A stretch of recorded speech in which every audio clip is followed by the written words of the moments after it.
everyone. We are live. We are live. All right, it's playoffs times for the SC EVO.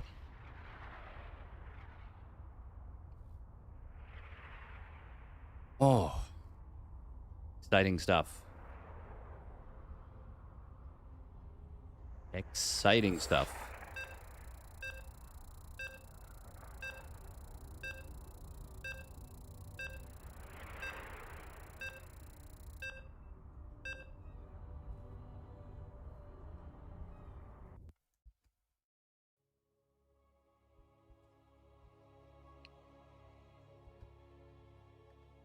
I think I might be getting a little sick, maybe.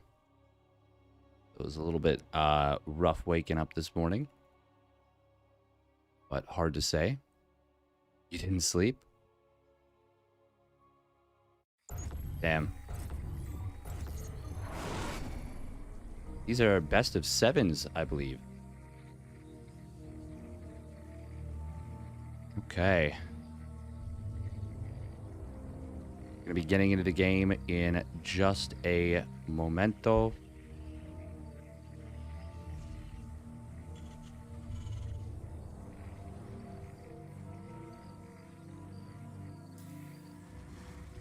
Sleep might happen. True.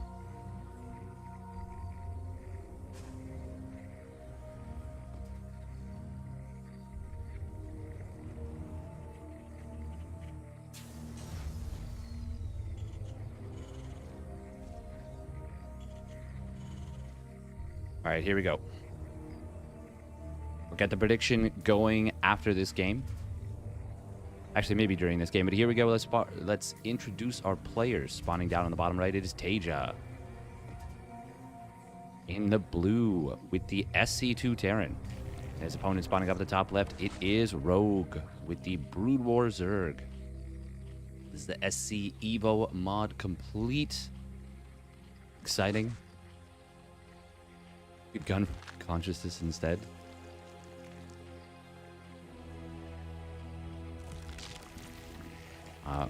Rogue.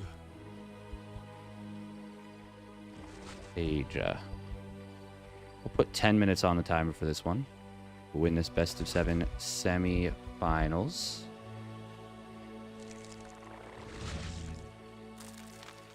Cool.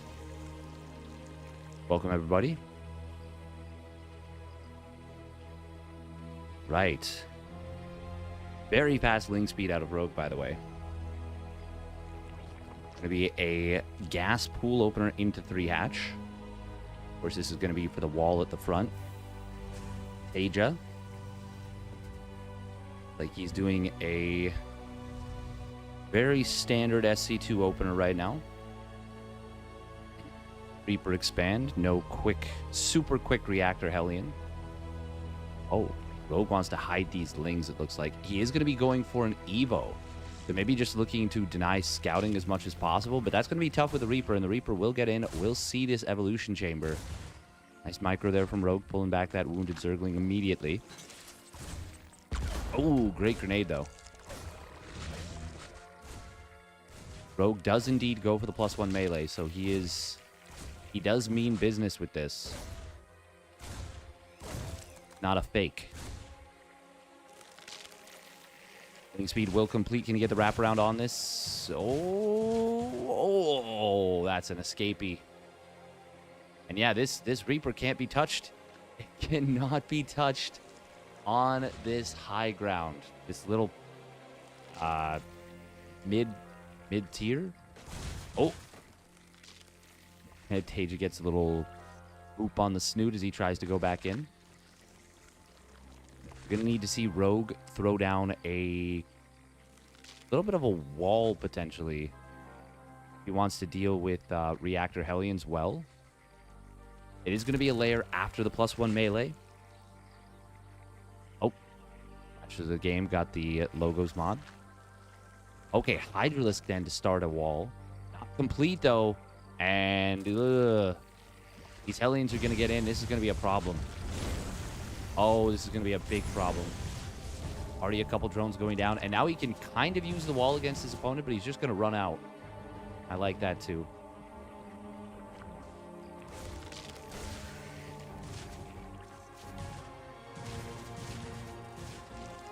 Do Zerglings get a speed boost on creep? They do. Oh, Hellions do not get to use the wall super effectively, but this is still looking dangerous. TaeJa's bullying the crap out of him right now. You see Rogue letting that creep colony finish and turning it into a sunk. +1 melee will complete in a moment.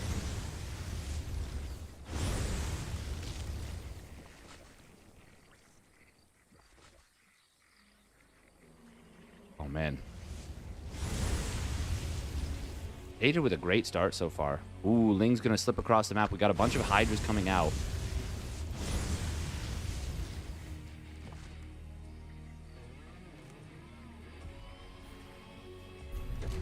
There's a wall at home, and it's going to be Battle Mech out of TaeJa. Already going to be able to pick off 2 Hydras that pop out at third base. They're not as expensive as they would be. This has been an incredibly good game so far for TaeJa so far. Oh, Ling's trying to wrap around on the backside of this Battle Mech force. Not going to have a good time, though. Dude, we're straight up not having a good time. Rogue only on 35 drones right now. Gonna go for the +1 missile and groove spines, as well as adding on a 5th hatchery in the main base. It's gonna, of course, allow him to build even more units. Power in that larva production. But, yeah, this is not a good-looking situation right now. Magfield Accelerator is done, of course. That's gonna be incredibly handy here. Oh, an attempted wraparound. Nope. Not gonna happen. TaeJa may want to just repair up these Cyclones. I mean, he's in such a good position in this game right now. Oh, Hydras do get spotted. Oh, I swear he saw one. I swear he saw one. Either he missed it just barely, or he just didn't quite notice. That means Rogue, though, will be able to get on the other side of the map with that Groove Spines finishing. Hydralisks are going to be much improved in this situation, but this is going to be a small SCV pull and a big cleanup. The rest of the Hydras are not in time to join the party. And TaeJa is playing, once again, extremely cost-efficiently. Rogue. Trying to set an ambush in the bushes. It's a cute little play, but the power of this Battle Mech army is just far greater than that of this little Hydralisk force.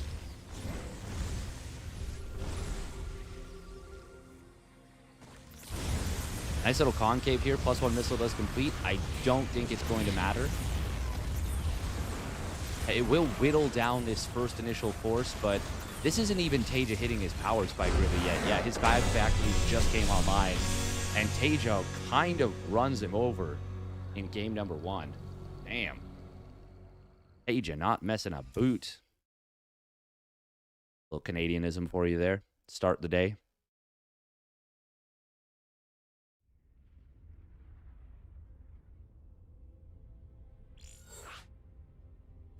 Is this the real TaeJa? This is the real TaeJa. It's him. We're TaeJamming.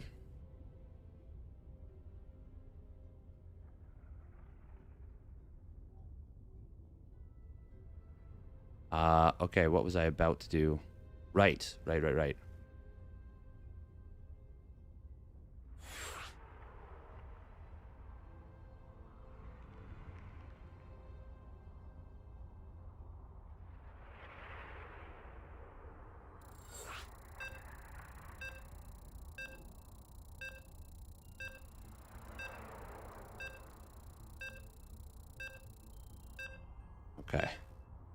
Okay. Hopefully I removed the logos mod in time there. Hopefully.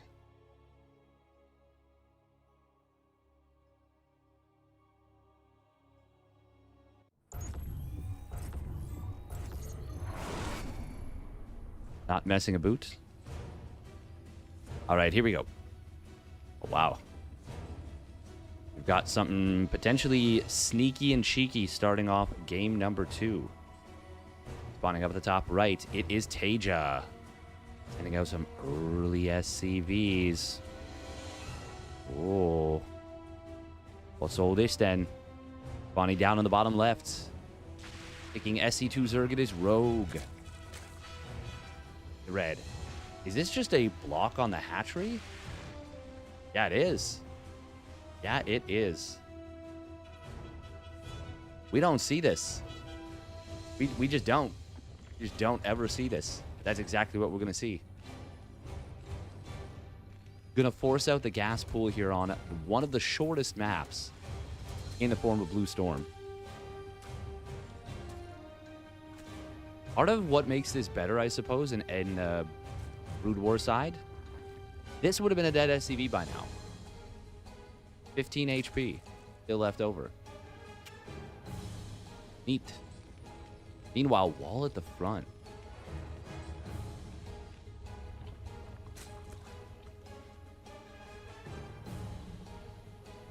Very interesting. Very interesting. Around the survivors, a perimeter create. It's not Zerg, but it looks like Zerg. It is Zerg, but it's not Zerg. It's Brood War Zerg in game 1. And now it is SC2 Zerg versus Brood War Terran. This is going to be a little bio push. Rogue? He still doesn't know that his opponent has gone 2 racks with this. 2 racks Academy. There should be some high ground here, but, I mean, the barracks can just lift.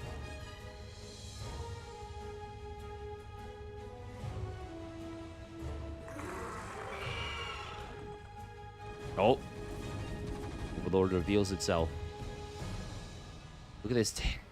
This is a proper Brood War wall right here. Now, this is not a great situation.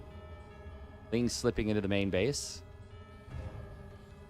Will be a scout on the gas.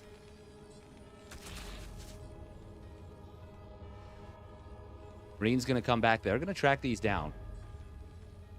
These lings should not escape. There's nowhere to run. Nowhere to hide.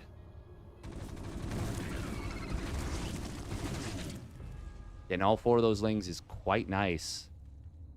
And forcing this to be the position that the hatchery's taken. Is this enough lings? Rogue is building quite a few lings right now. He's going with the 18 lings and counting. 20. Fire bats are being produced. Oh, is this a mistake from TaeJa going too early?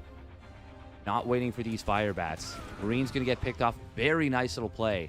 Very nice little play with these lings. Oh, he's going to get 2 Marines. No, he's going to get one of the fire bats. That's huge. Oh, that's gigantic. I think TaeJa needs to turn around. Oh, man, this is so nice from Rogue. Very, very nice little tactical play. Second fire bat will arrive. We do see a scan coming in. TaeJa will move into his opponent's main.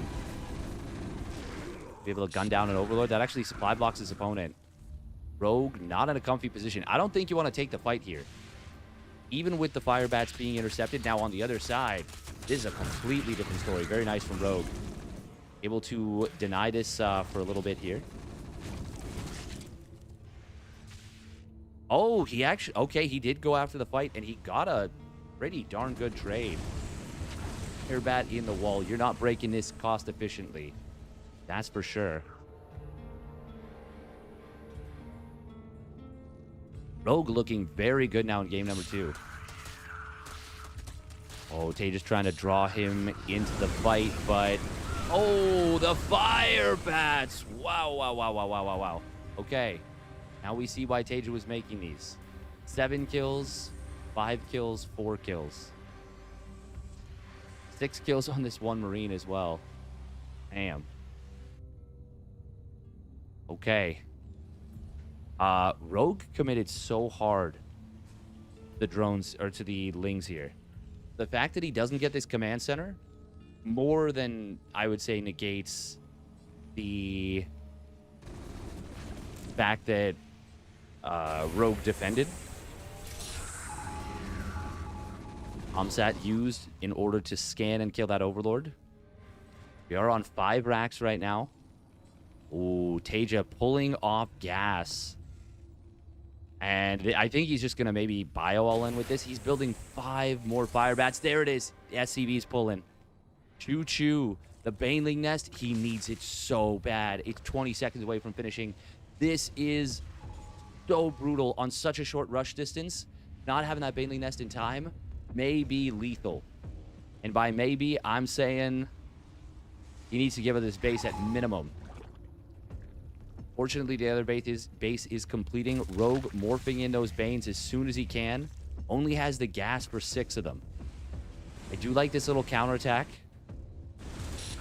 Oh, getting a wraparound on a good number of these fire bats here. Going to cost him a lot of the lanes. In fact, all of them. Man, that stim is good. That stim is strong. Here comes the Banelings. Will they be able to get what they need to done? The answer so far is absolutely not.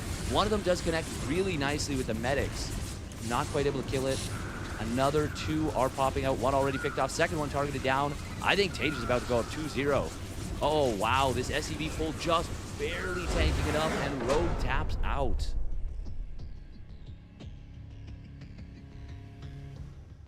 Damn. Very well done.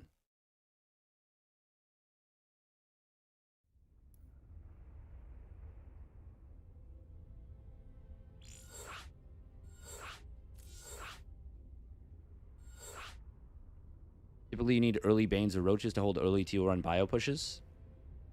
A lot of times, people have been going Roaches, yeah. Banelings are inconsistent. Hey, thank you, Tank and Spat. We're a little bit tired, admittedly. Definitely out of it, but yeah, it's all good. It's all good. We're going to run a quick minute of ads, and we'll get into Game 3. Welcome, Zoust.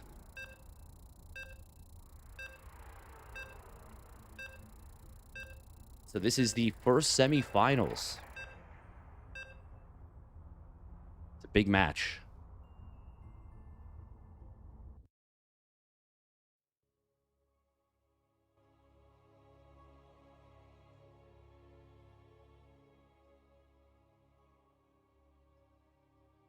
Winner of this almost doubles their prize pool. Hey, thank you, Acre de Cruz, for the 5 gifted subbies. Appreciate you waking up early. Thank you. Appreciate the support very, very much. It means a lot, and it does help a lot as well. Thank you. All right, here we go. Spawning up at the top left, it is TaeJa.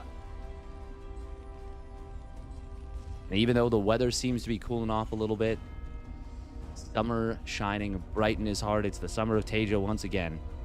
Spawning down on the bottom right, it is Rogue. And the red. Rogue, Rouge, writes itself. Perfect. Like poetry, it rhymes. TaeJa once again going with the Brood War Terran. And he is playing straightforward. The execution is clean. And Rogue is struggling to deal with this.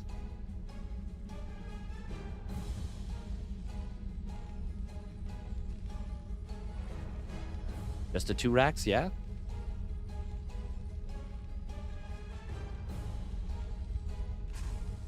Looks like it. Of course, this is not going to be with the Engineering Bay block. The reason that he did it on the previous map is that it was highly beneficial to force his opponent to expand to the left side. Now, the funny part is the positioning that the bio units got into on the natural was so much stronger and technically actually closer too.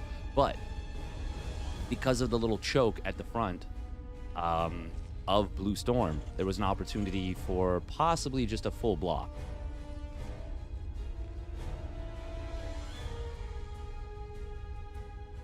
Rogue does open up hatch gas pool here now that he's been given the opportunity. It's going to be a bunker rush. Oh, the Overlord sees it, though. SCV, is it just the one? Yes. TaeJa, though, those Marines get across the map in a hurry. Not take a long time to get here. Oh, the SCV is going to be kept alive for the moment. TaeJa, I think you got to give up on this. Got to give up on this, and he will. He will. Base is under attack. Academy is going to be produced, but it's not as fast as it would have been. The priority was absolutely put on this bunker. I like this. This is something I've been missing. The importance of prioritizing X, Y, or Z early on. The importance of allocating resources. And it's not that it's not important in SC2 anymore. It absolutely is. But it doesn't feel as impactful at the top level. Because a lot of times decisions have been figured out and optimized heavily. That's why I actually really like watching Shin's EVP, particularly his series against Trigger at EWC. It's very interesting to me because he did a lot of very subtle things very differently that really played on the pressure points of the weakness of having a very consistent way of playing the way that Trigger did. This is a lot of bio units here. TaeJa didn't get to see if Ling speed started, so he doesn't know if he needs those fire bats or not.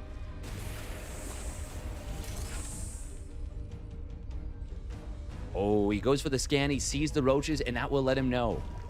That will let him know. He's thinking this is an attack. There's no layer. So he thinks this is an attack.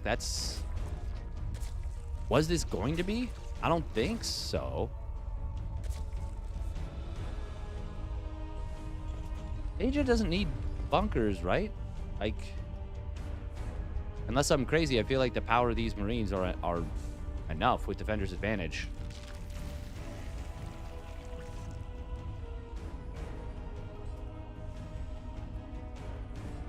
Oh, this is cute. He puts the bunkers to like 99% and can cancel them. They're both 2 seconds away from completing. He does push across the map anyways. But he loses a Marine and a medic. Well, that's not great. Cancels the bunkers now, throws down the range upgrade for the Marines, and he is going to be going into tanks behind us. Well, I assume. Could be wrong about that, but that would be pretty strange if he weren't. So far, this is the best game for Rogue by far.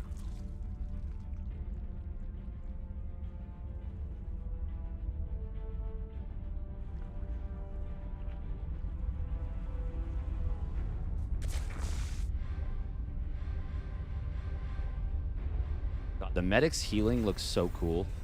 Looks and sounds so cool. That is such an iconic sound. Siege mode is a very quick upgrade, by the way. 36 seconds, does not take a long time. Here comes the bio on the left side. Will catch the roaches out of position. Oh, that's going to be a nice pickoff on 5 drones right away. Going to turn around and try and snipe down Ravageur, but Rogue was quick to respond and will save this. I was going to say, if he had just gotten out after killing the drones, this was a great move from TaeJa. But if he loses multiple medics, not so much. Ends up losing just the one and a Marine. But those, they're not super expensive, but they're not super, well, no, this was still worth it. Still worth it.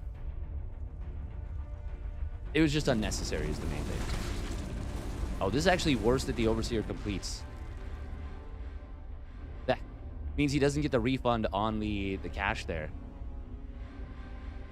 Range is now done. He's getting armor. Oh, no, he's getting 1-1. I thought this was range as well. I'm still so not used to this particular icon. Rogue going for the Carapace first, but he does get the double Evo. Not going to be doing some like Carapace into like 1-2 upgrade setup. Just a later second Evo. Or possibly didn't have the money and they were actually at the same time. This is quite a few tanks already out for TaeJa. Is mad pumping them tanks.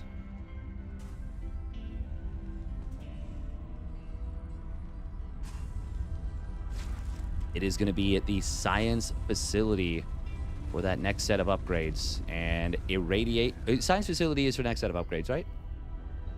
What else is needed for bio level 2? No, that's... Is that tanks level 2? That's tanks level 2. Finally, a scout coming in for Rogue. He's going to be coming in here with Roach speed. Good spread on the tanks. They are well set up, but the bio units were not super well prepared to protect them. And we are going to see the medics separated off from the bio. That's a big problem for TaeJa. Rosa Biles killing a lot of these tanks. The two on the right that just spawned in and popped siege mode. We'll be able to stabilize the position, but this was a very good push for Rogue. Very nice push. Overseer does get sniped. And he's no killing high ground units here. SCVs will pull in to try and tank. Oh, man, the big problem for TaeJa here was the fact that the medics were not healing most of the bio. It is worth noting that it doesn't take as much damage to kill these Brood War tanks. 3 biles is still the magic number, but you don't need 3 biles completely. You do a little bit of damage and hit 2 biles. So let's say 3 roach shots, I believe. You'll kill a tank.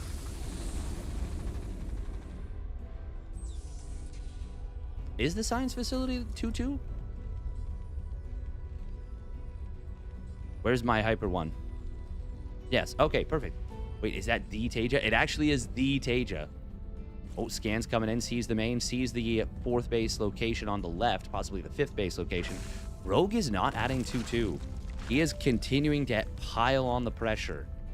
Going to be getting the Ling speed upgrade. TaeJa, I mean, losing all the bio that he did and having his tank count pretty heavily set back is going to make this very difficult to hold. But of course, the double factory tank will be good against this. Irradiate is done. And the first vessel has started. Oh, there it is. Okay, we are going to be seeing +1 melee and +2 carapace. Rogue could have started this a while ago, though. The bio is so maneuverable. So much DPS packed into such a small area.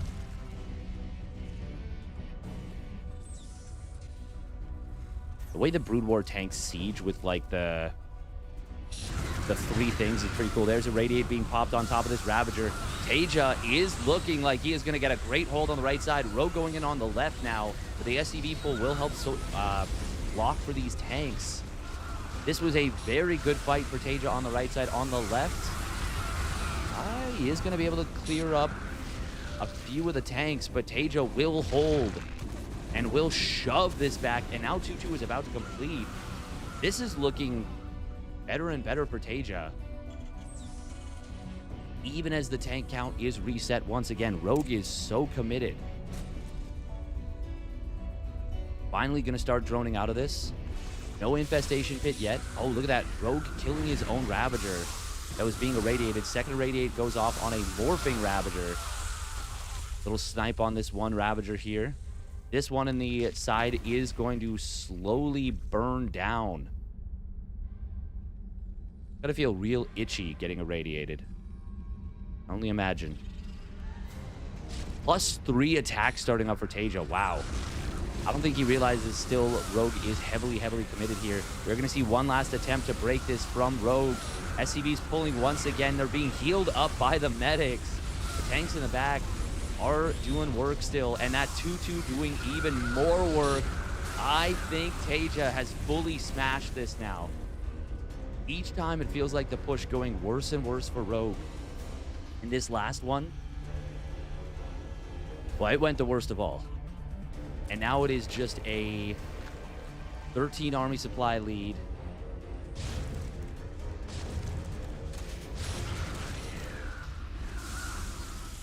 And the bio, been starting out that +3 armor. God, TaeJa, he is cooking right now. Double irradiate once more. Ravager's just going to drop down a couple vials on a missile turret. They might kill it. Oh, the repair. Oh, the repair's in time. He's going to lose it anyways, almost certainly. But that's cute that he got there in time. Single Roach getting irradiated, not the best, but... Well, hang on. Does Rogue have the numbers? He's continuing to push. There's not a lot of bio units left over, but the quality of them is much, much higher. Even with the +2 Carapace done and a +1 melee as well. See, the main problem right now is very few medics. Not a lot of energy either. A couple of them do pop out once again. I would love to see like 3 or 4 more medics at, well, maybe like 2 more medics. The vessel count is well, he stopped at 4, but it'll continue to rise over time. And TaeJa has a 4th base on the left. Rogue finally getting an infestation pit and a baneling nest, but that comsat scan, seeing the timing of this, that's got to put a smile on TaeJa's face, saying, "Oh wow, you are turbo committed. You have been committing so hard to this." Another attack coming in on this side. It is a nice concave from Rogue, and there's not a lot of tanks here. The bio does get a little bit overmatched. Ooh, that is an interference matrix, but not enough to survive a full blast from these roaches. This one, though, as the roaches do kind of split up, it takes a little bit longer to kill it. SEV count is getting knocked down. 12 SEVs going down. This is probably the most successful attack we've seen from Rogue in the last, like, 4 or 5 minutes. Basically, since, I would say, that first one. And even still, it is a hold from TaeJa. He's still on 60 SEVs, and now the +3 weapons has completed for the Marines. +3 armor going to complete in a moment. Well, not a moment, about 30 seconds. But that +3 attack is going to go very far. Hive starts up behind this for Rogue. TaeJa really needs some more medics. He's down to just 1, and it is completely out of juice. Building 3 more right now. Oh, no, I guess it's 4 more. 2 of them have popped out. The defense matrix casts, I think, would have been better to be irradiates, maybe. But the units were so close on top of him. That's hard to say. Ooh, we are going to see an attack coming in here from TaeJa, jumping on top of these Ravagers as they are exposed. And that was, once again, a great defense from the very former Liquid Terran. Damn, he is on fire. Ooh, cute little move from Rogue on the left side, pooping down some creep on the potential 5th base. Vessels revealing this creep. You do want to be a little bit careful. You don't want to stack up your vessels where your opponent could just potentially bile a crazy number of them down. Hive has completed, but there are those irradiates coming in. Irradiating banelings. Oh man, if he irradiates the center of these banelings, that could be big. But the Ravagers just get absolutely clobbered. Viper's gonna try and come in. TaeJa, does he just go for the attack now? He has been sitting here patiently for a very long time, absorbing attack after attack after attack. And now he is 3-3. His opponent's Hive is done, but the Hive tech has not come online. The only thing is his vessels are low on juice now. These tanks are in a strong position. Ultralisk is going to try and pop out here. The medics do get a little bit far forward. Baneling's trying to roll through here, but a siege tank position going to be standing strong here. TaeJa once again taking a supply and overall army supply and overall supply lead. God, we are I do like the tanks moving forward a little bit here. I don't mind having a deep tank line, but I think TaeJa can take a more forward position. He is building lots more barracks, by the way. Ooh, counterattack on the other side of the map. He's going to come in here. Parasitic bomb on the vessels. Will not kill them from full. Will drop them relatively low. SCVs? Oh my god, he only got like 1 or less. Somehow we got no SCVs with that. That's crazy. Ooh, Medic's a little bit caught out in the open. But there's not enough to punish them. And they will get out of here. TaeJa killing the base, getting some very cost-efficient trades. Holy cost efficiency, in fact. 15,500 more cost efficient.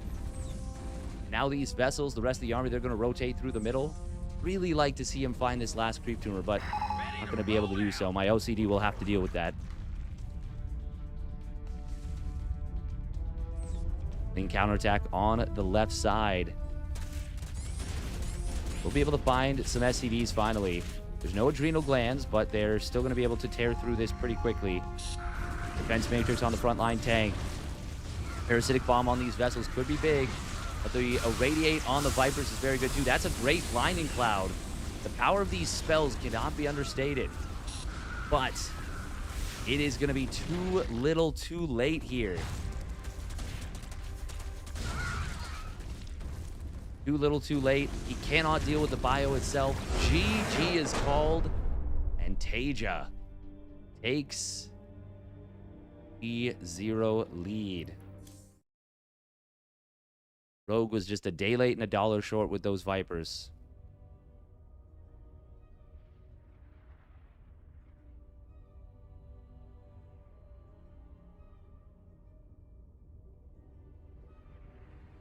Rough day for Rogue. No kidding. No kidding. All right, we got to run 2 minutes of ads. Chiswick announced a 15K tournament the other day. Oh. Don't know if there will be an English cast, though, for this one. Oh, I'll cast it if they let me. They probably want it on Africa. Which... probably do that. If that's like a demand, which it probably would be. We demand this.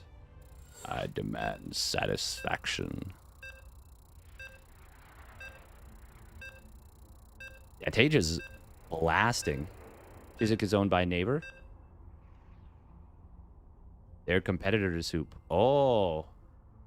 They probably want me to do it on Chiswick then. Interesting.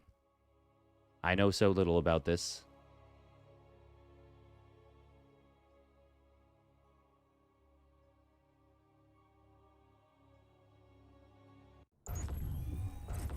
Also at 4 a.m. EDT. Okay, I'll probably try and get the replays then.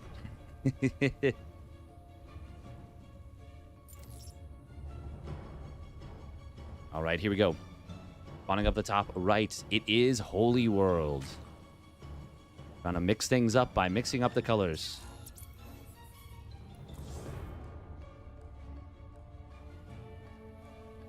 And in the bottom left, it is TaeJa. In the red.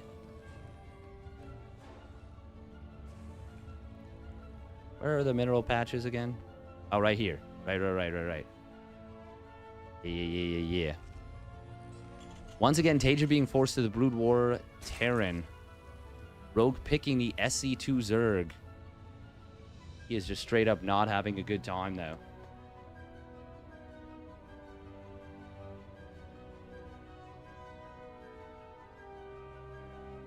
Straight up not having a good time.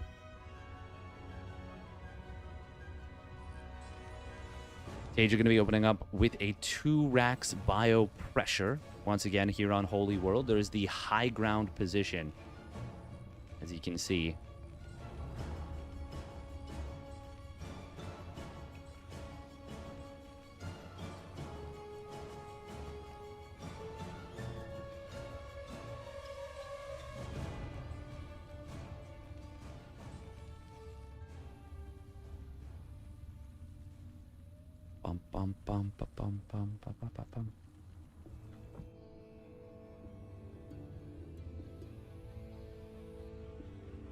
We're going to be seeing a 3 hatch. Well, it's going to be hatch pull hatch is what it is. Yeah. Interesting.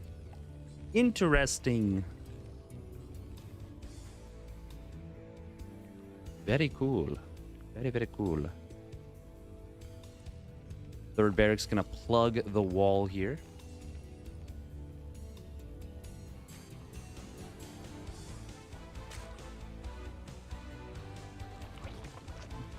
TaeJa will see that it is a gasless opener so far. These are, by default, half HP rocks. We're going to see a spine crawler setting up in the natural. Rogue hiding it. Okay, he does scout the barracks here. Ooh, these Marines, they are going to find this. I think they get the kill before this gets to safety. Oh, just kidding, psych. We made it. The center of the lake. Don't go too far. Maybe we head over here? Yeah, there we go. There we go. This is interesting. Delayed stim. He wants the +1 weapons first. I kind of like this. A little bit of a mix-up here from TaeJa. Even delaying medic production a little bit. But seeing that there was no gas, you know your opponent's going to be just responding with roaches. It's kind of cool. This is kind of cool. Oh, Lings will run into the reinforcements. TaeJa. I think once you see the spine crawler, you back away. Yeah, that's exactly what we're going to see. I mean, he's going to want to wait for this stim and +1 weapons anyways. To time them out very nicely together.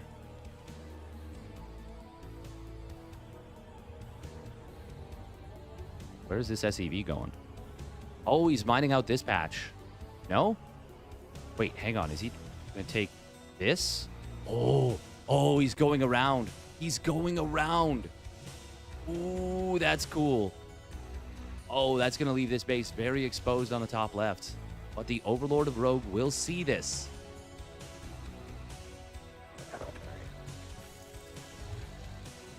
No sneaky plays here for TaeJa. He's not going to get in for free.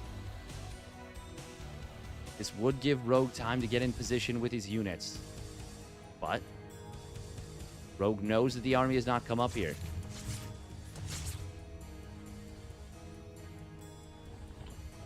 Stim +1 weapons about to come online. This is a fast timing. That stuff comes online so quickly for Brood War Terran. 455. Now, do you want to push into a spine and a bunch of roaches? Even with this timing, I would say probably not. And TaeJa gonna look at this and he's gonna say, "Yep, doesn't make much sense now, does it?" But Rogue is a very good start for him. Very good start.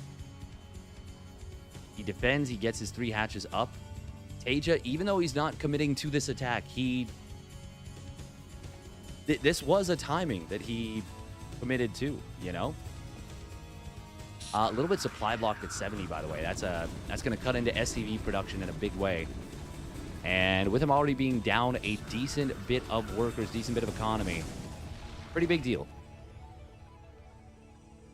Rogue does not get far enough in to see the double factory swap.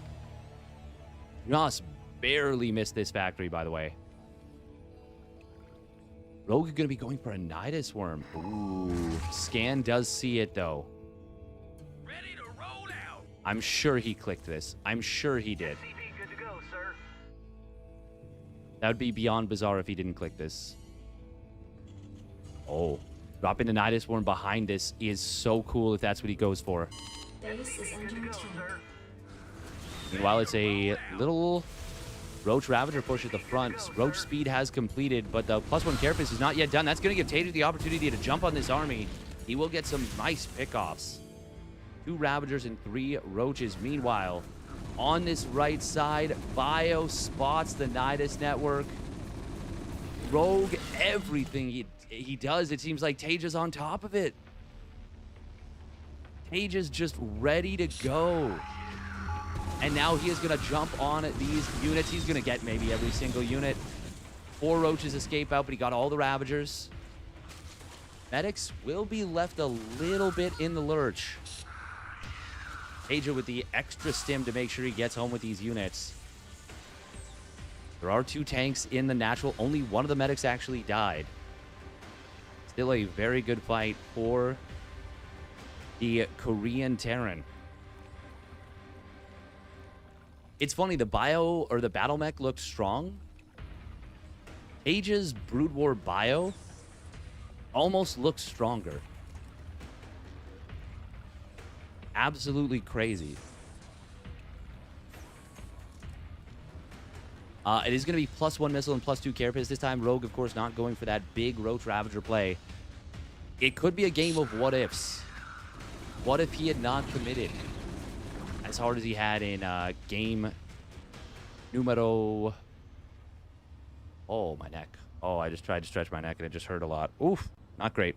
Game number 3. Maybe we're looking at a point on the board. A little bit of a shift of momentum. Who knows? Obviously, it doesn't happen that way, but it's always the chance. Always funny to see Bane speed finish before Ling speed. And that is what we're going to be seeing here.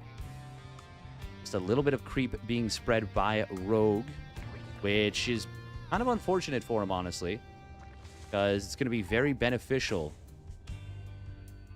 to have that creep spread set up for those Banelings. I mean, it goes without saying. We do have a dropship being sent across the map. Units can't fit through here? Just roaches, I guess?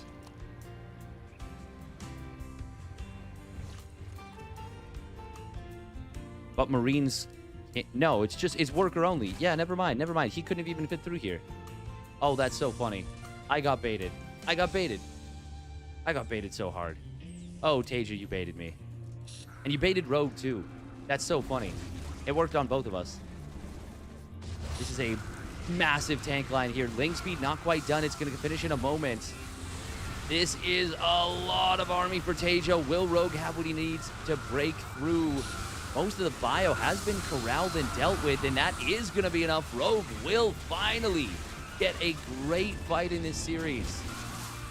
I would say that is the first fight that he has unabashedly won in his entire series so far. It's a nasty spot, by the way. This is a brutal spot to try and defend. 2-2 going to complete for TaeJa in a moment. That was a bit of an anti-timing for him. Hitting before that 2-2 was done while teching into the vessels. Now we've got Vipers on the way for Rogue. We've got +3 Carapace, +1 melee, Adrenal Glands, Ultralisk Cavern. We've also got a Nidus Worm being dropped in the main base of TaeJa. TaeJa's not responding. TaeJa's not responding like at all. Finally will, but it is late. Rogue, though, he wasn't expecting this to work, so he didn't have any units inside.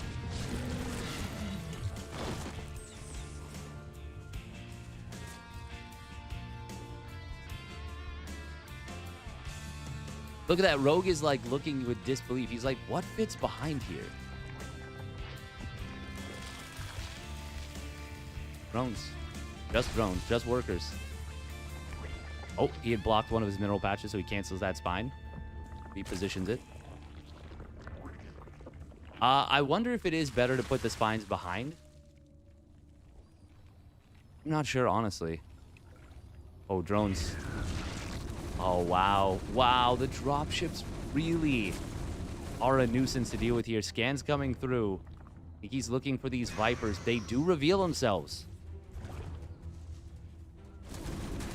Oh, Ling's coming behind. Not going to be able to save the base because he just ping-pongs between. And TaeJa gets a big base kill right there.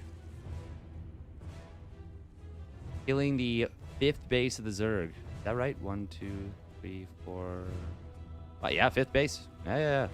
Actually going to cut into the economy a decent bit. I mean, I will say we very rarely see bases mine out, but Rogue is about to mine out of his main base for the most part. TaeJa is still getting out mined. It's going to be a big factory transition now. We're going up to 5 factories, spider mines.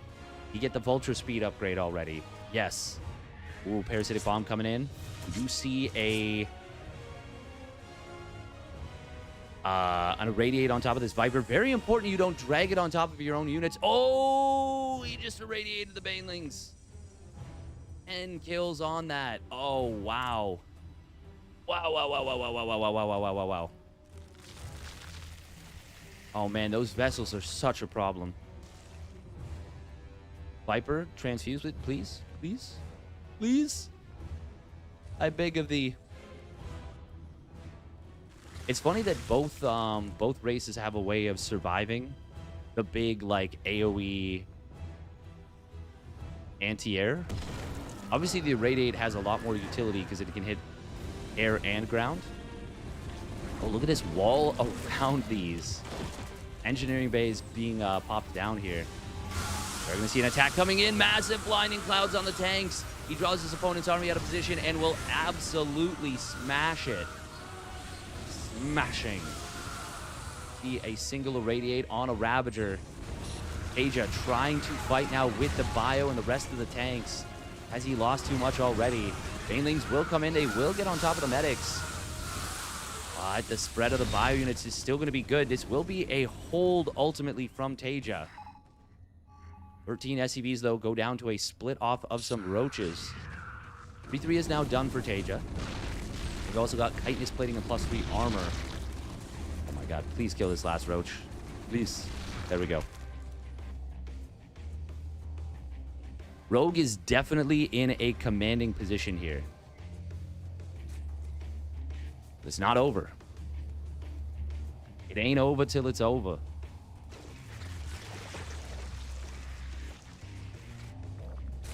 Oh, look at that. Oh, wow. He takes the backside. Now Vulture's coming in for the counter harass.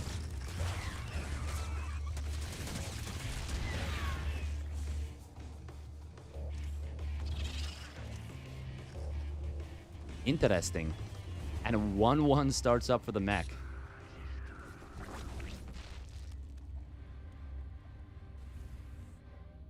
This still follows the Brood War rules of mech upgrades, right? Where there's separate air and ground armor upgrades.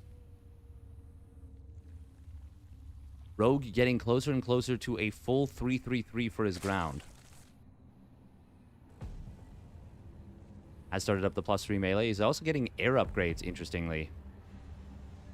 Is there a I don't think there's a place for Broodlords, is there? Because of the vessels, no?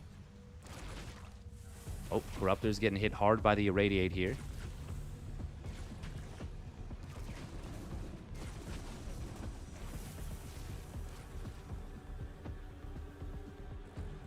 And they're gone. Transfuse would have been really nice there. Where did 5 SCVs just die? I'm not even sure. Nidus Worms. There's still 2 Zerglings inside of this Nidus Worm from when he, like, thought maybe about going in here. Vultures on the bottom right looking for an opening. Oh, they could be used against the drones here. But instead, he's actually going to decide, I can kill this hatchery. Doesn't take 6 vultures forever to kill a hatchery, just a portion of forever. Rather a large portion. Man, the players are really expanding in many different locations here. 1-1 does complete for the mech of TaeJa, by the way. Nidus Worm on the bottom side. Oh, little wall attempted here. You want to be careful about irradiating here. Oh, surprise ultras. There's the irradiate coming through. But now they can be used against the SCVs, I believe. Oh, look at those SCVs. Getting cooked. Interference matrix, or sorry, defense matrix. Defense matrix will get popped here.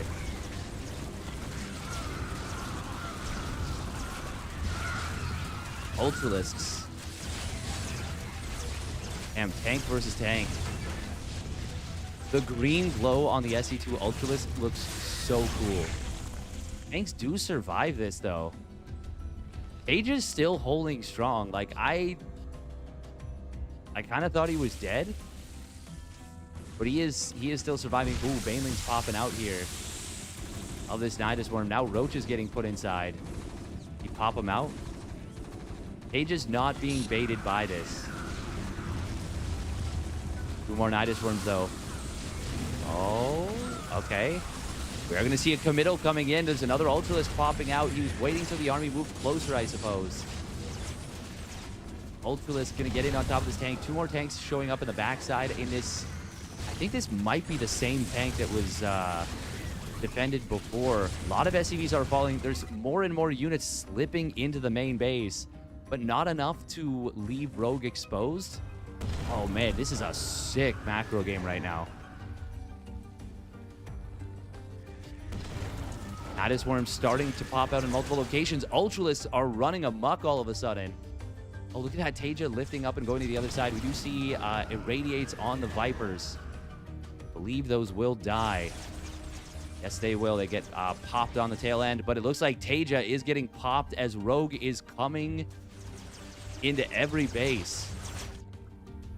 Getting into every base here. We got TaeJa down to just 28 workers, 60 SCV disadvantage. He's still got a very big army. But can he kill Rogue with it is the big question. I don't think the answer is yes. Rogue at this point, he's got so much income.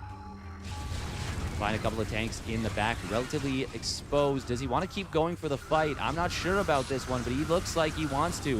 Banelings will roll forward, and the Ultralisks are going to survive for a long time. Yeah, this was absolutely worth it, taking the fight here as Rogue. With that, he will clean up the vast majority army, and he will get his first point on the board here. Very well done from Rogue. Very, very well done from Rogue. Damn.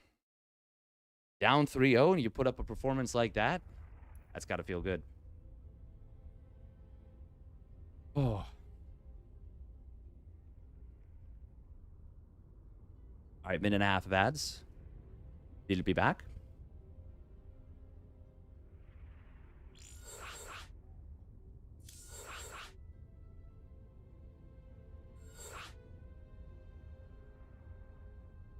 All right.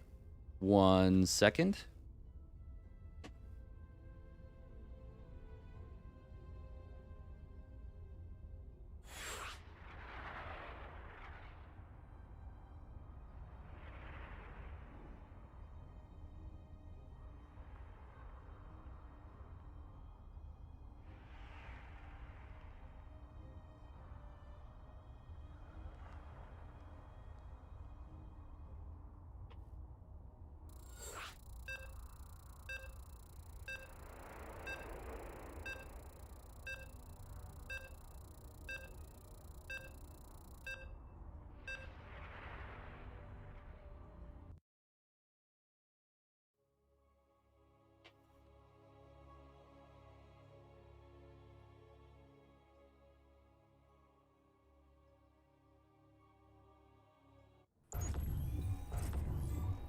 Rogue sticking with the purple. Color of Zerg. It is going to be Isles of Siren and TaeJa going back to the SC2 Terran. What an early morning. I could potentially do 4 a.m. if they were like, hey, we want you to cover this tournament. We'll pay you yada yada yada. I could do it. It would just be tough.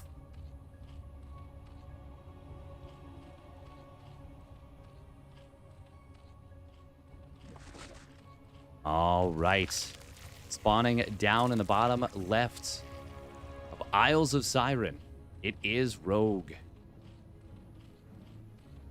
In the red. In the purple. Wow. And his opponent spawning up at the top left. It is TaeJa. In the red. This is the island map. This is the map where we have 4 gases, 12 mineral patches in the middle. Things are weird. The weird map. This is the map your mother warned you about. It is going to be a double gas opener from TaeJa. Now, I'm curious about this. Yeah, what do you go for? Scourge, I feel like I'm surprised. Huh. I don't know. I feel like feel like Brood War Zerg is better on this map than SE2 Zerg, but I think you make a good point that, by the way, this is a great find. Rogue seeing where his opponent is right away. Unfortunately, he does not feel confident to move in and won't see the very quick reactored barracks. Is this just going to be a 1-1-1? I mean, it is, absolutely.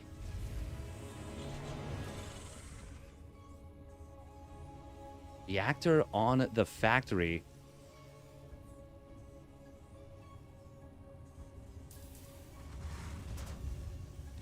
I feel like this might very well be a... This might be a euthermal opener.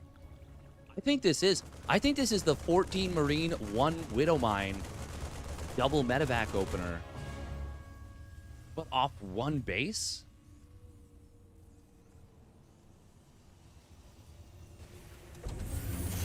How many... Can you even get 14 Marines, though, in this time? No, you can't. But it's going to be double medevac. Okay, it's going to be Hellion. Oh. I wonder if... So, because I think even with this, you'll only get 2 Hellions and 8 Marines out in time by the time the medevacs pop. Which means that... Do you bring SCVs with this? To repair the Hellions? Oh, you do. God, I'm so smart. Oh, man. What an ego boost that is for me personally. No additional Hellion going to be able to fit in here. It's going to be another medevac and a Liberator. What a cool build here. Rogue building a Spire very quickly. Lings are at home, but they do not have Ling speed. Now, granted, these bio units do not have stim. It's going to be a good situation, though, in terms of Rogue getting on top of this. The Liberator is going to be a challenge to deal with, but once mutas pop out, they'll handle this with... They'll handle this very nicely. Oh, these units. Drone's going to pull in behind this. This looks good for Rogue in terms of the defense so far, and 4 mutas getting fired up. The lack of Ling speed actually makes it so that the medevacs with boost are much faster to maneuver around. SCVs, does he have these on hold position? It looks like he does. Very cute little move. This was such a cool little drop. Liberator will show up, but Rogue, I'm pretty sure the mutas are still going to be plenty to deal with this. There are barely any Marines here, only 5 Marines. Lings and mutas are going to be absolutely enough to clean this up.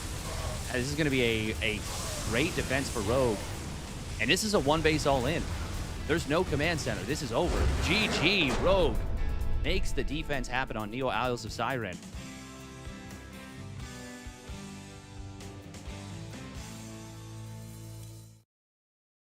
Rogue not going quietly into the night after a sick macro game in game number 4. Now all of a sudden finds himself 1 map away from sending this to a decisive game 7. Very cool. Very, very cool.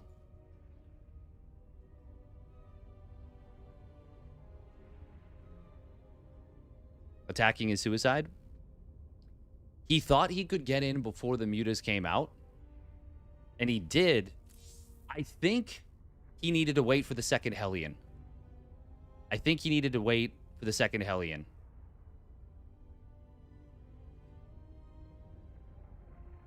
Yeah, I think that's it. I think that's the long and short of it. Yeah. I think with just 1 Hellion, even slowlings are a little too strong. I like the idea of the build, though. Even if you do insane damage, you'll never beat the mutas. How would it have been if he had gotten 2 Liberators for air-to-air? Yeah, I don't think it would have worked well. I don't think it would have worked well.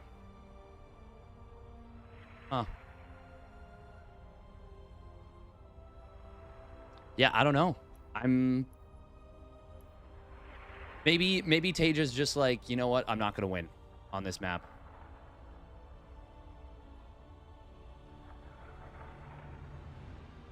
Or I don't want to play the way you need to play to win. Can you just go Reaper Hellion against Brood War Zerg?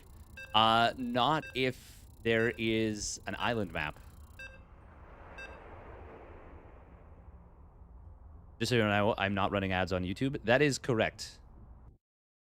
I'm more so about building up the YouTube at this point, I think. But thank you. I appreciate it.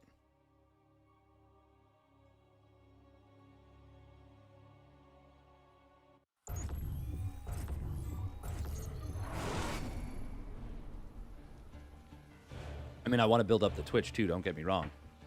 But, yeah. Also, to be honest, I don't know how to run ads on YouTube yet. I know that it's something that I could figure out pretty easily. But have not done as such yet. Here we go, spawning down on the bottom right of Sylphid, the 3-player map. It is TaeJa. Taking, of course, the SC2 Terran once again. His opponent spawning up in the top middle. It is Rogue. Rocking those Brood War pieces.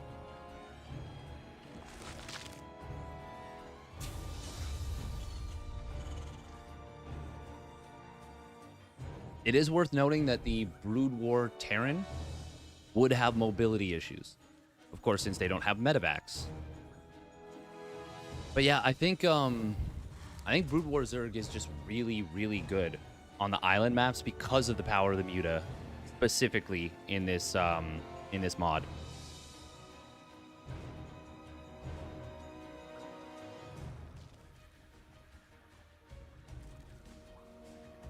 With the Chiswick tournament, I wonder if we'll have Soul Key play. How sick would that be to have somebody like Soul Key play? I haven't seen the announcement, so I don't know when it is. It might go down during ASL, in which case that seems unlikely. But it would be pretty darn cool. Imagine if we got... Obviously, we're getting a lot of the SC2 players in here. Imagine if we got some of the Brood War players playing. Now, I think that they'll probably mostly play Brood War. Rogue, by the way, is going to be going for the hatch in the wall first. This allows you to full wall against the Reaper Hellion with a sunk creep colony. Oh, he's not going to initially, and that means the SCV will get here. Drone. Actually, who wins this fight? Okay, Drone. Drone pushes him back. I do like this, actually. Because that means he gets the sunken colony done in time. And you can, of course, cancel and rebuild this this little apparatus. Drone. Oh, getting saved there, and that is a kill on the sunk. Oh, wow. That's very nice for Rogue. That is very nice for Rogue. TaeJa underestimating that Brood War sunken colony.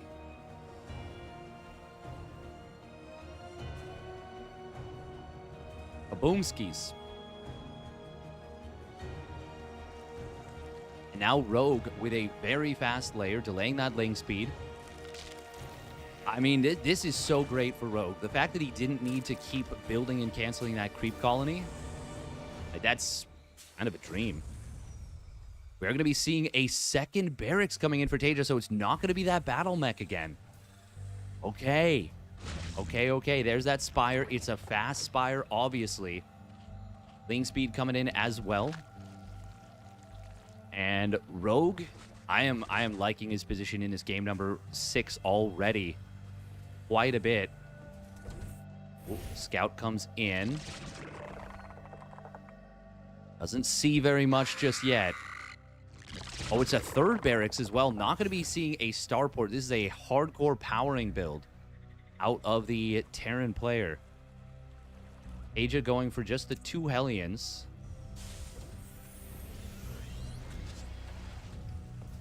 Will delay his starport a decent amount, which means, of course, you're going to be producing lots and lots of units. No second NG bay just yet. Delaying his second gas as well with this because, of course, Marines, Hellions, barracks, they don't cost gas. Factory, yes. Reactor, yes. Starport, yes. Stim, yes. Tech Lab, yes. Engineering bay upgrades, yes. But most of what TaeJa's built so far does not cost gas.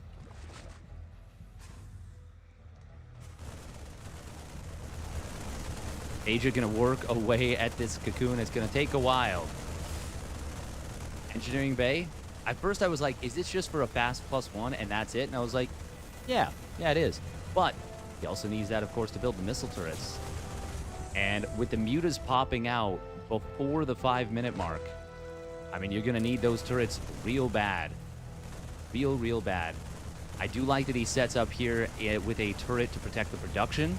This is going back to, like, Wings of Liberty times, where you actually need to defend your production because you didn't have stim done in many cases. Now, in this case, it is done already because it was prioritized heavily.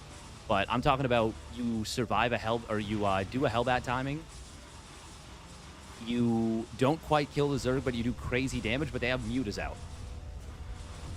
And the mutas can slowly get chip damage over time. We do see a gas being killed here. That's quite a nice grab for these mutas right away.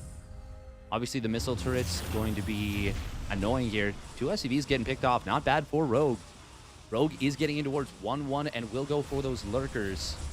Is going to be able to kill one of these depots. Man, the range on these mutas really makes them so much scarier. And even the bounce damage off those supply depots getting good work done. We do see Hellion run by. Able to get a couple of kills here. 4 drones on the other side of the map, but man, look at that Muta bounce. He's actually killing SCVs with the 3rd bounce because of the reduction in the fall off. He also finds a couple of Marines. Gonna be able to kill this gas once again. Damn, Rogue. Rogue is starting to cook here. Rogue is not dead. Newsflash, Rogue not dead. This is going to be a dead missile turret, and Lings are going to be able to get in here potentially. +1 weapons, and the combat shields will complete, but as the Lings at the front are a nuisance, the mutas in the back deny the missile turret. They're not going to be able to kill that second gas. Not yet. But okay, no, he just lost his first muta, I'm pretty sure. Yeah, just 1 muta has died. And another SCV dies to the bounce damage. Oh, man. Lings getting into the natural now. There are Hellions in the mineral line, but this is looking very, very good. They get taken out. Another... Well, more and more SCVs are falling here. And now the lurker aspect is done. That research... Oh, baby. We are seeing Rogue returning from the dead in this series. He was down 3-0, but pulled off the sickest macro game victory in Game 4, and now finds himself in a great position in Game 6. It's not over yet, by any means. But TaeJa cannot land his 3rd base. He's been supply blocked even now with the loss of that depot at the front. The mutas are continuing to find value and get damage. No armory just yet either. +1 armor is... it's a far ways away from completing. Rogue, oh, but on the other side of the map, that is a triple drop getting out here. It is going to find a hatch. Will it kill the base itself? I don't know that he can. He wants it. He's going to try and get himself into a position, but he's not going to be able to find it. We're going to see the mutas. Look at how far away they attack from. It's a good trade for TaeJa in terms of killing all the Lings, but it is not a good trade in the sense that now his medevacs are gone and that map control... Well, not even map control. That big force is gone. Lurkers siege up at the natural. Rogue scans them, or pardon me, TaeJa scans them. And he says, "You got me." And just like that, from 3-0 down, it is now 3-3 and an ace match. Rogue displaying that dog in him.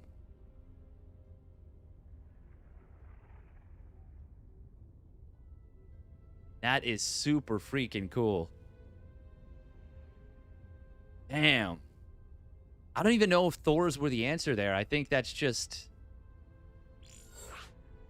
Yeah, I think it's just... the mutas aren't even that big of a commitment. Like, that was only 10 or 11, maybe 12 mutas made in total. We are going to run like 2 minutes of ads. The answer is not to play 1-1-1 Hellion on this map. Well, he didn't actually play 1-1-1 Hellion. He went 3rd CC, 2nd Barracks. Yeah, 3rd CC, 2nd Barracks. No, 2nd and 3rd Barracks. He played really hardcore eco and powering and kind of let the Mutas get up for free. Losing the Reaper is actually a pretty big deal, I think, too. Really don't even waste time or money on making any Hellions. He made 2, which I think were not super necessary. But I think, yeah, I think with the potential to wall there, it's not great.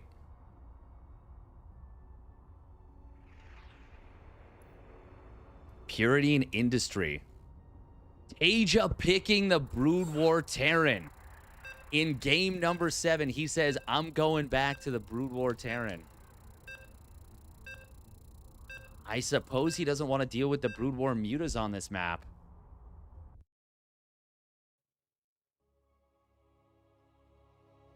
But that means he won't have the Medivacs either. Oh, wow. Oh, wow. Rogue, if he reverses sweeps this, that would be so unbelievably sick. I'd have nerd chills tasteless.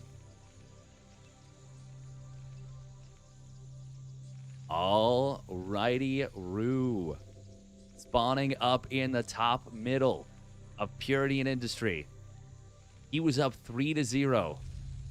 Can he maintain focus and prevent the changing of the seasons? Is TaeJa. And his opponent. Will he be George R.R. Martin in his prime, or will he be current George R.R. Martin? Which is to say, can he force winter to come and deny the summer of TaeJa? It is Rogue.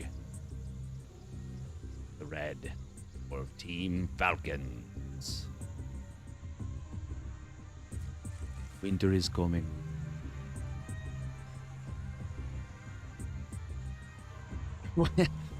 Will he be Game of Thrones seasons 1 through 4, or will he be the rest of the series that we don't talk about?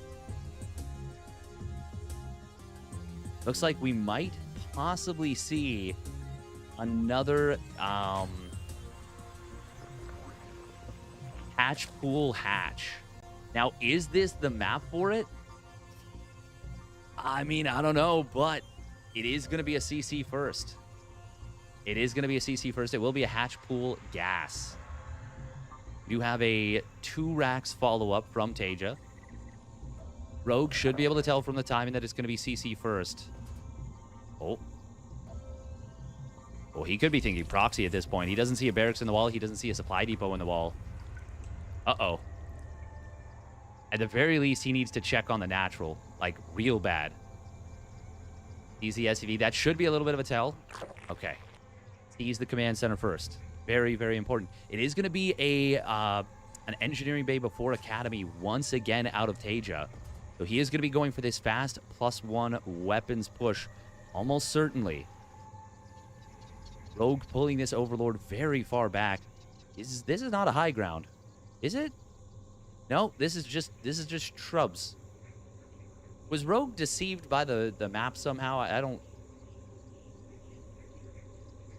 I'm not crazy, right? This is definitely not high ground. This is the lowest ground you've ever seen.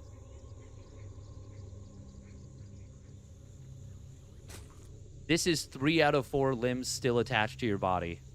Sorry, 4 out of 4 limbs still attached to your body in terms of low ground. No, 3 out of 4 limbs removed from your body.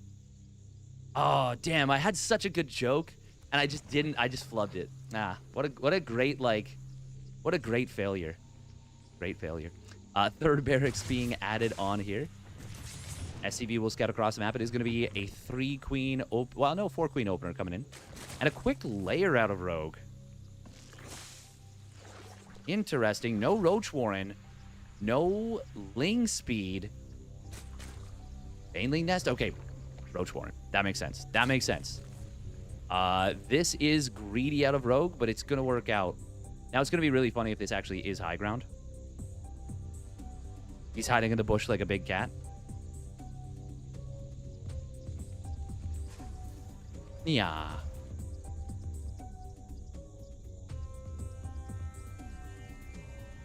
Here comes the stim and +1 weapons bio push. And yep, that is the Most spotted overload. Oh, poor Rogue. He really thought this was high ground. He tried to put it back in. He's like, oh, I'm out of position. No, you were not. You were not, my friend. That was just not a spot that you could go. Spine Crawler starts up. No third base right away. Oh my God. We're pulling the boys. We're going for it. He says, this is my timing. The spine gets canceled. Oh, no. That is so bad for Rogue. That is so bad. He didn't know. Will he be able to scramble out enough roaches to defend? I don't think so, but he is going to do his darndest. This looks very similar. What a play from TaeJa. Here comes the bio units. The roaches are running away, but one of the queens already getting very low. Will go down. It was close to a transfuse. He doesn't have it. Drones pull into the fight. SCVs are such good linebackers in this game. The medics healing up the bio very effectively. The drones have been slaughtered. There's still a bunch of SCVs with this. The +1 bio push from TaeJa. The mind games he set up for this in a previous game, in the first game that he lost. But in this game, he does it differently. He goes for the SCV pull. We may see Rogue ultimately clean this up. The medics are out of juice. The bio units are low on HP. But so many drones died. Ultimately, I'm very impressed that there's even a defense here. Rogue did have to cancel Carapace, by the way, just to get out enough units to survive. Now, he will have roach speed. And he did technically survive, but he's got to go with a counter push on the other side of the map. I think this is his best choice. Going to start droning up. He's got to make sure he doesn't get ambushed at the top of this ramp. He will get ambushed at the top of this ramp. These roaches were not super well set up to fight. Target on the medic is going to be good. Bunker behind this will be very good, though. And that bunker is able to defend most of the supply depots, if not... Okay, he can't defend this one. Oh, but here comes a stim from TaeJa. He wants to take the fight. Rogue pulling back the wounded roaches, but it is hard to keep them alive. Rogue, he will be able to trade out, but that's not what you want to be doing. This was a push that needed to end the game. 2 drones just died. Where did 2 drones just die? Hello? Where did 2 drones just die? Please tell me Rogue didn't just rally 2 drones into TaeJa.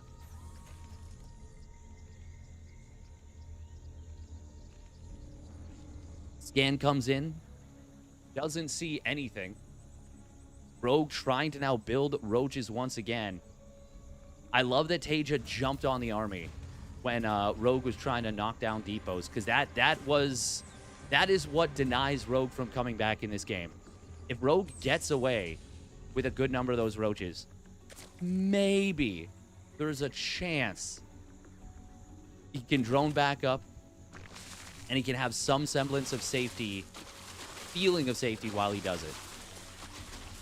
But TaeJa, way ahead economically. Once again, this is not a high ground.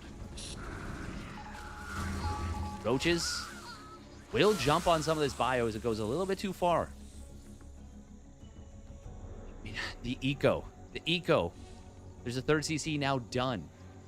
TaeJa can immediately land it in this position if he's so inclined. He's got tanks out. They've got their siege mode. That has not been forgotten. +1 armor about to complete. TaeJa is absolutely cooking right now. Rogue fires up the +1 carapace once again. We got double starport coming in. That is... That is not what I expected here.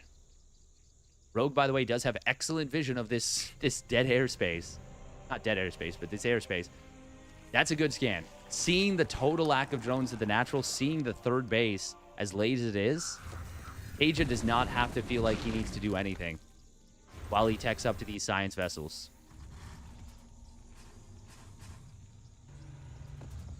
There's going to be control towers being thrown down. 4 more barracks as well. TaeJa's macro looking very clean.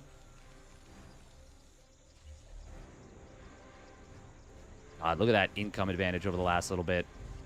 That is spiking up to 1,500 minerals per minute, or resources per minute, and is settling at about 1,000 to 750. I know that's a big difference, 1,000 to a 750, but just being at 750 is already too much in this matchup. With what has transpired so far. I don't blame Rogue for staying in this game, to be clear. It's Game 7. The series has been, I mean, as hard back and forth as it can be after that Game 4. You have 3 games in a row that you've won. Oh, it's going to be Cloaked Wraiths. What? Yeah, the science facility was just for the +1 or +2 weapons. Oh, wow. Oh, wow. He's getting Cloaked Wraiths. TaeJa doesn't need to be doing this, I don't think.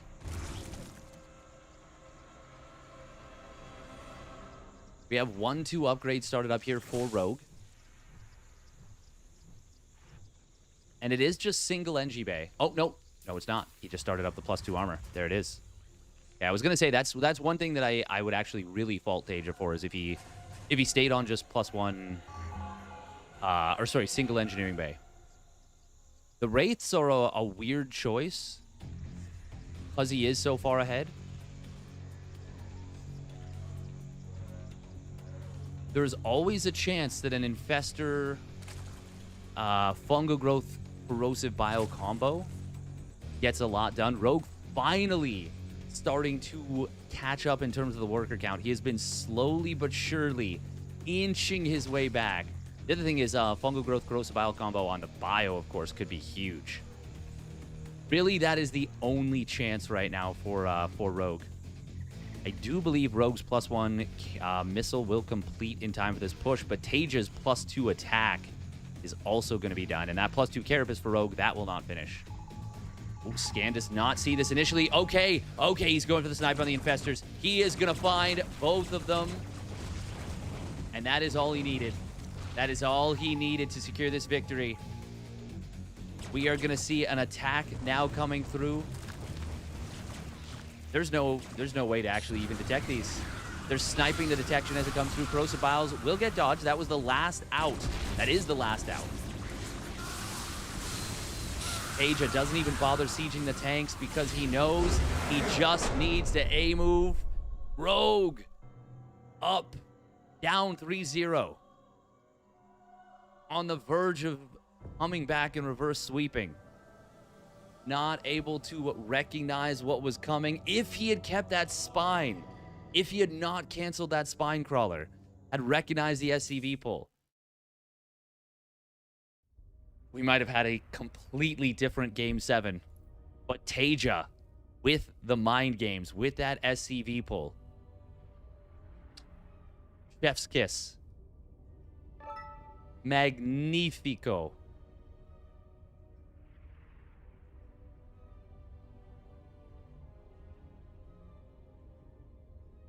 Absolutely fantastic. I'd Fluffy. Oh. All right. Now it'll be a PvP between Creator and Classic. More proxy to Robo Gaming. That was the series yesterday. That was the series yesterday between Classic and Mana.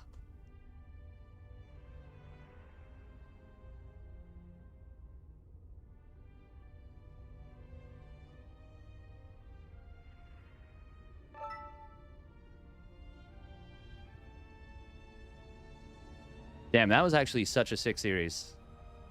Such a sick series. By the way, if you guys are enjoying this one on Twitch, would appreciate a follow very much. And if you're appreciating the casting, you want to support, subscription would help a lot as well, but obviously only if you are able to do it without putting yourself in financial duress. I don't want to see anyone doing that. Other than that, yeah, we're going to run a 3-minute ad break on Twitch, on YouTube. You guys are free, but I would appreciate very much if people like the video. You know, if you subscribe on YouTube, that one helps a lot too. Yeah.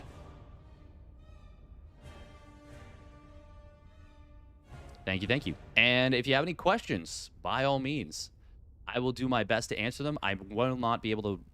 I don't know everything about this mod, to be clear. Since I am, you know, predominantly an SC2 caster, it will be... My knowledge is obviously much more refined on StarCraft 2, and there are changes. There are definitely changes coming through on a relatively consistent basis for the Brood War factions. But I try and keep up a little bit. 11K on Classic. Oh, damn. Nobody betting on Creator. That's crazy. Somebody will bet on Creator. Creator is good enough to absolutely challenge. Even though Classic is probably the stronger player on paper, Creator is absolutely capable of taking him down.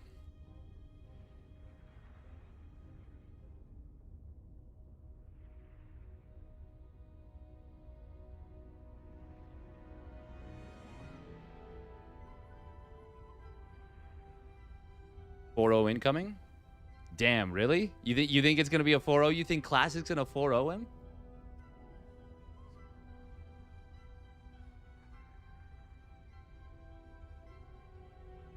That's crazy. In September, subs are cheaper. I believe... Okay, I got to look up September.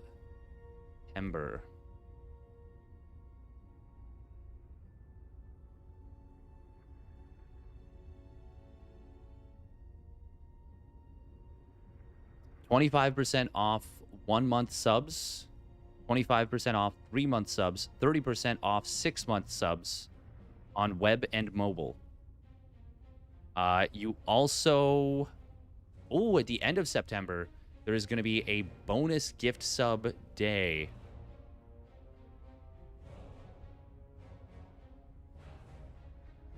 For September, Treasure Trains, 30%, 5% off gift sub bundle. Discount will start much earlier at level 2 instead of level 5. Oh, that's kind of sick. Yeah, it seems like... Damn. That's really nice. Oh, September started already. Oh. Okay. Okay, it's already started. It started on the 29th of August. So September on Twitch is the equivalent to Christmas? Kind of. Classic played a ton of this mod earlier in the year, though he's been busy recently with EWC season. Ah, that does make sense. Okay. Creator picking SC2. So Creator got the A seed, I suppose. Oh, we get Troy. We get Troy to start things off. Ooh, this map is cool. This map has some cool stuff on it. Yeah. Oh, this is a cool map.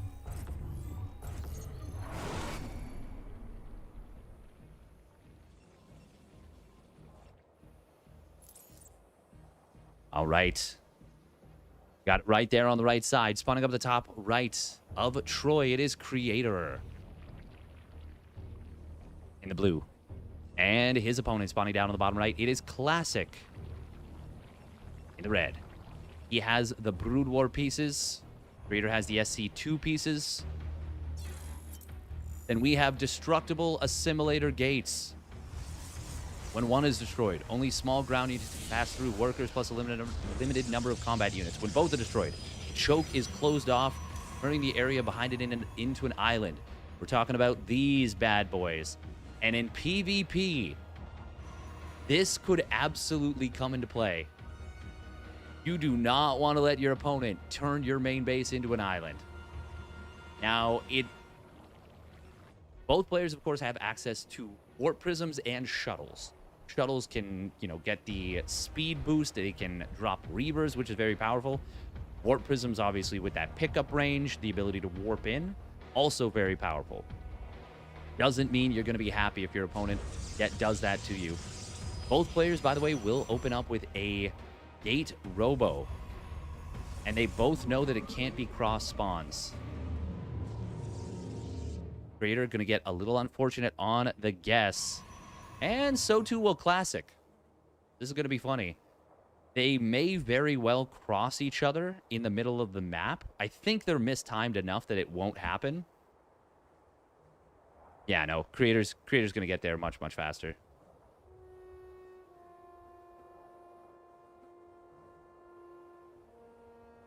Classic also going a little bit further into his opponent's potential main.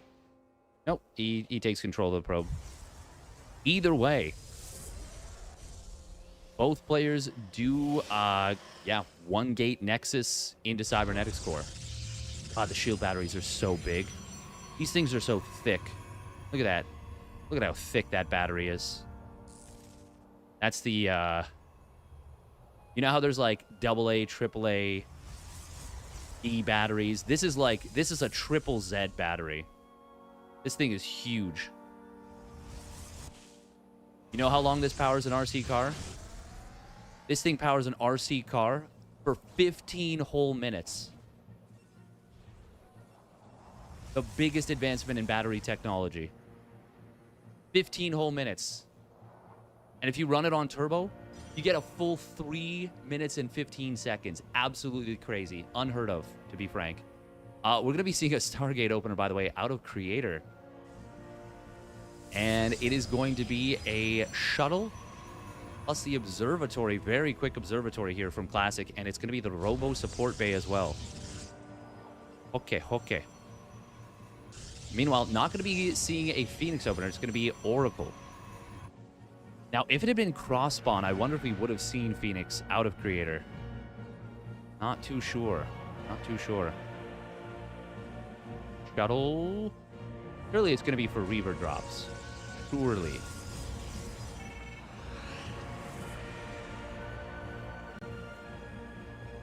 Reaver speed? Yes, no? Oh, Classic's a little bit supply blocked, actually, at 46. There's that shuttle speed upgrade coming in.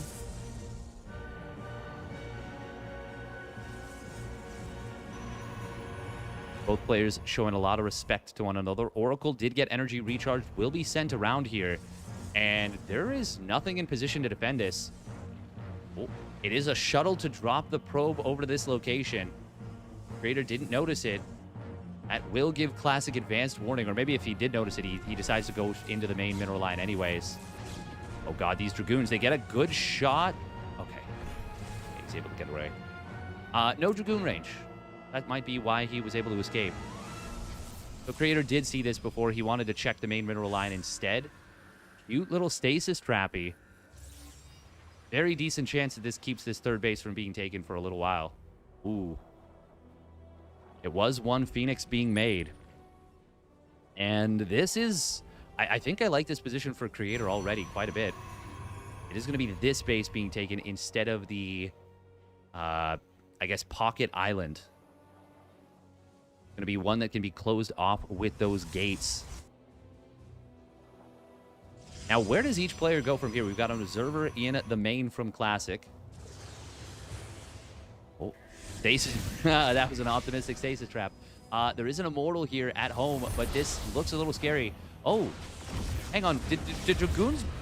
What just broke the force field there? Something just broke the force field. Is it the Reaver? Does the Reaver break force fields? Oh man, Classic again losing this this probe here. Creator with a nice defense. Does push this attack back. Doesn't panic, and he killed the Reaver. Creator is doing very well, I would say, in this game number 1. Going to be a Templar Archives out of Creator.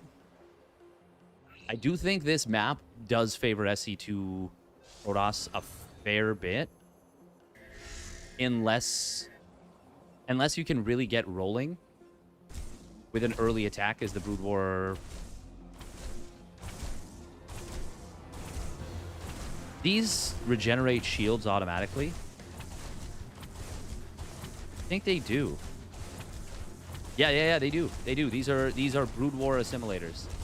They do generate shields passively. Okay. Even in combat. Meanwhile, we've got the range upgrade for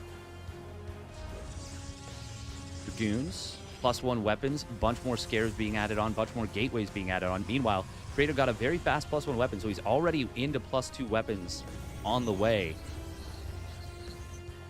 Yeah, I'm liking this quite a bit out of Creator. I'm liking this situation for him very, very much. God, these Zealots take forever to kill these gates. These assimilators.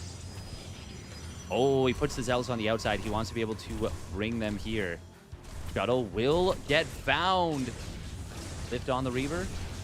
Nope, you can't, can you? It's massive. You can't lift it.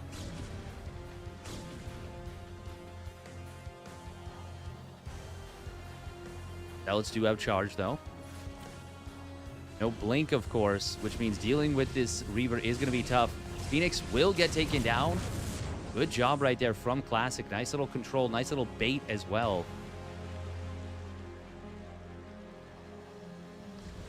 Classic adding on Templar, High Templar, and a Dark Templar as well. Ooh, oh, nice split right there. Very nice split. Another Phoenix was made, by the way. Oh, man. These Scarabs, they track you. They track you hard. Stalker's going to try and warp in. Shuttle is going to die, but can he get back to this position? Oracle's going to be able to take down the Reaver. That was obviously why he turned around with the Phoenix. He was thinking Oracle kill this. But obviously with the trap there, it's not a big deal. Nice stasis trap, finding 5 Dragoons. There's going to be an opportunity to lift 1 or 2 of these Dragoons. Ooh, he stops one of them. Big Reaver shot behind this, but will it matter? Oh, another couple ready to fire.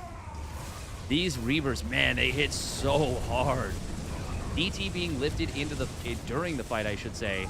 This is a really good fight for Classic, actually. He just killed a lot of stuff with these Reavers. And they all survived. I swear there was one that died like here. But the ones back here, yeah, both of them survived. Reavers are, of course, the, ooh. They're the opposite of Usain Bolt. We're going to see a little bit of a split coming in here from Creator. He's trying to get in on top of this army. Oh, man, the Reaver shots hit so hard. But without the defenses to protect them, that is a big problem. Meanwhile, Shuttle does get taken down. However, the Scarabs, the Reavers, have been cleared out. A very interesting fight. We're going to see a recall coming through. No detection left over, so this DT would have been a problem. It survived, by the way. It survived, and it is actually still cooking. Creator never took a 4th base, whereas Classic has taken his 4th. And it is about to complete. And we actually see Classic getting double Forge. Damn, macro games are so interesting in PvP here. Oh, this is a little bit unfortunate. We got 9 probes on one side and 3 on the other. This is why worker pairing can be so important. Now, in this case, we would never have this on a normal mineral field. But hopefully Classic notices this at some point and optimizes the economy. It's not the biggest of deals. There's much more important things to focus on. But, well, it bothers me. So yeah, fix my OCD, please. A little bit. Creator, oh, look at that. Even though he's got 1 less probe mining, he's actually mining much more efficiently from this base. That is kind of funny. Mama la micra. Classic taking now a 5th Nexus, and Creator is still on 3 bases. Creator getting his own Robo Bay. He thinking Ruptors. Classic, by the way, is getting in towards 3-2 upgrades now. Creator is so close to that +3 weapons. He does not want to get jumped, though, in the meanwhile. Scarab shot hitting one of those Archons pretty darn hard. The second one getting hit by the lighter splash damage. Oh, those Scarabs looked kind of like they dudded weirdly. We're going to see the Shuttle trying to lift these Reavers back, but this is a great concave from Creator. Is it going to be enough to keep pushing? There's so much power in this army of Creator. The supplies are somewhat close, but not for much longer. Creator gets an amazing fight there. Really nice concave. And he's got to be careful about pushing up this ramp. The thing is, Reavers are still so scary, but there are none on the field. The one that's in production just started. Creator does not want to give up on winning the game right here, it seems. He's got his +3 weapons, which is still better than 2-1, I would assume, in this scenario. I mean, it's the same rule as general Protoss units. Oh, a little Immortal drop on the left side. Of course, he's going to be able to warp in a bunch of Zealots if he's so inclined. And I wouldn't mind just seeing him do exactly that.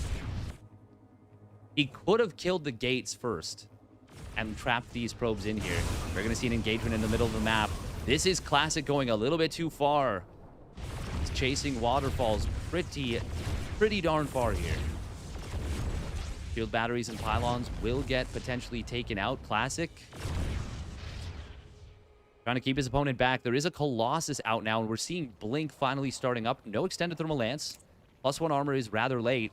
Creator not going to kill Classic before that 3-2 upgrade setup kicks in, and that will swing the upgrades kind of far in the favor of Classic for a little bit. The +2 armor is not the biggest of deals, but it does help a lot. Now, warping in Zealots. Is there any reason that we're not warping in Zealots to kill some of these bases? Oh, look at that cannon, just a little cool. Little like poking its head up. We are going to see one Scarab getting a decent shot with no shuttle. Repositioning these Reavers is not an option. And Creator will close out game number 1. Well done to him. Well done.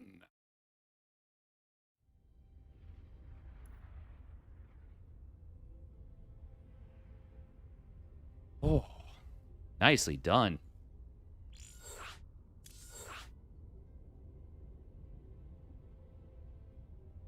There's warp in for SC2 Protoss, and Creator was playing SC2 Protoss there. What is the airspeed of an unladen swallow? African or European? Is it African or European? I feel like it is, but I don't know. Hurrah!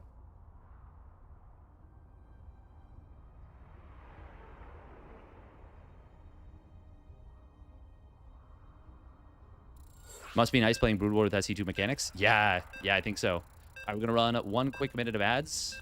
No. We won't. We'll hold off. Game starting very quickly. Do you think Classic gets great memories playing this mod and also the StarCraft Brood War pieces? That is a good question, Ragnar. I've kind of thought about that, and yeah, I feel like they probably both do. Because once again, if you're in South Korea, if you're from South Korea, you are going to have played Brood War in some capacity, almost certainly. Just being alive in South Korea at the age of these guys, you know? Anyone basically over the age of probably 20 will have played Brood War at some point. All right, here we go. Spawning up the top left, it is Creator being forced into the Brood War pieces by his opponent. Spawning down to the bottom right, it is Classic. The SC2 Protoss. Man, Creator looked really good in that game number 1.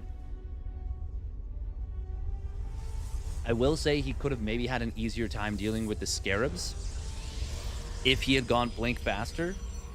If Classic had committed to more Reavers, would things have gone differently?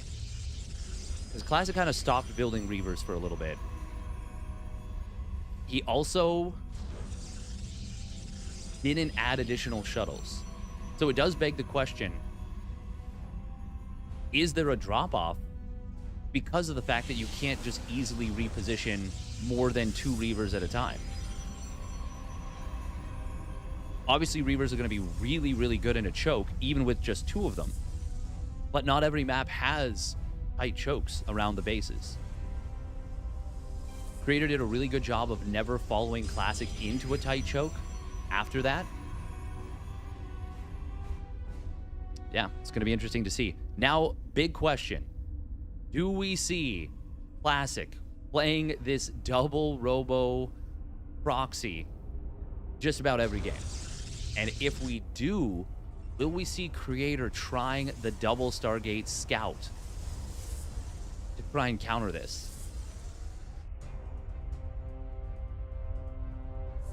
Because I think it's really damn good. I think it's going to be really damn good. There's one robo proxied. Even single proxy robo. I feel like double Stargate Scout would probably still be good against it. You can still build shield batteries on the high ground. You can still pump Dragoons. At least a little bit. We're not going to be seeing that as we do see Dragoon range get fired up. My dream of a hard counter to this build. Oh, but Creator will scout this. Oh, that's a big scout. Now, you can't stop it. Not easily, anyways. It's far enough away that the Dragoons can't... Like, if it was, like, here, or even here, I feel like the 2 Dragoons at a time, even with 2 pylons already up, it would be quite difficult. As it is, he is going to be able to kill at least one of these pylons, and he will get the probe as well.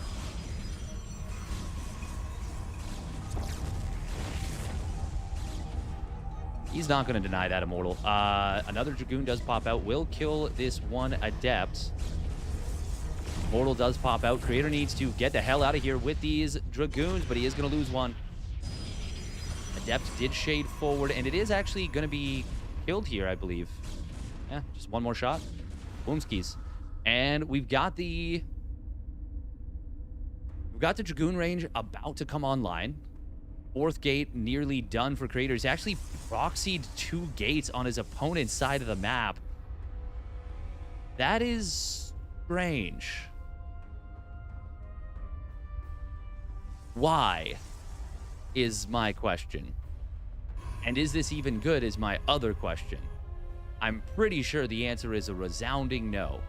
You can't warp units in. It's going to give a strong counterattack. But can 2-gate Goon, even with range, defend double Robo? Immortal? I don't really think so. These Goons are being rallied back home.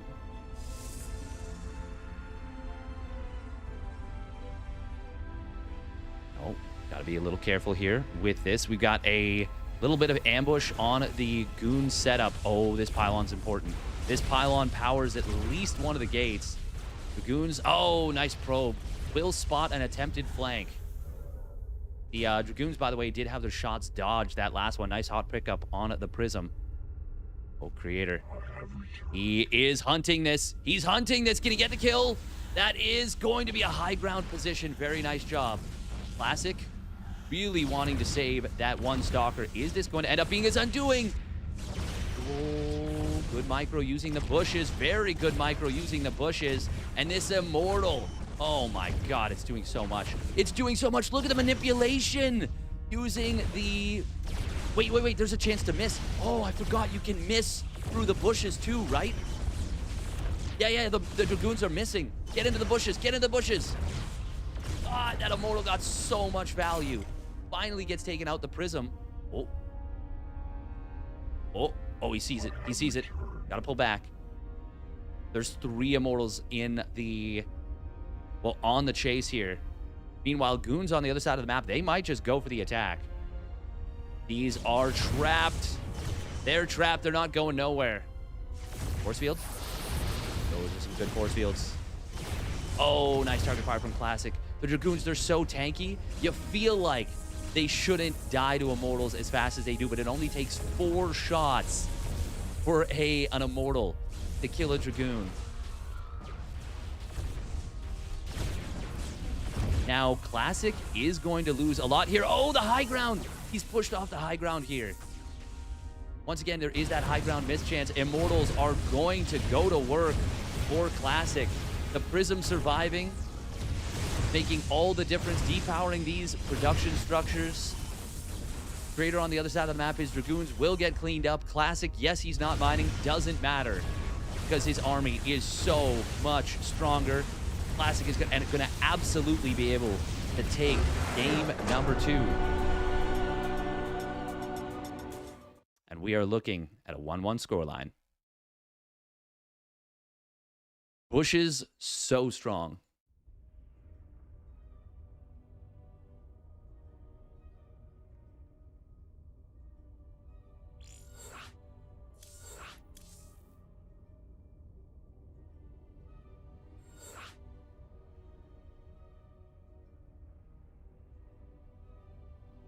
All right, quick minute of ads. That's why you don't stay on Goons, kids.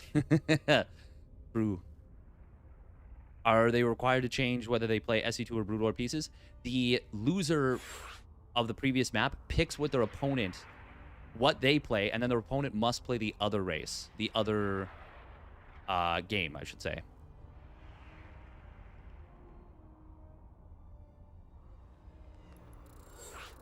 Creator going to pick SC2.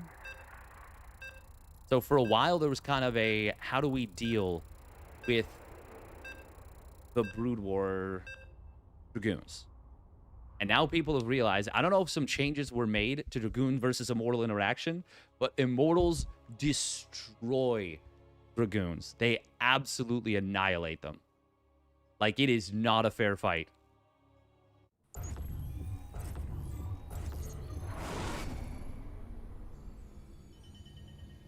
So we may very well see a swapping back and forth. Loser just constantly picking SC2 Protoss. But here we go, spawning up the top right. It is Creator in the blue. And his opponent spawning down in the bottom left. It is Classic in the red. The question is, though, does Creator go for the proxy to Robo Immortal? Proxy double Robo Immortal, that's the question. Mana tried to do it back to Classic. On this map specifically, he put it here. It got scouted, denied, and the game was basically over. Mana tried to build 2 more Robos at home, but he was just too far behind from that point. And even with that, the Dragoons still got absolutely wrecked. It was just that Classic had killed 2 Robos, 2 Pylons, I think 2 or 3 probes. Like, he just killed so much. Got such an insane amount of value. Today, unfortunately, by the way, I will not be able to cover Maestros of the game.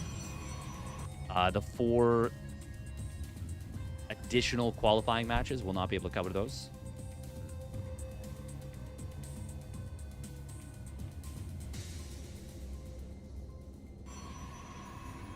May see if I can get the replays and cover them from replay. But I do have plans in the afternoon that I've committed to.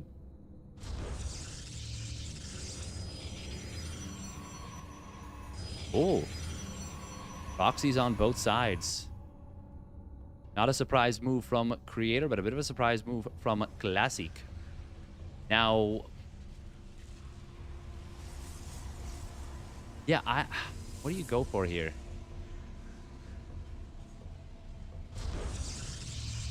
Okay, he's proxying the Robo, but unlike SC2 proxy Robo, you kind of have to go Reavers, I think. The shuttle is slow without the upgrade. The without an observatory, you can't make an observer. Without a what do you call it? Without the other thing, the Robo Bay, can't make Dragoons or the speed upgrade. It is going to be the same thing we saw before, but this time the Dragoons, I think, spot this even faster. Oh, if he can deny a 3rd pylon from being dropped, he's not going to be able to do so.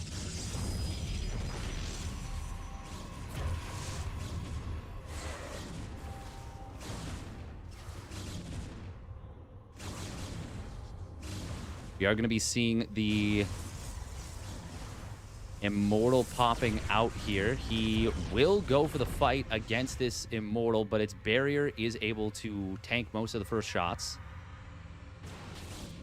Oh, target fire on the Stalker. Not gonna be able to kill it right away, but...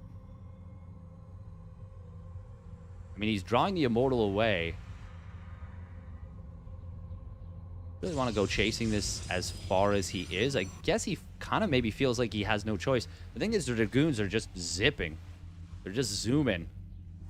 And Warp Gate's not quite going to be done in time to handle this. This is actually quite a nuisance. This is buying so much time. Really nice tactical move from Classic. Recognizing kind of the weakness of this proxy to Robo. And that's a depower just before Warp Gate completed.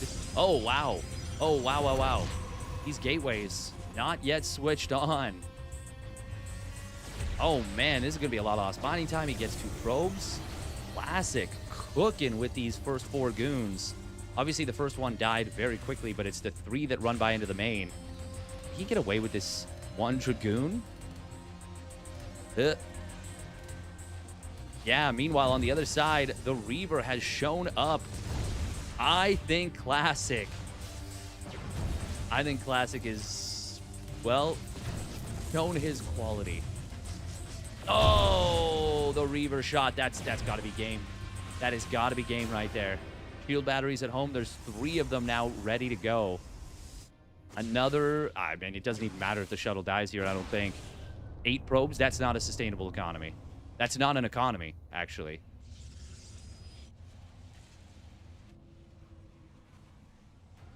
I do like the shuttle being rebuilt in order to allow these units to get back to the main. There are 4 Immortals on the field. There's actually not a crazy number of goons. They don't have range yet.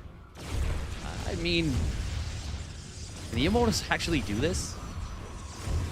Where is the 4th Immortal? Is it at home? Okay, there we go. It's crossing the map once again. Shuttle gonna pick up a Reaver and bring it back home. 1 gateway has fallen. Creator is controlling these units well. Classic is rebuilding gateways behind this, and that range upgrade that is missing is, yeah, it's very late. Probes are gonna pull into this. We are gonna see that shuttle arrive. Observer sees this. Can he still get this done? Do Immortals counter Dragoons that hard that you can still actually win this game here? The Immortal, by the way, getting a huge amount of damage done to this 1 Reaver. Oh, that's a decent Scarab shot. Not bad. The spread on the Immortals has to be so good. Remember that Creator can't really build additional units, you know? Oh, nice dodge. There's the shuttle finally the Warp Prism finally arriving. That's a big Scarab shot. Nice save on the Reaver as well. Shield batteries are starting to run low-ish on juice, but they're not out yet. And the Immortals are getting lower and lower in HP. Oh, he wasn't able to dodge that Scarab shot. That's very unfortunate for Creator. This 1 Immortal getting dropped at 2 HP. Another big Scarab shot. Even now, if the Immortals barriers come back off cooldown, there's still the smallest of chances. The Immortals are going to be saved, but not well enough. The fact that Creator kind of got close there is nutty. Absolutely nutty. If the Reaver wasn't there, that would have actually just killed him. You cannot defend this without the Reaver. I don't think it's possible. My throat is a little bit struggly, a little bit struggle bus. Broodor has more interesting mechanics. SC2 units are stronger / better. Is that a fair statement?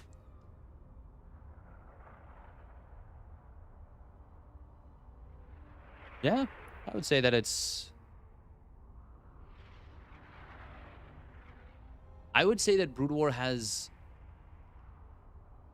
more straightforward units and then also more massively powerful units. So the Reaver, the Defiler, the High Templar even, the Science Vessel, the Scourge. What else? What else are like massive power units? Actually, the BC, the Brood War BC in this game, oh baby, it goes strong. TaeJa is playing. Yes, he is. I would recommend taking a look, by the way, Captain Damage, at the first games of this or the first series of the day. So Classic winning the first break point, let's call it. Let's call it the Brood War Breaker.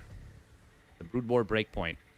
Which is to say winning with Brood War Protoss against SC2 Protoss, specifically against this double robo style, which seems so strong. Here we go, spawning up at the top left of Vermeer. A 4-player map. It is Creator in the blue. And his opponent, he says, I got another trick up my sleeve to beat this proxy double robo shenanigans. That's a proxy of my own. It is Classic in the red. Now, where... Okay. So he knows that his opponent... Hey, look at that. SE EVO. It's the game we're playing. He knows his opponent is in the bottom left, the top left. Creator knows the same thing. Top right, bottom right. So they both know they're not vertically spawned. Now, that does mean, in theory, we could have seen a proxy like... Well, couldn't have seen it here, but could have seen it like here. However... I will say the chance of this being scouted is actually kind of high. Because if your opponent scouts wrong... Actually, no, never mind. Only if they scout cross-map first. Yeah, so if he scouts here, and then here, he will miss the middle. Oh, clever from Classic. So he uses where his opponent... He could have spawned, knowing his opponent gets the same mirrored scouting pattern for putting this double gate down in the middle.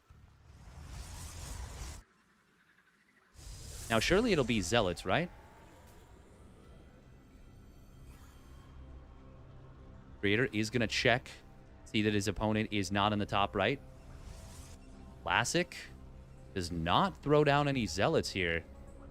But that's just going to mean he floats a little bit, no? He'll float actually quite a bit. Yeah, I'm confused. A little bit confused. I guess he gets the Dragoon range, so it's fine. But, Creator will scout before he expands, and he's going to see that gateways are not at home.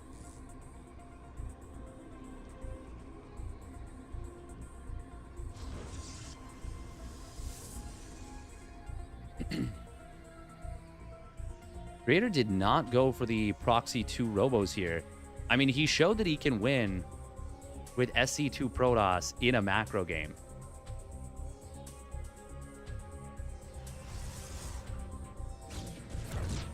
Okay, the Dragoons kind of get scouted here. Robo is necessary to deal with the Dragoons, I feel. We got a shuttle being produced. Is it going to be a Robo Bay at home? I mean, it'd be wild if you proxied the Robo Bay. There's no reason to. Proxying your production makes sense. Proxying your tech buildings that don't build anything out of them, that doesn't really make a lot of sense. So, of course, he puts it at home.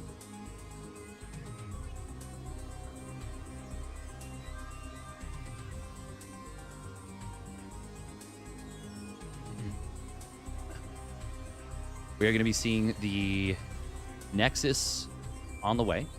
Field battery at home. There will be potential Guardian Shield or possibly Force Fields available.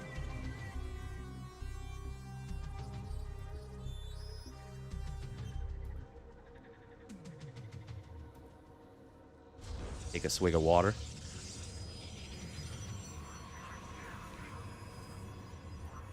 No shuttle speed here for Classic. Also, no fourth or third or fourth gate for that matter. Have a nicely tightly timed build.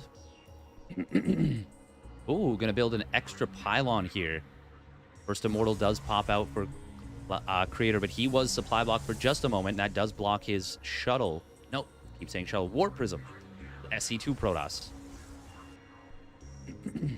It is tough. My brain struggles a little bit to switch back and forth. So it seems like, more than anything, Classic is trying to use this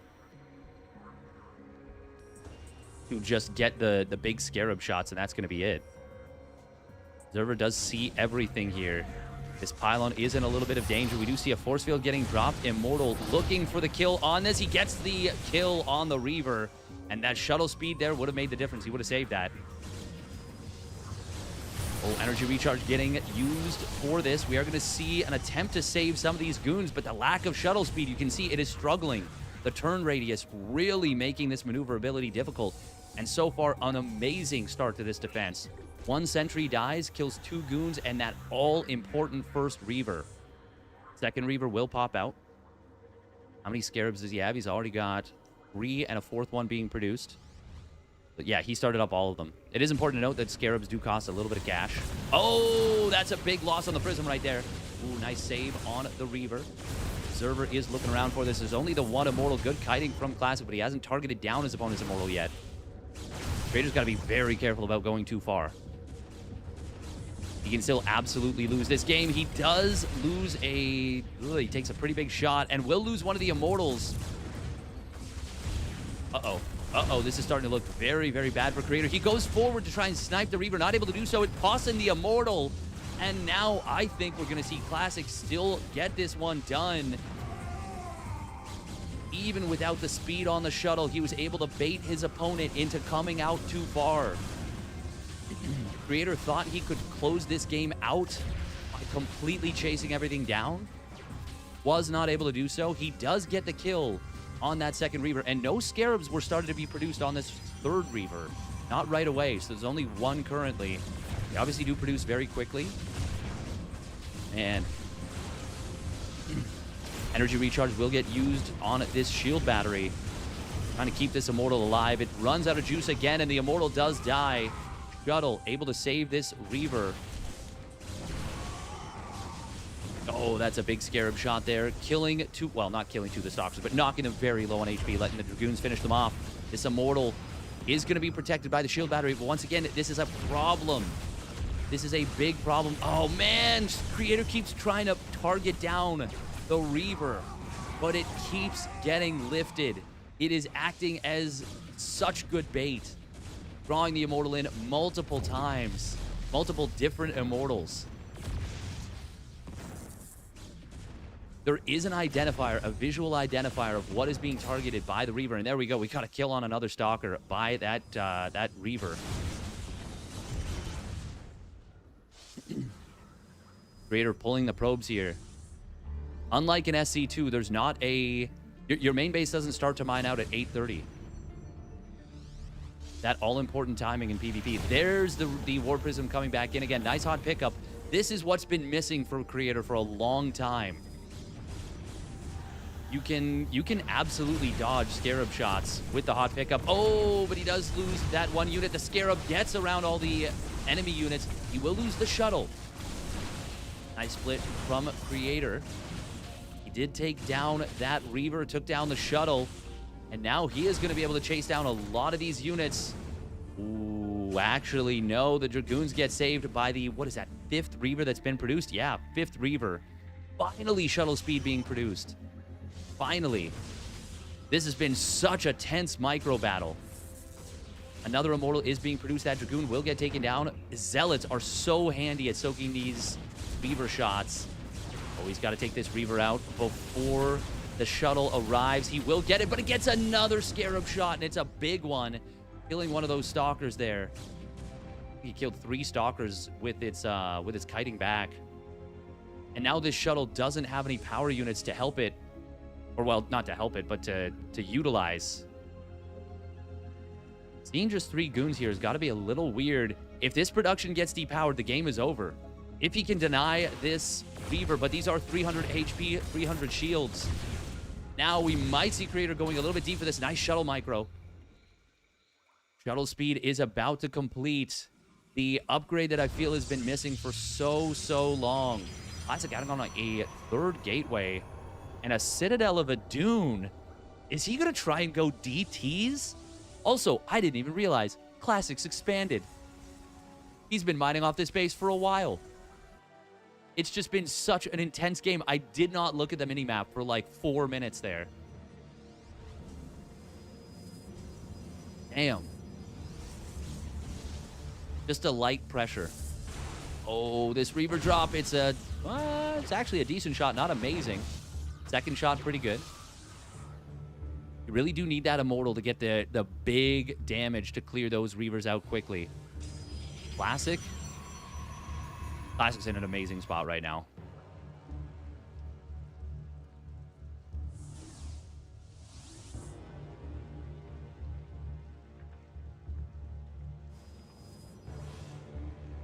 Creator? Oh, man. He's about to get double Reaver dropped in the main base, but the Pylon will spot this, and he will back away. He wants to reinforce his main army. Oh, that's a good double shot on those two Reavers. There is that stun. As you can see, there's a little orange thing above the Reaver's head. It takes them a moment to be ready to fire. Good micro from Creator, pulling back some of these wounded Stalkers as they get targeted, but Classic, the target fire with his Reavers has been very good. Zealot speed. Oh, this is such a timely upgrade right now for Classic. We're going to see a break attempt coming in on top of this. Almost getting the shuttle, but not quite able to. The Warp Prism Micro kind of dancing around these units. Shuttle will go down. The last Reaver going down as well. And now the Immortals can go to work.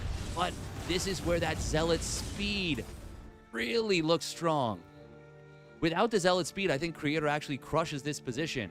That Citadel of Adun was so clutch for Classic. So clutch. Now he adds on the Templar Archives. That's going to unlock High Templar tech, Dark Templar tech. We have not seen a game, really, that has gone to this position yet. Classic getting up to 8 gates. He's also got a third Nexus about halfway done, just shy of halfway done. Speed lots. Dizzle tizzles. Looking at a Dark Templar being produced off a gateway, it feels just bizarre. Creator, I'm impressed that he's still alive, but he is going to be mining out of his main base pretty darn soon. In fact, that first mineral patch just now disappearing. Classic, his is also starting to dry up, but he has a new base to transfer to. In fact, I would say you don't need more probes right now, not until you secure a 4th Nexus. Well, actually, no, there's still a little bit of money in the main. Raider trying to get something done with the Warp Prism drop across the map. Classic not making Storm. I'm surprised he hasn't morphed these into an Archon yet, but I'm sure that he will soon. Is there any difference between SC2 Archons and Brood War Archons in this mode? Or are they just exactly the same, basically? DTs, by the way. Kind of funny here. Very funny watching a Speed Zealot trying to run away from a Warp Prism Immortal, because the Speed Zealot is so fast, but, like, there's really just no way to chase it down. Or, sorry, no way to actually get away.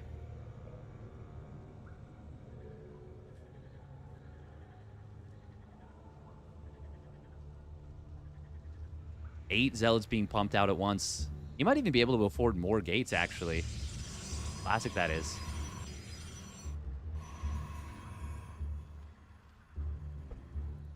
Raider does not have Blink. He's actually going Glaives.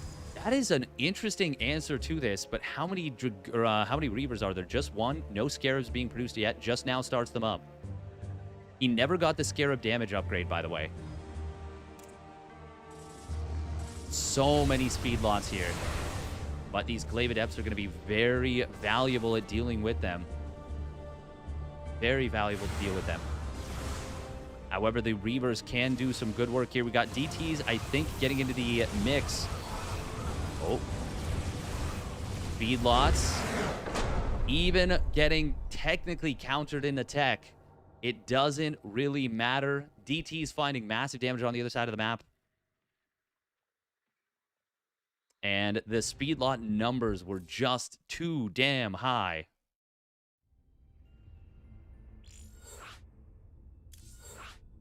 Brood War Archons attack faster? They do in the base game, but do they also in this mod? In the SE EVO mod?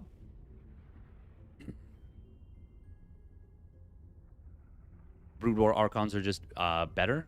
More damage and not dependent on biotag. Oh. Oh, okay. Do they also attack faster? They do in this mod? Okay. Cool, cool, cool. Yeah, I'm just asking because I don't have all the unit stats locked down. Brood War, of course, is a very complicated game. And I don't even know everything about Brood War. But I know that there are some distinct differences between Brood War and Brood War in the SE EVO mod. Okay, we're going to run 1 minute of ads real quick. We'll get into game number 4? 5? 5. That was a pivotal game as well. If Creator goes on to win that one, yeah, we got ourselves a series on our hands, but Classic looking so good there. Creator will pick the SE2 Protoss once more.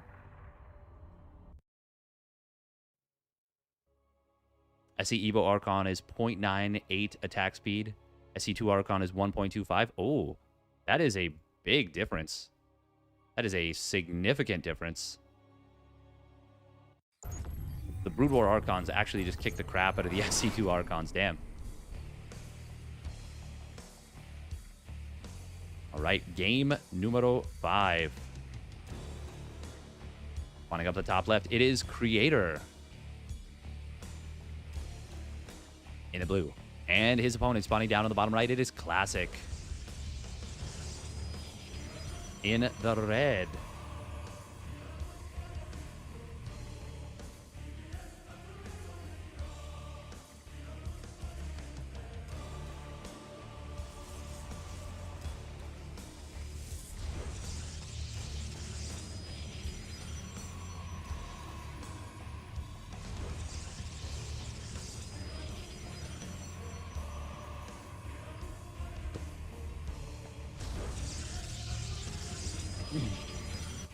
All right.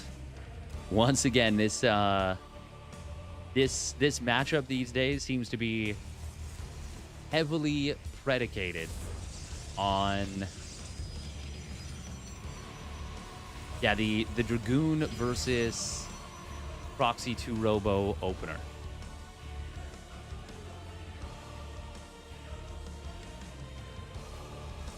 I mean, Dragoons they just have a difficult time. There's no other way around it. They just get owned. But it does seem like Classic, at the very least, with a little bit of an edge, has been able to handle it.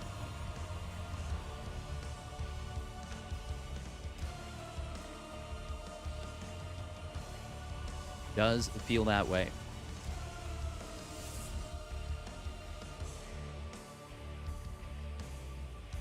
All right. It seems like Creator doesn't want to go for it this game. He does go for the double adept. Will he build in base Robo? I don't think you want to just straight up expand. Just a little bit better than 20% faster. Yeah, that's like 21% faster, 22%. See how much? 0.98. It's about 22%, I want to say.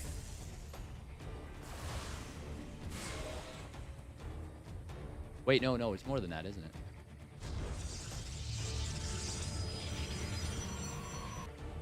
That's not the kind of math I can do in my head. SC2 Archons do 20 plus 10 versus Bio. Brood War Archons do 25. Ooh.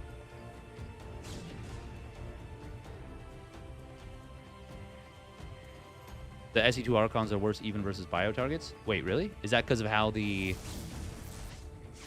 like unit tags work? Oh, Sentry not going to be saved by the shield battery. I mean, once again, goons are a problem. Like, they're strong if they're not fighting immortals. Another Sentry will pop out. The double adept on the other side of the map. I don't know that it can get in here. It is going to be that Reaver opening once again out of Classic. Oh, the Adept's actually shade forward from Creator. Is that an oopsie or was that an on purpose? Well, it's going to cost him an adept, so I have to assume it was an oopsie.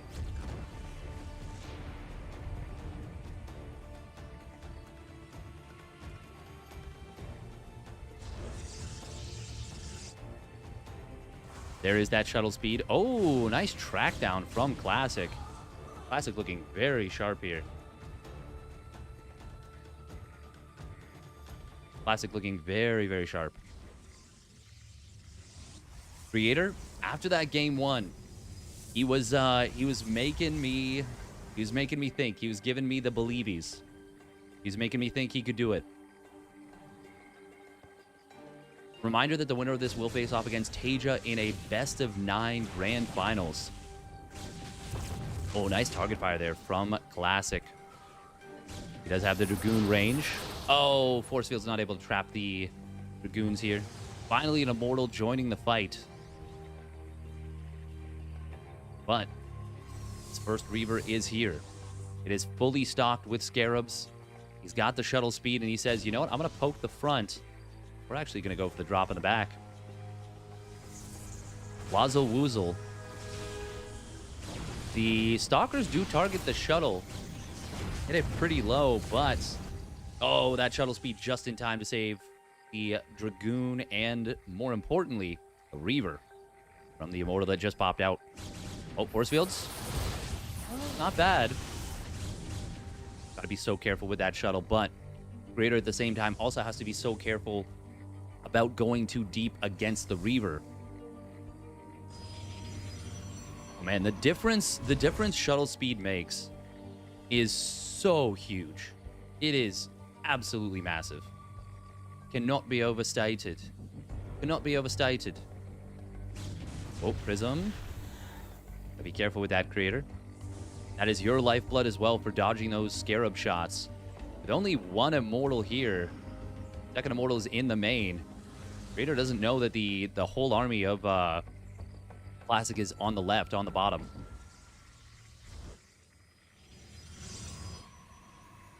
Little flanking Stalker squad. Blink starts up, but it is late. Creator gonna lose some units. Oh, nice dodges there. Nice dodges with the Warp Prism.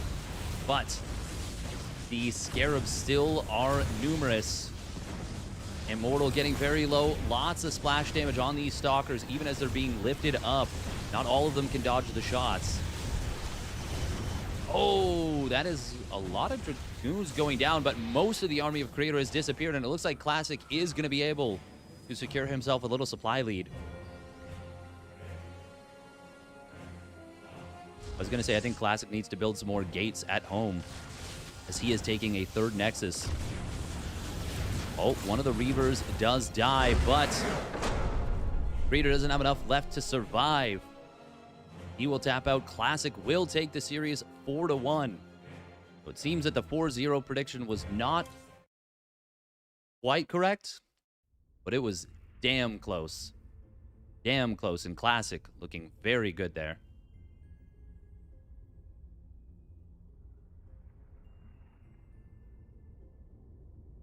Yeah, Reavers are super, super strong. Super, super strong. This definitely feels like a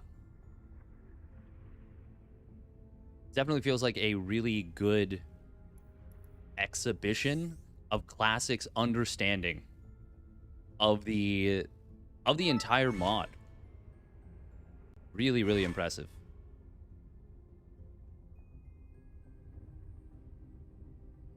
And that means it is going to be time for the grand finals. A best of 9. Does Phoenix lift cancel the Reaver shot? Phoenixes cannot lift Reavers. And Classic's pickup micro. Classic's pickup micro is fantastic. Yeah, remember, he doesn't have the range. Like, the shuttle is only, like, 1 pickup range. Not like the War Prism, which is 5.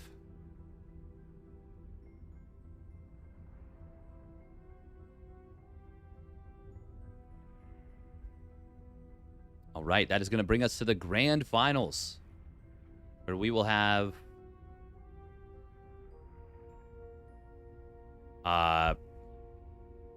Classic versus TaeJa. TaeJa.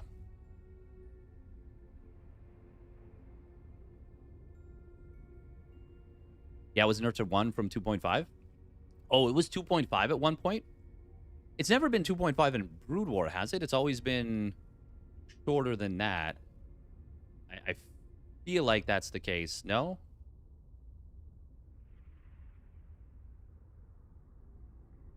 I may be able to cover one of the series, by the way, for Meisters of the Game, but it wouldn't be more than that. Brood War was always one, I think. I think so, too. You reverted the buff to give it more HP? Ah, okay. I kind of like that. All right. 3 minutes of ads on Twitch. Remember to follow, subscribe if you're able to. It is September, so discounted subs right now. Got a free Twitch Prime. That one helps a lot. September. Which is weird because it started August 29th.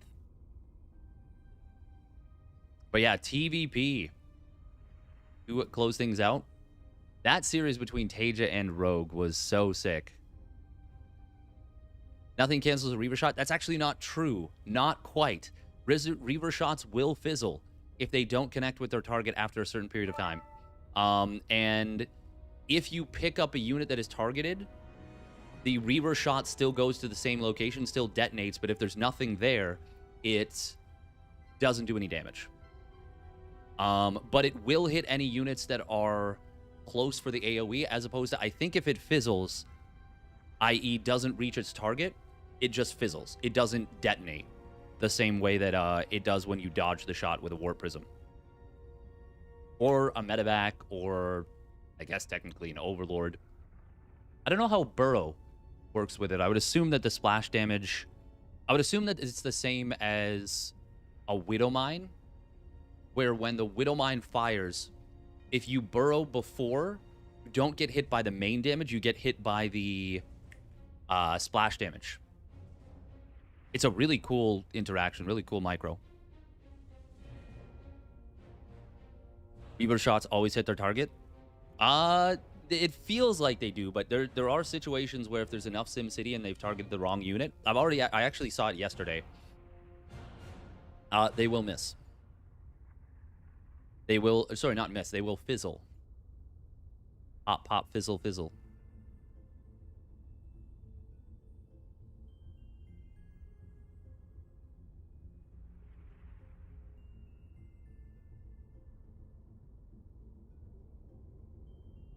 This is the grand finals of this $6,000 tournament.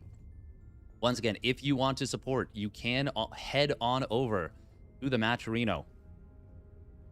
Boost the prize pool. Once again, big thank you to the whole team of SC EVO modders, everyone who organized this tournament. Oh, thank you, Lithanos MD. Thank you. SC1 mutas are discussing the EVO, though. They're so strong. They're super, super strong. All right, I think I'm going to make another coffee, and I will be back.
All right. Sorry about that, folks. Sorry for making the players wait a little bit. Needed to stretch my legs. And etc. Word on the street is mutas are due for a bit of a love tap from the Nerf bat. I wonder... Yeah, I think that after this tournament, there'll probably be a little bit of shifting of some of the numbers. I do think SC1 mutas, it's important that they're strong, but I think that they might... I wonder if the glaive bounce damage, maybe drop it to like 40% instead of 50%. Because 50% right now, that's what feels the most devastatingly strong. Haircut looking clean. Thank you. It's a little bit messy this morning, but the lines the guy does are like really like he does. I have the line in here. Really like it. Looks sharp. Give them 1 base armor and drop the glaive damage. Would that make them even stronger though? That might make them even stronger. Truth be told. Looks like somebody is AFK, and it's not me. Okay, so game 1 is going to be Maganatha. Game 2 is going to be Pylon. Game 3 is going to be Vermeer. Game 4 will be Sylphid. Game 5 will be Purity and Industry. Game 6, if we get there, Blue Storm. Game 7, Troy. Game 8, Holy World. And if it goes to Game 9, we will get the island map. Wow. If it goes to Game 9. TaeJa. Looks like he is the one that gets to pick. Or are we're asking? We're asking right now. Game 9, it is a best of 9, yes. It is a best of 9. TVP. Ted v. Ped.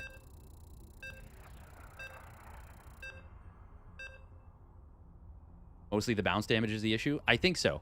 I think it's the bounce damage that seems really strong. Because, like, seeing the... Now, you could do something very interesting, and people might be upset with it, but you could keep the bounce damage at 50% and remove the third bounce. That is an option. Not even a bad one. Now, would it feel wrong to do so? It would be a pretty big nerf. It would be a pretty big nerf. I might even argue you maybe increase the bounce of the first attack then. But either way, that is a discussion for another day because we've got ourselves a series. The grand finals of the SEL Season 2 Championship. Spawning up the top left, it is the return of warm weather, of walks on the beach. It is the summer of TaeJa. Once again. And his opponent spawning down in the bottom right. It is Classic. The runner-up at the EWC. The only one to make Clem look outclassed at that tournament.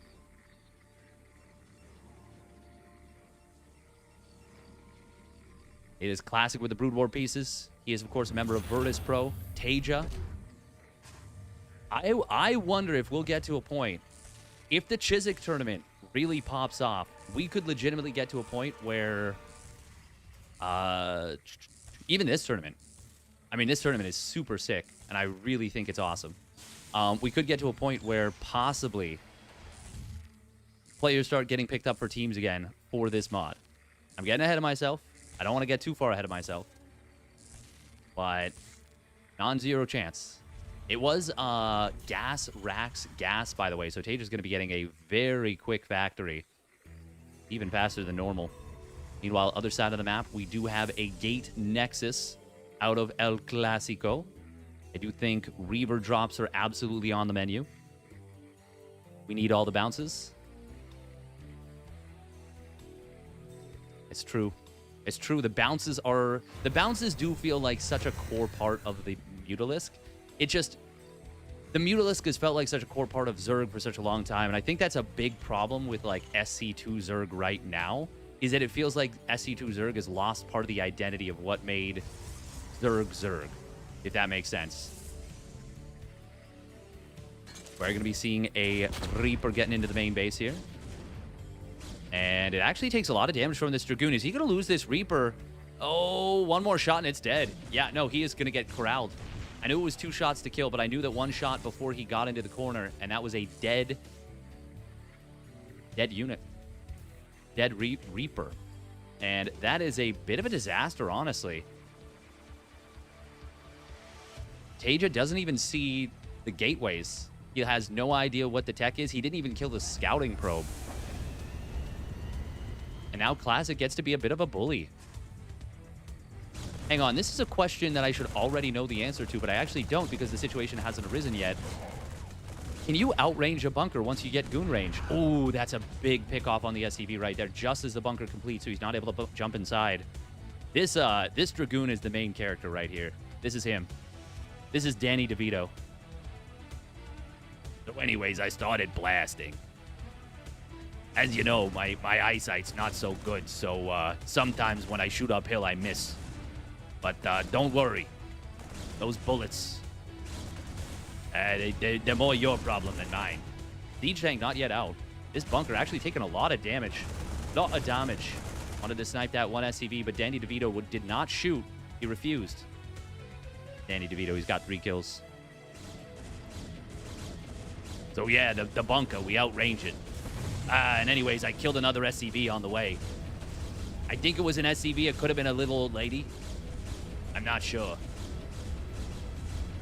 This bunker is really, really taking some heat. Siege tank will pop out and will finish up. Oh, somebody stole the kill from Danny DeVito. I have to assume that's one of the other guys from It's Always Sunny in Philadelphia. Rob McElhenney? Was that him? Hopefully he lives. I like Rob McElhenney. Welcome to Wrexham's a good show. It's fun. 4 probes going down to a Banshee on the other side of the map.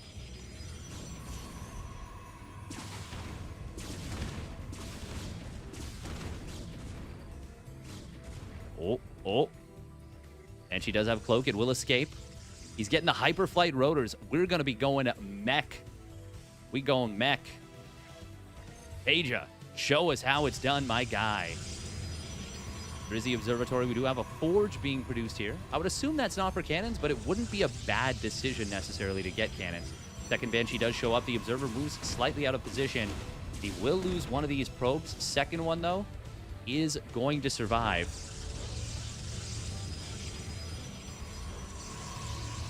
Classic slightly out of position, but it wasn't the worst thing in the world. Rob Mack. There he is. There. Look, I jumped on him. I jumped to one. Oh, look at that. They're hanging out next to each other. Protecting the natural together. Second starport. Oh, wow. I guess the only air-to-air is scouts. I mean, there's Corsairs, but it's same thing. You're not going to really want to make that against Terran. So this is the kind of thing that actually could be very good here. This is kind of like how double port Banshee used to work against Zerg way back in the day. Now, obviously, it's a little bit different because there's much more anti-air for Brood War Protoss, but there's no Blink Stalkers. You can't jump on them. You can't punish them as easily, especially once that speed comes in line, which is done now. And actually, no, I guess it's not really like that, is it? No. But the scouts, once they come out, they would shut it down.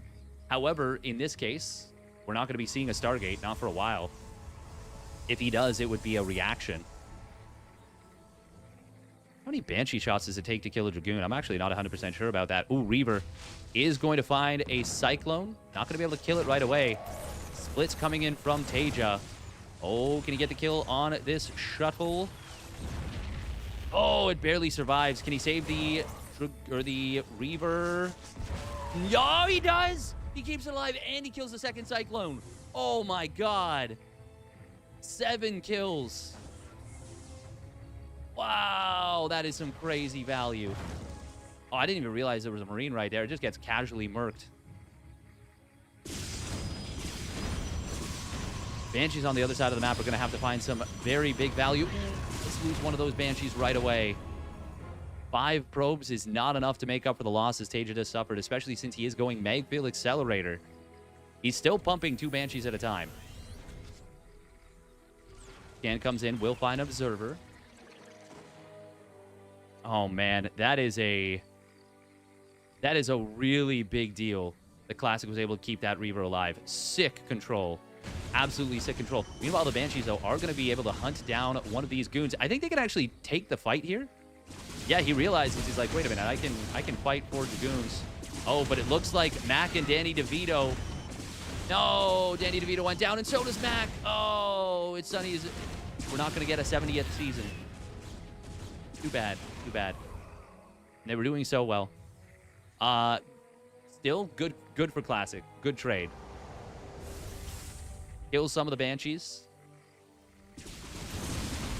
More so because of the context of the game in general. It looks like he did lose the shuttle, though. That's not a good trade. Oh, okay. That's actually really good for TaeJa, then. Siege Tank's going to be able to move out and help secure this base. Banshees are still being pumped out. Still, 2 at a time. And this is... I do feel like maybe you do want to build some scouts. Like, even just 1 Stargate could go a long way. Speed Zealots are going to be running forward after these Cyclones. Cyclones trying to kite back. And look at this 1 Banshee being repaired during all this. Zealots will get into the natural expansion. They only get a couple of SCVs, though. TaeJa with a big cleanup. And now he's actually trading efficiently. Oh, that is the deadest Reaver of all time. Unless... No. Kaboomskis. Oh, but this is a nice interception on these Banshees. Good split target fire there from Classic. Able to finish off the 1 low HP Banshee. TaeJa getting caught big time. 3 of those Banshees going down. That is expensive as hell. Very back and forth game number 1. And if this is a preview for the series, I am here for it. These Speed Banshees, they are so difficult to corral. So difficult to get a handle on. And that is why I'm going to keep bringing up scouts. Like, I know that they're expensive. The thing is, they're not as bad as their Brood War counterparts. They're actual Brood War counterparts. They're cheaper, they're faster, they do more damage, and they're very good air-to-air. Even just using them for defense would potentially be worth it. Now we're going to see a... Oh! Storm Drop coming in on top of this mineral line. Able to get 5 SCVs right there. That speed shuttle going to work. The missile turret and the natural, will it get a kill? No. Job by Classic getting out of there. TaeJa did pull the SCVs quite quickly, so it's not going to be as bad as it could be in terms of worker damage, but it is still going to be a bit of a nuisance. Well, not just a bit of a nuisance. That's a lot of damage. Also, the shuttle getting away. So many Banshees here. It's mostly Banshee tank at this point. Oh, TaeJa, not controlling the Banshees once again, losing 2 more of them. TaeJa's really got to tighten up the control with these Banshees. He is letting them wander into harm's way. It's a lot to do here. There's a lot to do. Storm. Oh, cute little move. Double Storm into the Archon Morph. He does lose that Archon, of course, because the Banshees, I mean, there's just a lot of Banshees, but that's a lot of damage on those Banshees as well. Still enough to 2-shot these Dragoons, and he does manage to secure an escape path out. Zealots once again being dropped in from that wounded shuttle from earlier. Oh, but it will die. No, it doesn't. It doesn't die to the missile turret. The persistent shield healing might have actually just saved it. Oh, Banshees did actually dance back in here. Oh, man, this is... God, these Banshees, they really need to get home. But at the same time, he might want to keep them here to force his opponent to stay back. Oh, Speedlot's going to try and get in on top of these tanks. Hellbats are a little bit behind this. +1 weapons is done. That is a big scan. Siege tanks. Ooh, they're going to be able to push back the High Templar. Not able to kill any of them, though. This feels like a really scary push out of TaeJa. Storms on the Banshees are going to be very strong. Oh. I actually think you don't want to kill that watchtower. I think that's a very valuable watchtower for you. Ooh, the Banshees that do dance through.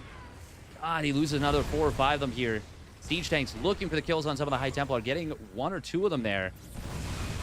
TaeJa, Hellbat's getting stormed a little bit, but there's not a crazy amount of High Templar on the field. He's going straight speed lot at this point. TaeJa moving tanks very far forward. That was a bit of a dangerous move, but it will work out for him.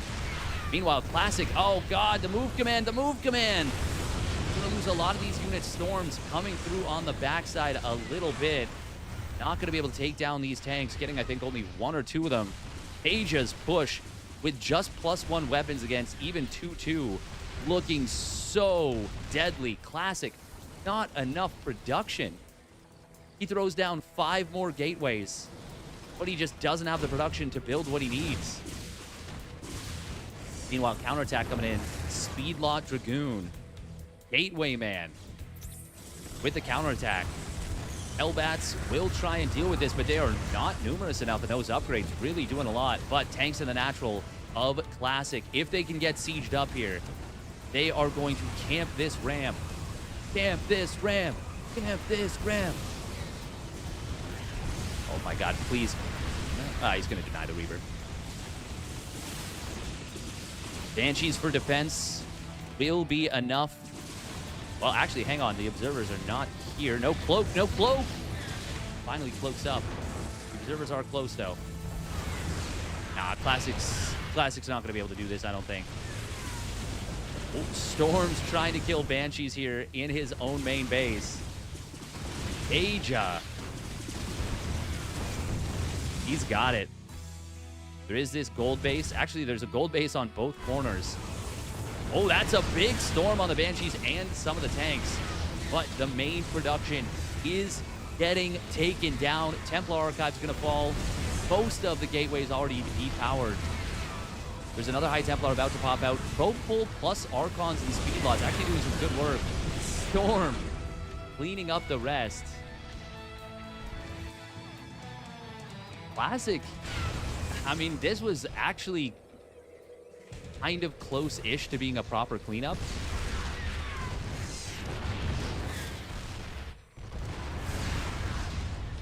But there are still too many tanks here, and GG will get called.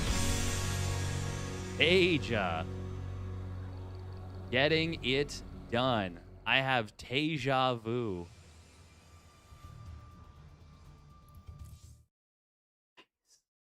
Twitch chat, well done. Huge for TaeJa. Winning the first map against Classic. Absolutely. Classic was a hands-down fave.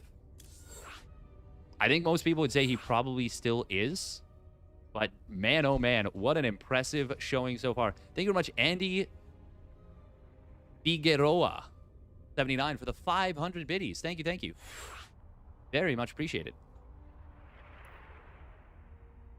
Reminder that since it is September, you get a hype train.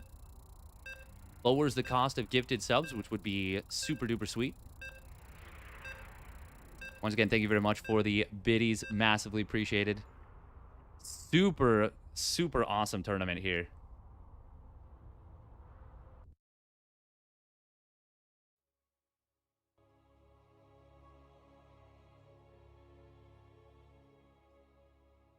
All right, game number 2. Gonna be on Pylon here. TaeJa going up 1-0. Classic picking the SC2 pieces. Will force his opponent into the Brood War Terran. And here he is spawning down on the bottom right. It's TaeJa. Kept his eyes on the prize, even with that nice big counterattack coming in from Classic. TaeJa didn't lose focus. Got it done. Spawning up the top left. Making a lot of good moves. But not able to handle that big mech push at the end of the day. It is Classic. In the blue. Thinking about that. What would the best play for Classic have been there?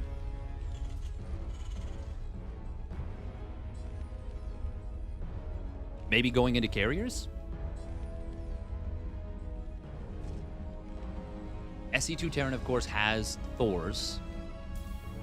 They also have the Cyclones, the Megfield Accelerator Cyclones. Hoping to see Ghost one of these games. Ooh, did you see Cure versus TaeJa? Because TaeJa did a sick Ghost play in his game versus, one of his games versus Cure, where he mass locked down like 5 or 6 tanks. Classic can make Arbiters. True. Good point. Good point. I'm so unused to it. I forgot that Arbiters are a thing, and they're like the core to dealing with Terran after Gateway Man. Scouts for the Banshees into Arbiters. Yeah, I'm really surprised he didn't make a Stargate at all. Like, honestly, just making Scouts feels like it would have been good. Yeah, Arbiters are key. Absolutely. Yeah. TaeJa, by the way, does build 2 depots in the wall, and obviously as a result, I mean, he's going to have to lift the barracks. Yeah. Well, putting it actually 2 gaps wide, 2 gaps away, will be a command center coming in. But Classic does get denied from the scout. Good job from TaeJa. It is a quick hallucination, though. Sentry first out of Classic. And actually going Sentry Stalker and then starting up Warp Gate. It's going to be a quick factory, but expansion before second factory. And this is all off just 1 gas for now. Second gas, of course, going to be added on, but looks like TaeJa maybe wants to get some scouting information with this first Vulture. I mean, oh, actually, no, he's at second Vulture, actually. First Vulture's already here. Vultures are not super strong in a fight. They are mostly spider mine delivery packages.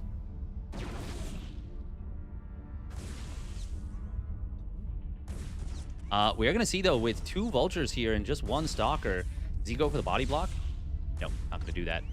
We'll be able to get a decent bit of hull damage done to this 1 Stalker. It's got to be a difficult thing to do, switching between... I feel like specifically for Protoss, it's probably very difficult to switch between Dragoons and Stalkers because the way that they work as units are so different. They're obviously a simple thing. They're very similar. You know, they are a ranged unit that shoots air and ground. They're kind of a core unit for the Protoss. Oh, big pick off there for TaeJa. We'll find a Stalker before it can recall out. And Classic is going to try and wall against the Spider Mine push that is going to be coming. This is not the Speed Vulture push that we're used to seeing. This is just Spider Mines. TaeJa, unfortunately for his part, was a little bit supply blocked there, but he's going to be pumping quite a few Vultures out here. Not a crazy number of Marines, but enough to add some big value here. Sentry taking a lot of damage there. No robo, so no detection just yet. Oh, that Spider Mine connecting from downtown gets a huge volley, huge splash. Steph Curry with the frag grenade. We are going to be seeing a Sentry getting taken down. The wall is actually taking a lot of damage. He's going to have to cancel one of these gates. And now the Spider Mines will burrow up. Observer is out, though. That is going to allow him to hold this position. However, the... okay, no, TaeJa not going to drop any more Spider Mines. Is he out? Might be out. I can't tell, actually. Either way, it is a hold. It is a hold from Classic, but TaeJa's still finding a decent bit of value with this. And it's not a bad powering build. He's on 4 factories right now. Already has the Vulture speed done, too. Those things are going to zoom now. And if Classic tries to commit to an attack, well, Vultures are going to be a problem. Vultures are going to be a problem for the counterattack. Now Siege mode starts up. I'm surprised we don't see a second machine shop at least. TaeJa going to really slowly creep that Siege tank count up.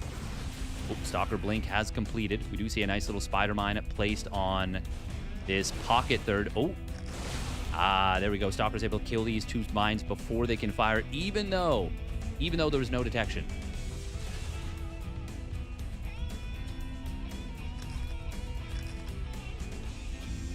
The Stalker's hit scan, does work pretty effectively.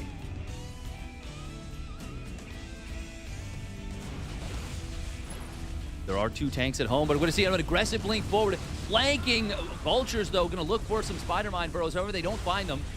Are there enough vultures to push this back, though? Prism Micro going to be good. SCVs will pull into the fight. This is going to be a lot of damage. Server, where is it? Oh, it's right here. It's right here. Classic sees out everything. Oh, spider mines in the main. Classic's got to be careful. Don't blink in. Don't blink in. Don't blink in. Okay, he sees everything. What is that? That's an immortal. Oh, he wants to use the barrier to bait out the mines, but the barrier's on cooldown now. TaeJa putting the spider mines far enough back that the immortal not able to just drop on the edge and bait out those mines. Good job from TaeJa. Good job from Classic, though, not overcommitting. We got a very even-looking game in game number 2, although Classic has now secured a 3rd base, and the pressure is heavy. Oh, is he going to go after this tank? He does kill it. Takes a lot of damage on these Stalkers. +1 vehicle weapons has now completed, which is going to be very good for the Vultures, very good for the siege tanks. And the Vultures on the other side of the map, they do find 5 probes very quickly, just 2 of them here. Spider mines burrowing up in the natural. Oh, wow, that one spider mine had a bit of an existential crisis. Immortal drop coming into the main base. Charge is getting closer and closer to completing. We do have Charon boosters being researched. And Goliath production starting up for TaeJa. TaeJa looking like he wants to do a 2-base all-in with this. He is getting +1 vehicle plating. Oh, as I say that, 3rd CC. Goliaths not going to be able to chase down this Prism. Mostly, I think, just trying to zone it as much as anything. We got a starport actually coming in. This is going to be for vessels? Maybe for defense matrix? Or is this just literally so he can get the science facility? Oh, Vulture's looking for a jump on top of these Stalkers. Not able to find it. Resources lost is 5 different. 5 resources. Not 500. Not 50, which would be 50. Not 5,000. 5. And now it's not anymore. It's not close. SCVs are going to start to fall as the Stalkers go for the counterattack. Vultures on the other side of the map looking to get damage done. They will be able to take out these Stalkers with the mobility advantage. Really trying to set up a spider mine contain on the natural. God, that Immortal is going to live forever. Blinking forward and on top of these siege tanks to recall as well. Immortal not able to take down many of the tanks. TaeJa does still have a strong position, but Classic has killed so many workers on the other side of the map. TaeJa needs to win with this push. There are still a couple Stalkers on the other side. TaeJa may eventually clean that up, and I think he will eventually clean that up. Ooh, High Templar. It's got Storm research done. Spider mines are being set up once again. TaeJa needs reinforcements with this push, or he is eventually going to get overwhelmed. Spider mines trying to protect against a charge lot flank. Stalkers trying to slowly pick away at this minefield. We are starting to see probes fall in big numbers. Oh, big spider mine shot. Big spider mine shot, tightening a bunch of those Stalkers in the natural. TaeJa really starting to cook with this push. He's now got a 15 army supply lead, which doesn't sound like much, but it is 50% more army supply. And the probe count is starting to dwindle for Classic. A little bit of a mine drag, but the Zealots got blasted. Storm's going to try and come in on the spider mines. He loses the Templar. That was not a great usage of the High Templar by any means. There's no Academy, so no Comsats. No, is there? No, there is. Oh, that is not going to work for Classic. He's going to tap out. GG. Yeah, there was a Comsat, wasn't there? Yes, there was. Then he must have made an Academy. When did he make the Academy? It doesn't really matter. here at some point. I know, he made it sometime. Damn, TaeJa.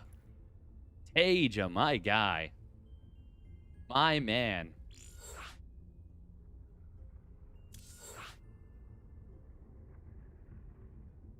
Zealots are very good to make, to mind drag. Yeah. But it's not easy. It's not easy. All right, we're going to run a quick minute of ads on Twitch. YouTube, please like the video and subscribe if you're here.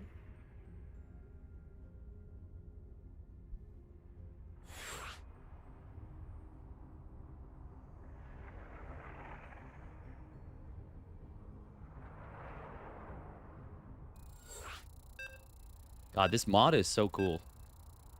It's just fun. It's just really, really fun. It's fresh. I want to be entertained. I want a good strategically deep game, but I want to be entertained as well. This mod is entertaining.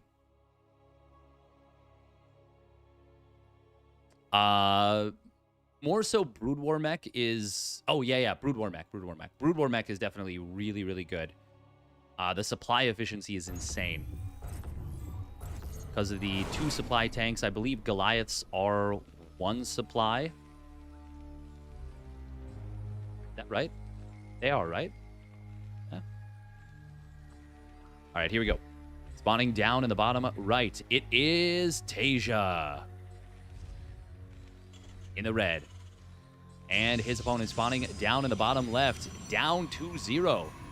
Classic. And TaeJa. Oh, God, he's so cool. 2 supply for all factory units. Ah, okay. Yeah, 1 supply on the Goliaths would be insane. Were they ever 1 supply at one point, or was it just that they had a really small profile?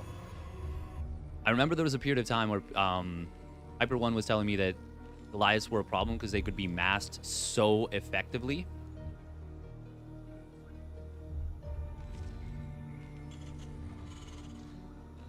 We are going to be seeing Command Center first here on Vermeer.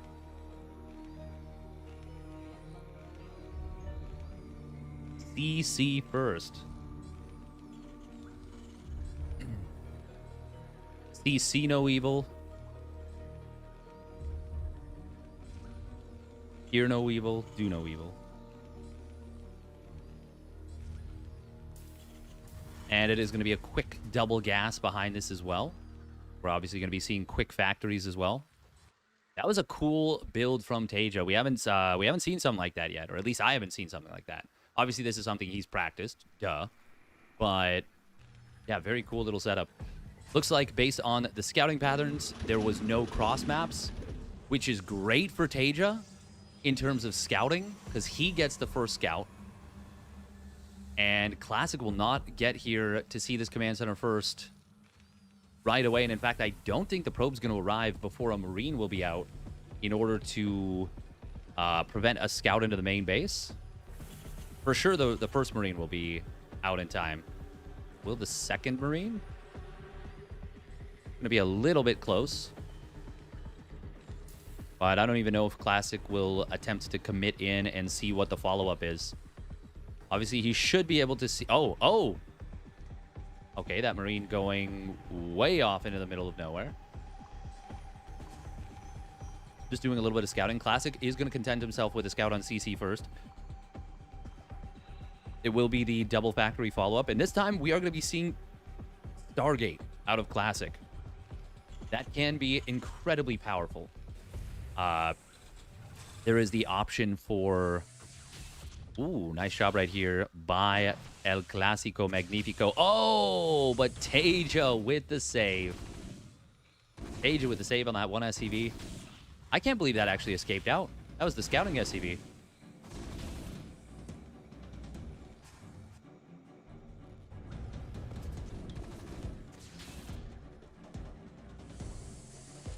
It is going to be Oracle coming in.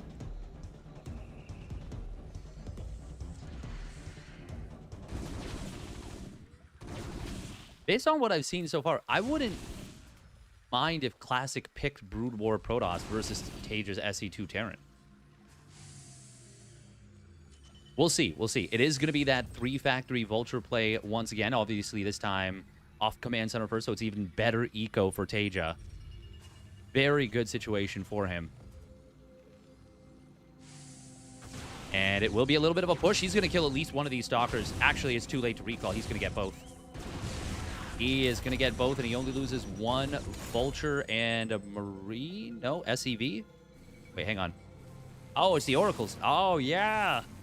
And there's no armory. There's no anti-air. Oh, no. The Oracles are... Oh, my God. TaeJa just putting the SEVs on auto repair. But he is going to lose so many workers.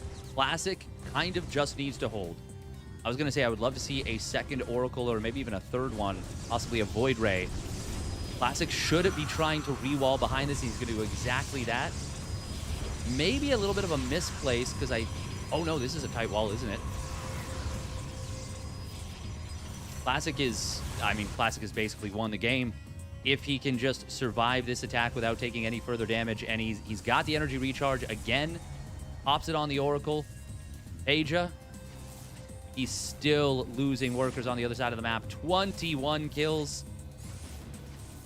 Goliath's finally going to pop out. They will push this Oracle back. They don't even kill it, though. And that should be all she wrote here. Classic forgot Warp Gate, by the way. Remember what I was talking about? Switching back between SC2 Protoss and Brood War Protoss? It's not the exact situation I was describing, but it is an effect of doing so. This is obviously an oopsie. Obviously a pretty big oopsie. Killing this gateway on the left is a little bit funky, but obviously on the right side, he would have to kill multiple buildings to get through, so it does make sense. Just kind of funny the way it works out. TaeJa is... I mean, there's nothing he can do here, right? He's down 20 workers. There should be no way. There should realistically be no way. He's going to try, and I don't blame him for it one bit. Especially with the speed now done on the Vultures. He does get into the main base. Going to drop a couple of mines. Observer is here, though. There are going to be SCVs falling on the other side of the map to the Oracles once again. Oh, that mine got killed just before it was about to drag into a bunch of probes. TaeJa, though, if he does this damage without taking damage on the other side of the map, he's actually maybe in a playable position. But nice job from Classic. Gets a bunch of damage done with that first Oracle. Finds some more damage on the other side. Once again, defends the counterattack without taking any damage, basically, until a little bit later. And, yeah, there's just no way to recover there as TaeJa, not realistically. We do need to hydrate you right. Now, I do wonder what TaeJa, will he pick SC2 Terran once again? That is something I'm a little bit curious about. Sylphid is going to be the map, so if it were... I mean, this would be a pretty good map for Brood War Terran versus SC2 Protoss. The triangle positions... Taking the triangle base is very strong. Mech pushes, very strong. If he picks Brood War Terran, I would not hate it one bit. SC2 Protoss versus Brood War Terran versus Brood War Protoss versus SC2 Terran. Yeah, I think this is one of the good maps to actually pick Brood War Terran. I think players might be taking a small little break, possibly. We're going to run...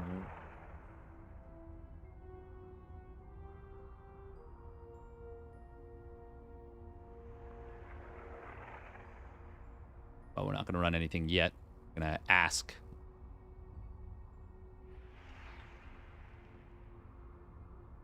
Classic will be back in a minute. Okay, cool. We're going to run 2 minutes of ads real quick on Twitch. Once again, if you don't want to get ads, you want to support the stream, you can subscribe at a discounted rate due to it being September. Clearly, they needed coffee, too. Nope, never mind. Classic is back. So We're going to run 30 seconds of ads.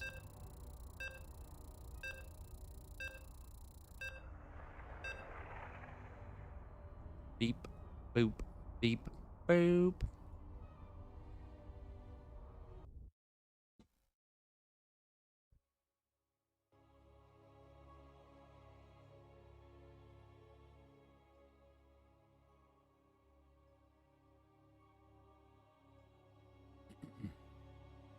Oh, man. Ah.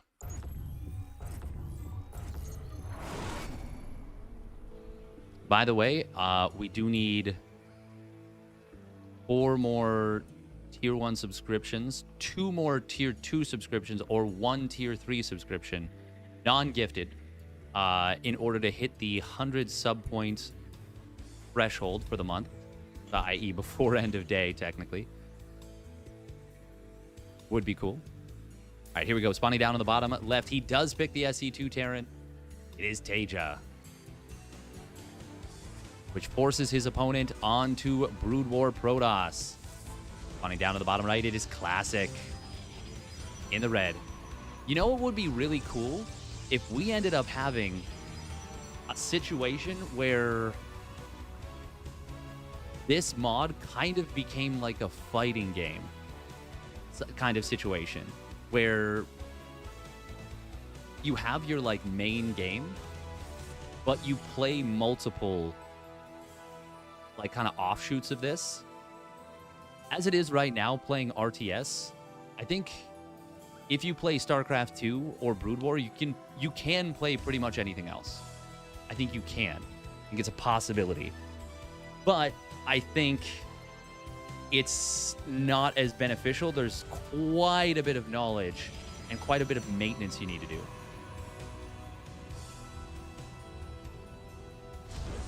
It is going to be Gate Nexus out of Classic, but Command Center first for TaeJa. And once again, Classic guesses wrong on the 50-50 on the coin flip, and TaeJa guesses right. That's not the summer of TaeJa, what is? But it would be really cool if we had players playing this mod, playing SE2, playing, let's say, another mod that comes along.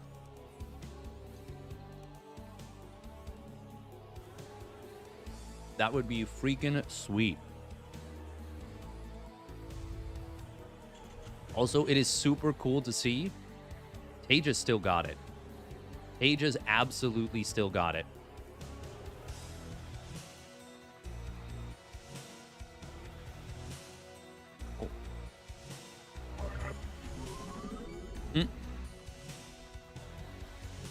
Oops. Hidden SCV trying to go for the scout. Classic did just check in on this position and said, okay, well, I'm not going to go to your left side. I know where you're not. Therefore, I know where you are. And it is going to be a little bit of bullying that will ensue once again. We're going to have a quick tank, no doubt, for TaeJa.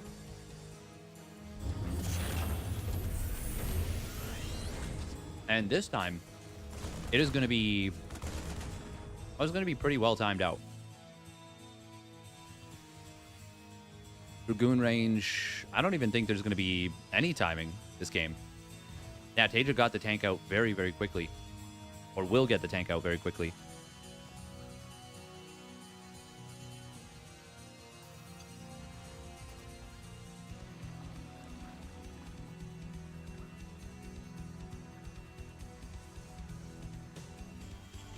And since it is a fast double gate and a fast goon range, committing to this is a bit of a nuisance, honestly.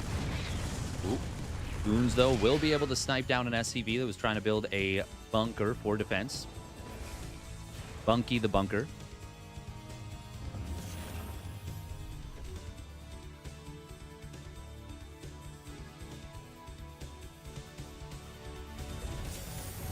TaeJa is going to open up for the double starport again. Classic, we're going to need a starport. Or Stargate. I think he defended the Banshees actually pretty well. I do think in multiple instances, TaeJa could have controlled them better. But even still, the very beginning, they did get some good value. Now, TaeJa is not going to start up the... Well, I mean, he could, actually. We'll see if he decides to go for the Hyperflight rotors while the Cloak is researching. I mean, with 2 Tech Labs, it's absolutely an option. He's got the 3rd CC on the way. The Cloak Banshees were still very effective.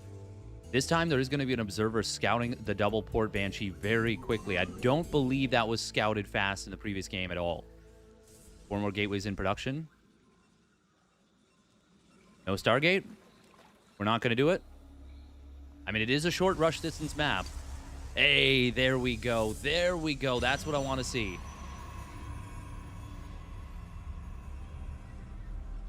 Ooh, I love the Observer speed, too.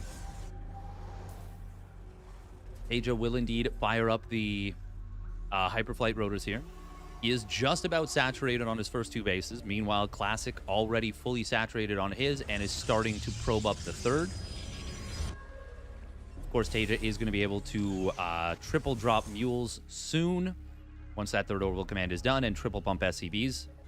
So economically speaking, I mean, off of a CC first, off of a setup like this, he's still doing well, but Classic is doing a little bit better. Observer speed, gravitic boosters. Going to be a very, very beneficial upgrade. Okay, it's going to be Corsairs. Huh?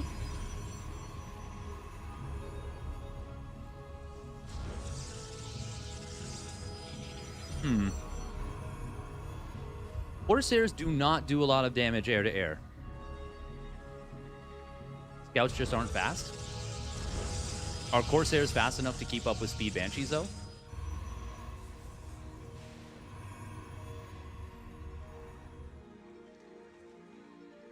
Oh, started another Corsair, cancels it. Banshees will split away. Oh, wow. Okay. Oh, wow. They are fast. We'll see what this looks like once the Hyperflight rotors upgrade completes, and there it is. Oh. Oh, wow. They, like, barely stop. They are almost move and shoot. Okay, 2nd Stargate and a Fleet Beacon coming in. Meanwhile, Kaidaran Amulet starting up for Classic as well. He gets that instead of Storm. Nope. Nope, we don't do that here. We don't do that here. That is... I think that's a mistake. I think that's just a mistake. It is obviously incredibly good on your High Templar.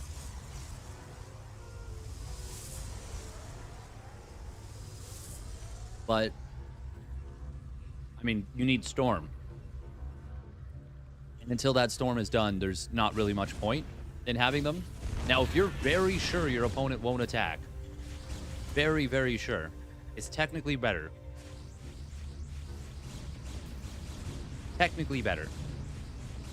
Get Kaidaran Amulet first, if you are absolutely certain. Banshees at the 4th base of Classic will be able to find a couple of probes transferring. He's also going to depower this cannon. It means he can just move right in. Kill off the other 2 probes. Get the other cannon. Good job right there. Classic has not started Storm. I think he might have thought that when he started Kaidaran Amulet, he started Storm. That is so bad. That is so, so bad for Classic. This could lose him the game, actually. He is getting into carriers. He does need to get the upgrade. The I can hold more interceptors upgrade.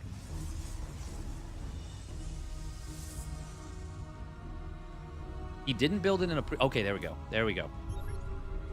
Yeah. Increased carrier capacity. There's no Graviton Catapult in this game, right? Classic, despite losing some probes, has saturated his 4th base now. And will be enjoying a strong economy. Doors do start up here for TaeJa. 3 at a time. He doesn't have good upgrades on them, though.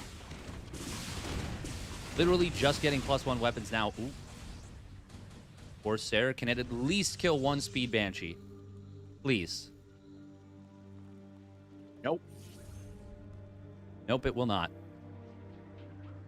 Classic, unfortunately, not able to get on top of that. He still doesn't have Storm. Oh, man, this is so brutal. Oh, this is so sad. Oh, Alexa, play Despacito. Oh, ay, ay, ay. 3 Vikings coming in at a time here for TaeJa. Oh, man, he's got so many High Templar.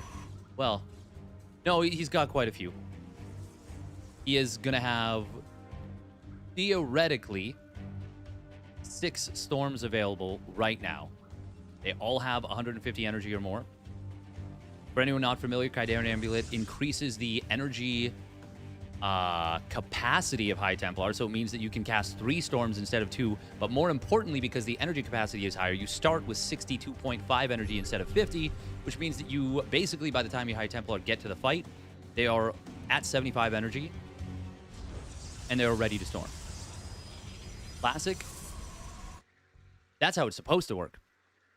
Without having Storm, the upgrade, you're going to not be able to Storm, is the problem. Classic does have +1 air weapons. Oh, man. Oh, this is going to be so sad for him right now. He does have speed on his Zealots. Look at this. TaeJa trying to split against the High Templar, knowing that Storm is coming. What he doesn't know is that it is not coming. There we go. Finally starts it up, does Classic. Is this too much, though? Ooh, Vikings are going to move command a little bit far forward. Banshee's going after this. It looks like the Observer was taken out, perhaps, or maybe wasn't following. Finally, one does show up. The Banshees get absolutely murked. Can Classic win this fight without the Storm? Yeah, it seems like it. Thors will finally be brought to bear on top of these carriers, but there's nothing to tank for them, so the Archons and Dragoons are just kind of free-firing at them. Carriers do get absolutely blasted out of the sky, but, oh man, look at that one Thor getting blasted by these goons. Even without the Storm. Man, imagine carriers in the previous game, in game number 1. Classic would have, he might be up 2-1 now.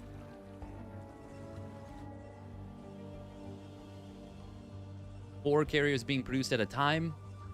There is no +2 ship weapons on the way, but Classic is very close to 3-2 upgrades, and his Psy Storm will now complete. And now these bad boys are ready to go. TaeJa does have a 4th base done. He's building more command centers, but the upgrades on his mech are not good. Not good at all.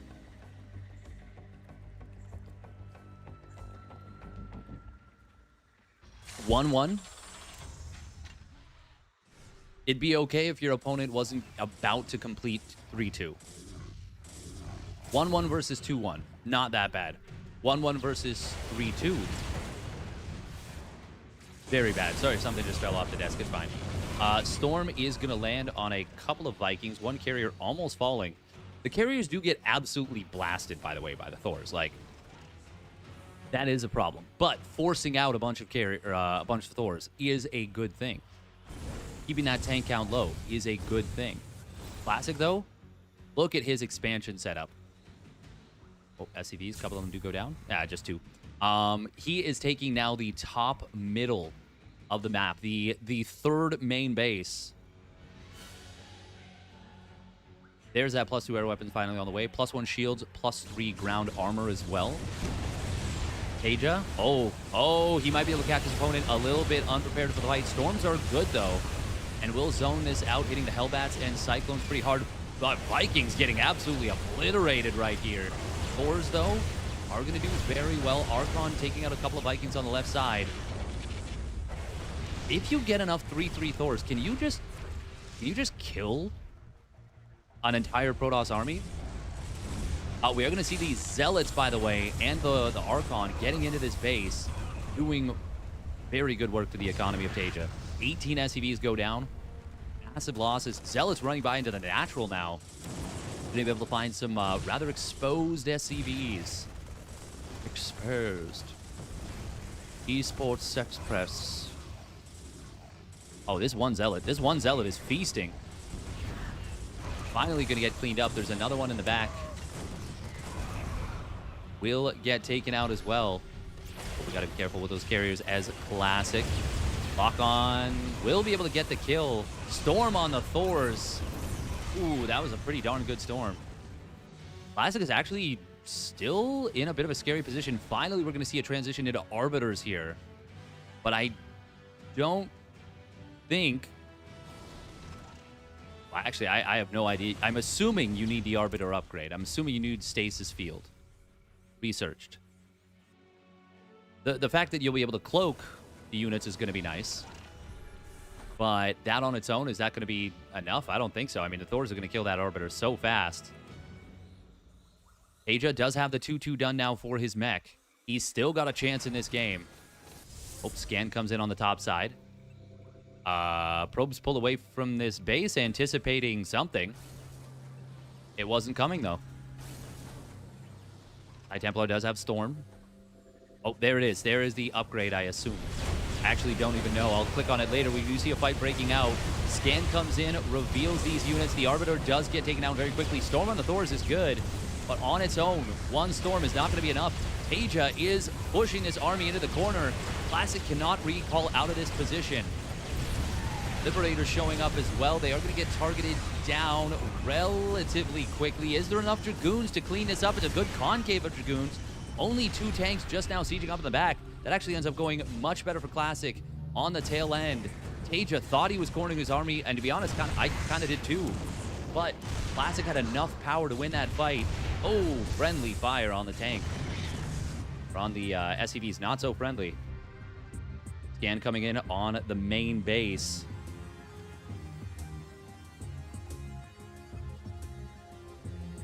What is this upgrade? Oh, recall. Recall Stasis Field. He already got... Okay, he built the energy upgrade first? Oh, it says developing instead of researching. That's cool. Still, this looking very good for Classic right now. TaeJa just doesn't have the relative income to keep these trades up. They are trades. Oh, hold that thought. We are going to see a break attempt on these siege tanks. Speedlot's getting on top of the tanks. Goons able to find most of them as well. And this is looking like TaeJa has run out of steam in this game. Classic fell behind 2-0 in the series, but is fighting back in a big way and looking very strong to even this game up going into the halfway point of the series, going into Game 5. For TaeJa's part, I'm not really sure what he could do to prevent that at this point. I mean, he's taking the base on the bottom, I guess, bottom pocket? What do you even call this? He's taking a 6th base. That's how we'll put that.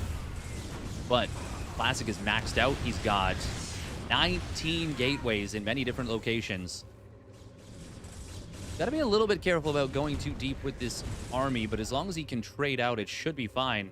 And does he have recall now? He might actually. Yeah, he does. Stasis Field is being researched, so he could actually recall out these units if he wanted. Vikings getting stormed at the front. Zealots jumping in on top of the tanks, and that is going to be Classic closing this game out in style. Very nice. Oh, man, this is kind of a sick series. I'm sorry, Mrs. SCV, your husband died to a nasty Dragoon run by. Why does he have pieces of tank shells sticking out of him? Sorry, the transmission's breaking up. You're standing in front of me. Sorry. They, like, walk out the door.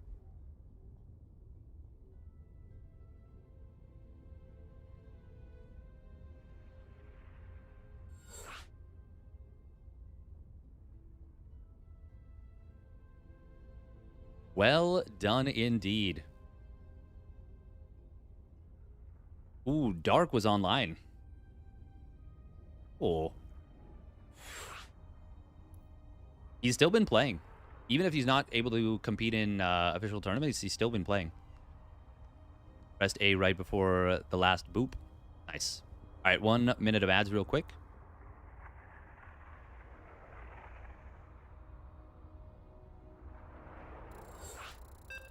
We will get into game numero 5. Sanko. There is a sick and twisted part of me that wants so badly to see this series decided by Isles of Siren. To see it go to the island map for game 9. That would be so dank.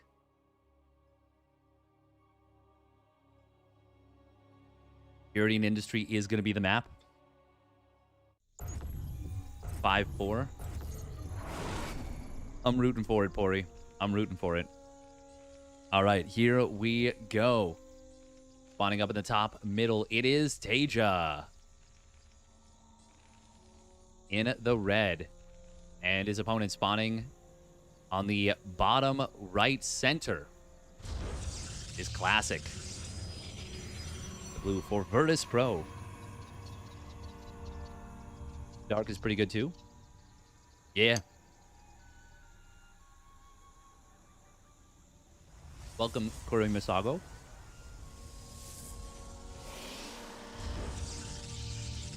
You saw a game where Dark hit a hatchery on the main island of his opponent. That's awesome. TaeJa's going to go Command Center first, and he is going to pick Brood War. He picks the Brood War Terran. Oh.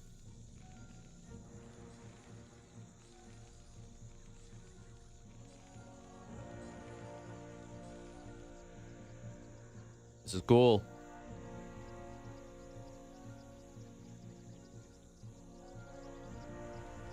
Team TaeJa always makes me happy. Me too. I do think Dark was the best SC EVO player going into before he went to the military.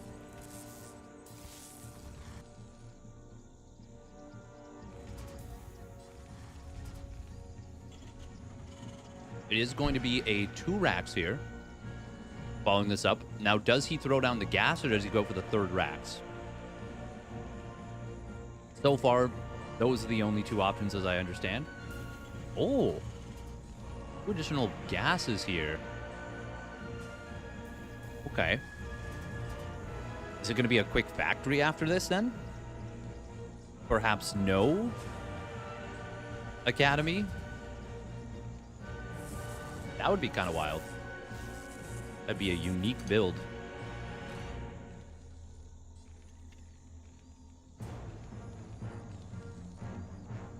Unique New York. Unique New York.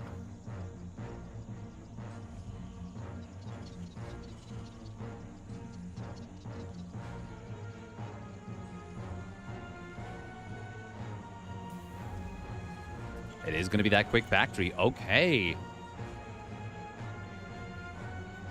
Classic did scout the double gas. I feel like, yeah, this has to be quick factory behind this.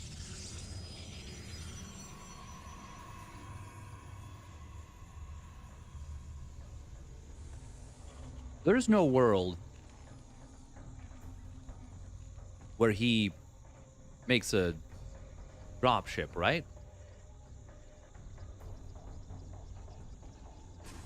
Surely that wouldn't happen. Oh, unless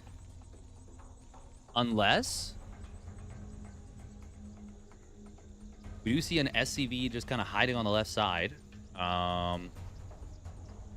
This would be the kind of map where hiding a command center could actually be kind of sick. Oh, Academy starts up. It is going to be a machine shop. I mean, you can't add-on swap in this one because, I mean, the factory builds a machine shop. The starport builds a control tower.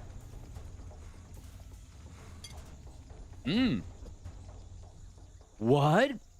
Oh! Oh my god, is he going BCs? Is he going BCs with the proxy science facility? OMG. You see Classic taking a 3rd Nexus, also getting a very quick Templar Archives. Playing this out kind of like it's a Brood War... Or sorry, SC2 Protoss versus SC2 Terran. Oh, Covert Ops! Wait. What? Oh, that's a fake upgrade. That's a fake upgrade. Right? Yeah, he's going ghosts. He's going lockdown. Yeehaw.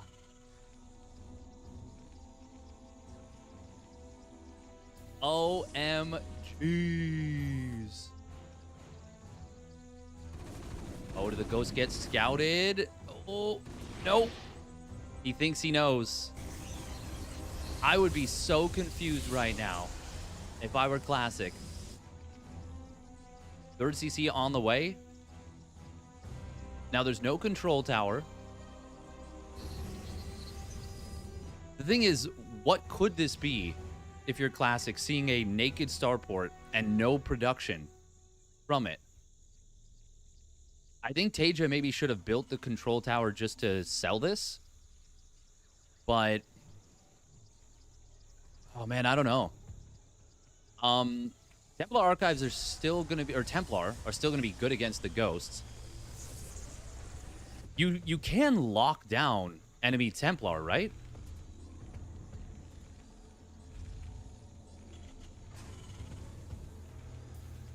It is going to be spider mines. We're going to see an engineering bay. We're going to see an armory. No, you can't. Only mechanical units. Okay.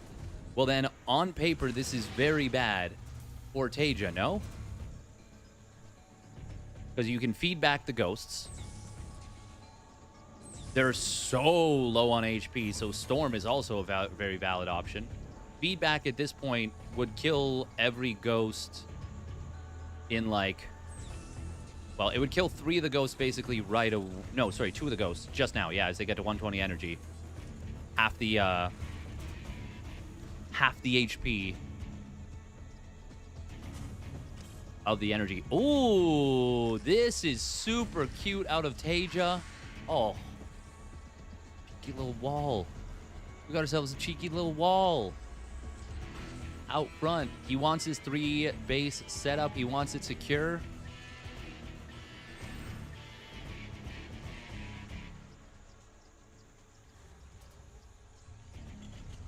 I suppose the lockdown is still a good safety measure. And it is going to be good against a Prism. It's going to be good against any robotics units, any mechanical units. TaeJa seems like he is playing this as a safety setup, and I'm totally on board with this.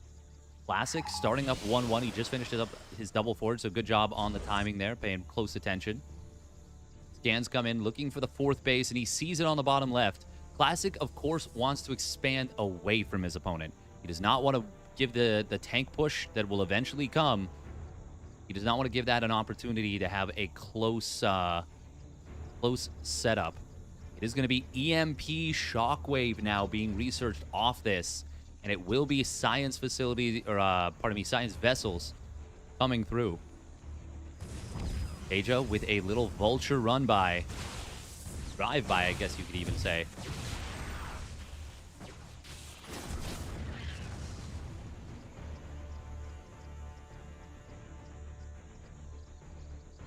Locking down the Prism with High Templar inside could be the kind of thing that is actually just a game-winning move.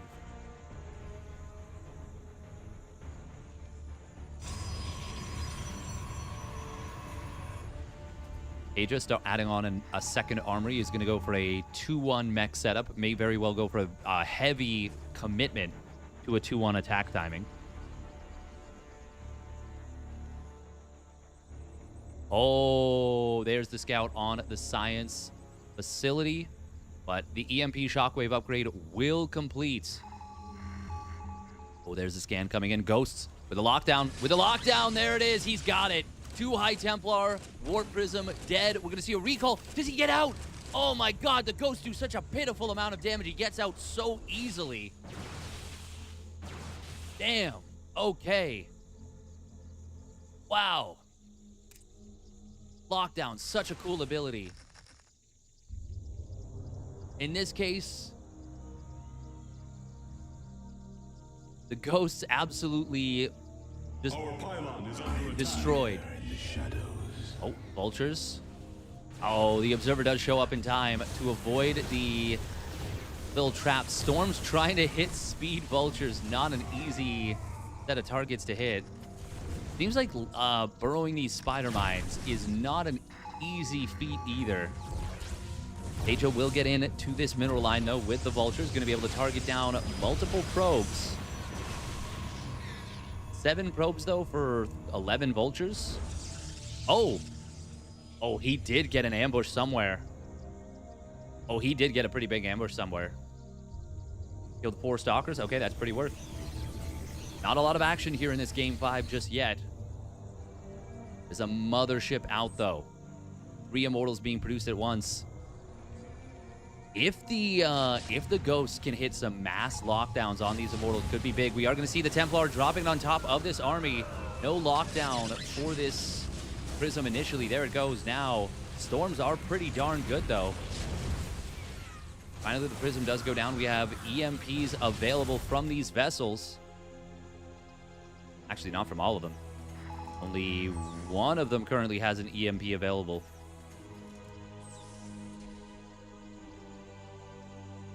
Feedback, of course, would be amazing on this. We are going to see a scan coming through. Classic spots the army. TaeJa not sieging any of his tanks just yet. He doesn't have the Charon boosters. He is getting close to that +1 armor. +1 vehicle plating. Classic does have the carriers, but Lockdown works against a lot of this army. Oh, but there it is, the recall into the main. It is going to be a massive recall. EMP did land on a significant portion of this army. The cloaking field and a time warp on the ramp going to be very difficult to deal with. Of course, there is the opportunity for Classic to recall out if things start to go awry. Lockdown hitting some of these immortals and hit the carrier as well. Mothership will fall. TaeJa will eventually clean up a lot of this army, but Classic he has done so much damage. He's still not recalling out yet. Does he not have energy? He's still not recalling out yet. Finally gonna go for the recall here.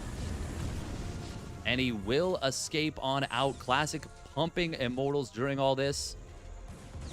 Seems like he was trying to buy space for maybe a Zealot run-by, but the Zealot run-by was very, very late. Still, that was an extremely effective play with the Mothership, I would say. It ends up being an even trade overall, but Classic has been mining quite a bit more. TaeJa, I don't think he can go for an attack right now. I really don't. But it's important to note, his army is incredibly supply efficient. So the supplies are a little bit misleading. Not completely. I do think Classic is definitely ahead right now. Not as ahead as, you know, the supplies would maybe say. I think the bigger thing is that it's like, what?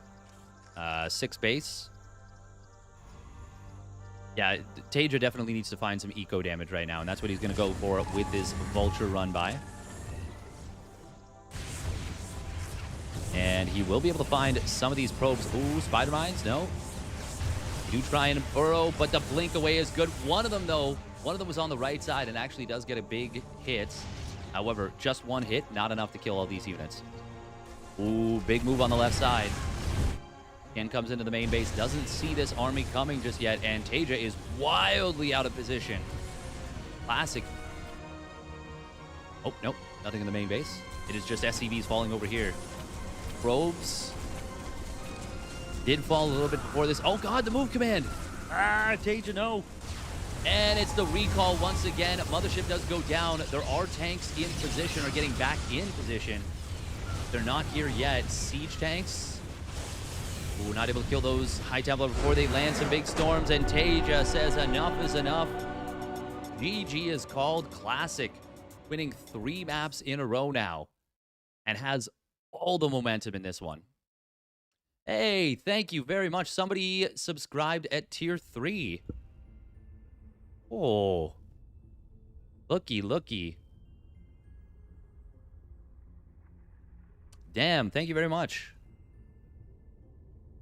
Falling Ninja, tier 1 subscription at for the 1 month subscription at tier 3. Thank you very, very much, Falling Ninja.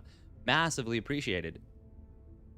That bumps the sub points for the month over 100. Is very, very helpful. Very helpful. Thank you so much. TaeJa was my first favorite pro player. Was the comeback king when comebacks were possible in SC2. I think comebacks are absolutely still possible, but not as much as they have been.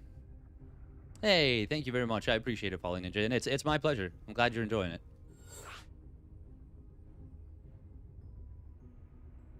The SC2 is based on the latest patch. Yes. Yes, it is. Yeah, they haven't modded any of the SC2 units.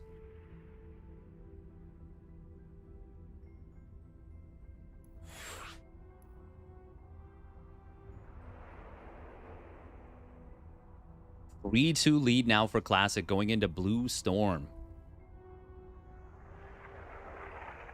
Appreciate the kind words as well. It does mean a lot. Is a Cyclone bug there? It is. The Cyclone is in its current patch version. Which, since you're going up against the Brood War races, I don't think it's as big of a problem per se. And I think mech in general is more palatable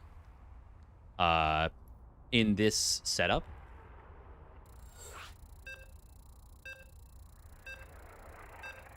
Like, mech is just really good against all the races. For both SC2 Terran and Brood War Terran.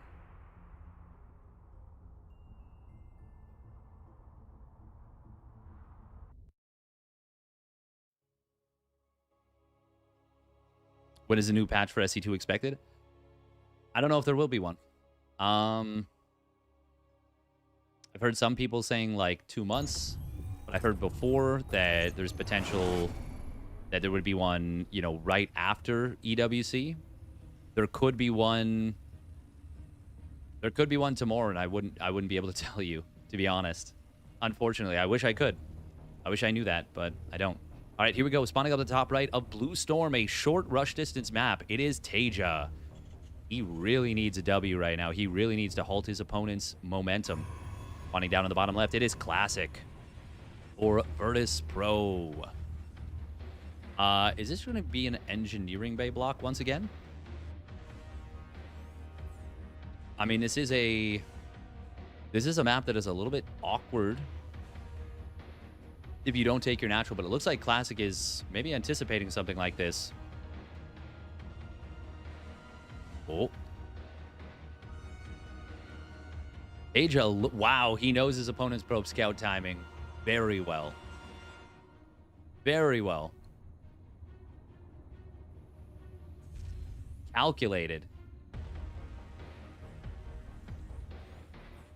Oh man, TaeJa's so cool. Turn graduated.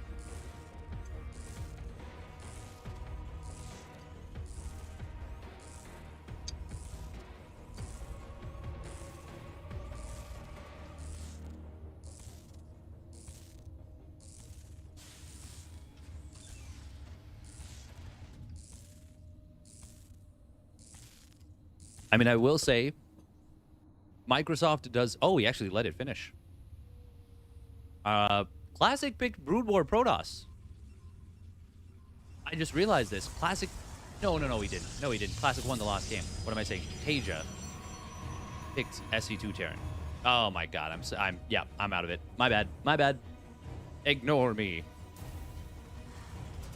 Okay, so TaeJa with a bit of an oopsie, letting this NG Bay finish. He is going to open up with a 1-base setup. Is he going to try and do a 1-1-1? Oh, he's building a bunker here. This is not a fake. This is 2 Marines actually walking across the map. He's building a Marauder as well. Concussive shells. Oh. Classic doesn't know about this bunker just yet, which means it will almost certainly get up. Dragoon does not switch to going after this. It is a late response, which means that this bunker is barely going to complete. Classic. That is a bit of an oopsie. The Dragoon. I mean, there is a big shield battery here. He's building a second one. Marauder and another SCV going to join across the map. TaeJa's got to be very careful here. That's, oh, he doesn't get the SCV sniped when it does get sniped. This is already looking very, very good for Classic, I would say. Yeah, the Marauder shows up too late. Got his concussive shells, but he needed more reinforcements with this. And now as the first Marauder goes down, SCV, Marines are going to fall.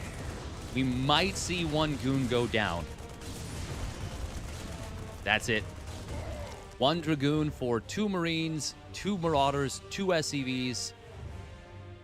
You lose the bunker? He sure did. Yeah, it got killed, of course. Of course, yeah. And now TaeJa needs to build a bunker, possibly even 2, at his front. He's going to go for 1. I'm going to guess most units can't fit through here. And that is why TaeJa's putting this on the right side. And Classic is attacking from the right side. Oh, this is very bad for TaeJa. This is very bad for TaeJa and extremely good from Classic. He didn't panic. Just stayed calm. I guess this is why you open up double gate as Brood War Protoss.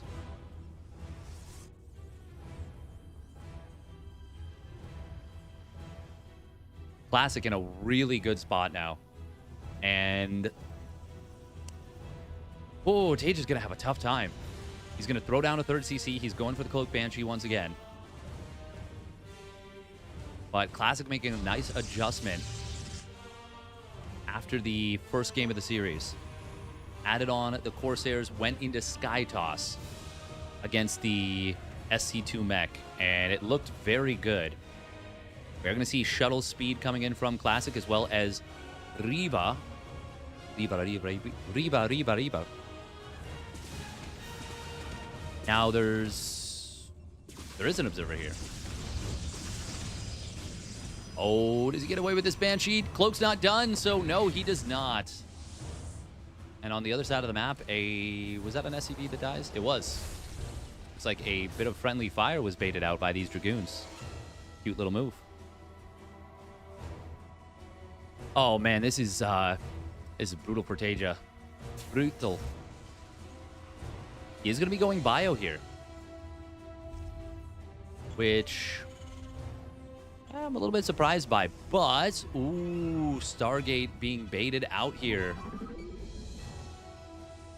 However, Classic does still have the double Reaver. No, sorry, no. It's just one. There's a Dragoon in there. There's just going to be a Dragoon to tank. Still will have the shuttle speed. Still will have the Reaver tech, most importantly. It's amazing that SC2 versus Brood War is as balanced as it is. Yeah, really, really good job. I've been saying this ad nauseum, but it's an extremely good job from the devs. Oh, that is a dead Cyclone. Scarab does lock onto it and gets the kill. Marauder surviving with 7 HP. Viking is out, but the shuttle will outrun it. TaeJa's trying to angle this off, I think. But, yeah, you're not catching a speed shuttle. It is going to be very quick. Carriers, okay. Classic doesn't know that it's bio, or maybe he does, but he's still going for the fast carriers. He's added on more Reaver. Will that keep him safe while he techs up to 2 Stargate carrier? Maybe? Classic queuing up all these Scarabs. I'm really surprised we haven't seen the Scarab damage upgrade researched at all. Unless, once again, it's not a thing anymore.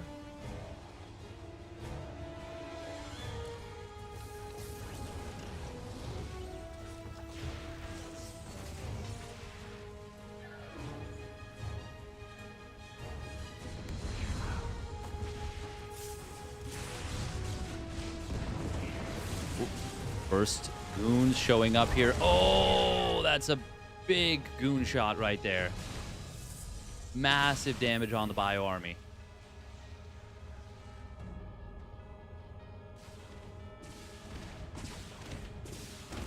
Banshee looking like it finds a couple of probes.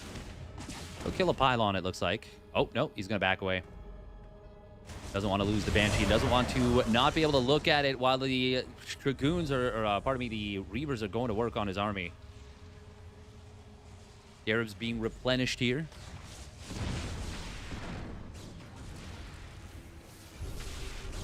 We do have the carrier capacity upgrade being researched. Oh, God, these Reaver shots are massive.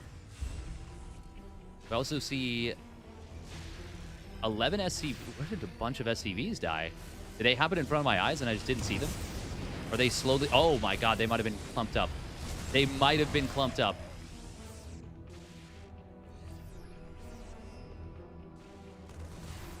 Eesh.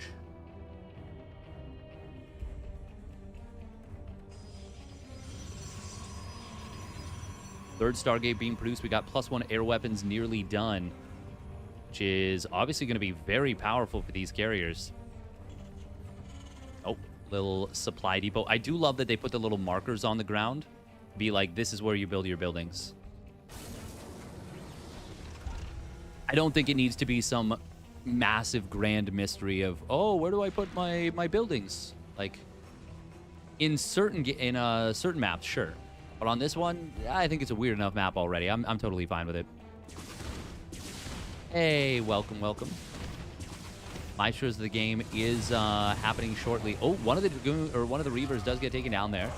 TaeJa's supply, though, is, I mean, it is just in the dumps.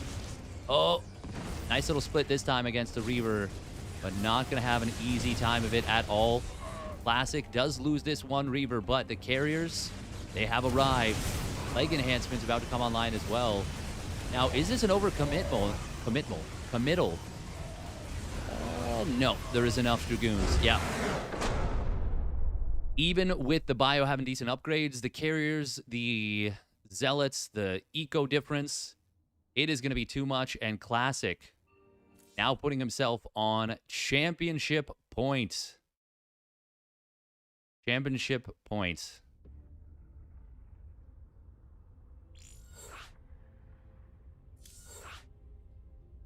TaeJa got off to a roaring start this series, but was not able to keep the momentum going. Goons strong? They are pretty strong. Classic going to make more money from this than his RSL championship. Yep. If he wins this, yeah.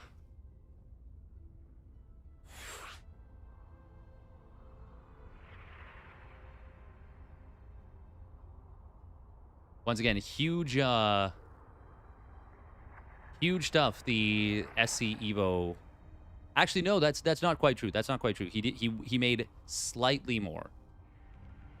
But if he, yeah, no, he did make slightly more for RSL Season 1.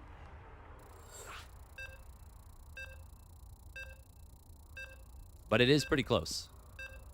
It is pretty close.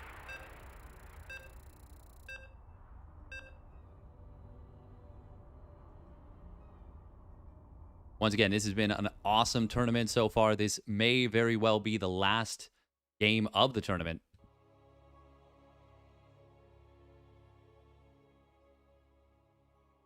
Score 4-2 for Classic, and we're going to Troy. This is the map with the gates. The gates out front of your base. TaeJa is back. He is indeed back. Playing in this SC Evolution mod. Very cool stuff. Very, very cool stuff. Spawning down on the bottom left, it is TaeJa. Taking the SC2 Terran. Going to give it his all. Spawning down on the bottom right, it is Classic. For Virtus Pro in the Brood War pieces. See, destructible assimilator gates. If these are killed, if you kill one, this goes from a regular unit path into a very narrow path. If you kill two, no units, no ground units can fit through here. This becomes a main base island. And it is a disaster, basically, to try and deal with.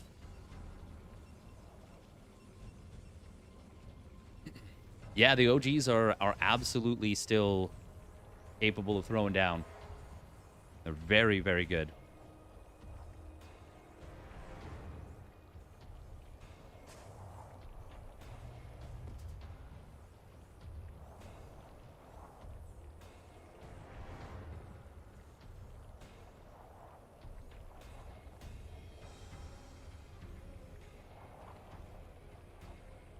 All right. TaeJa gonna open up with a Reaper for, I think, the first time since game 1. He did lose it a little bit kind of unceremoniously, I would say. And that was obviously unfortunate. It looks like the possible spawns were cross and close by ground. Close by ground? Well, I mean, I guess horizontal spawns. Would you say it's closer this way or closer this way? I think it's equal, actually. But TaeJa saying, you're going to expand here. You're not going to let me do the freebie. And he is right. He is right. This time it's going to be a single gate out of Classic, at least, to start off into the Robo. Oh. Oh, TaeJa not wanting... Okay, he doesn't check farther in. It does make sense to do a very, very quick Robo on this map because you are going to be able to, as a result of it, lift up a probe, send it down here, and take this base.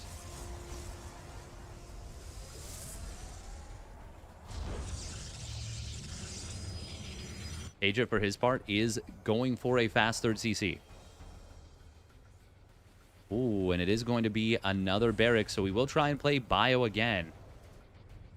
This obviously also works very well with the quick Reaver play.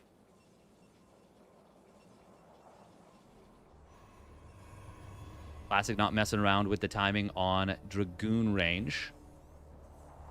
TaeJa, you know what? He did see no second gate right away. Command center upgrade complete. Like, the thing is, it's possible there's a second gate back here, but that hasn't really been how the pattern of Classic's building placement has worked. I suppose with a high ground, too, the threat of Dragoons kind of poking your bunker is pretty much 0. Probe was dropped to the low ground. Classic just going to scout with the shuttle, which is kind of cute. I do like this. TaeJa looking at floating the SCVs. Of course, Classic, even though he doesn't see the command center right now, it's because it was lifted. He obviously knows with the command center moving that that is going to be used for that. Nice pick off on the Reaper. TaeJa was not quite paying attention. And there's that shuttle upgrade. There's the observatory. Only thing I'll say is that Classic doesn't know if it's mech or bio, but once that shuttle speed upgrade completes, you'll be able to get a lot more information. Being able to transport the SCVs with the command center itself is so nice.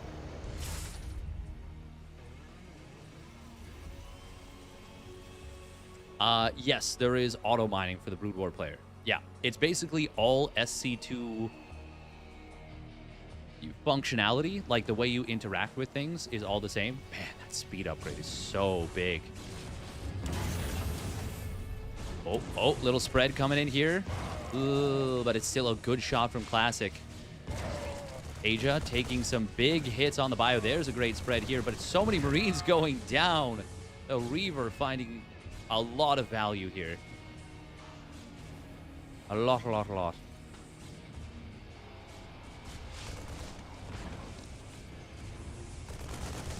The damage does fall off, but oh, it is not easy to split against this. This is torture.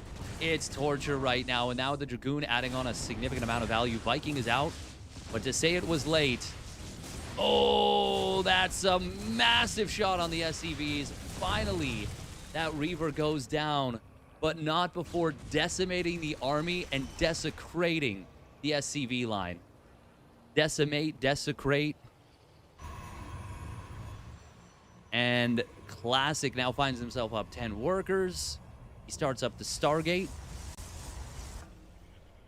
Another Viking does get made by TaeJa, but the Vikings were not in time to deal with this shuttle drop.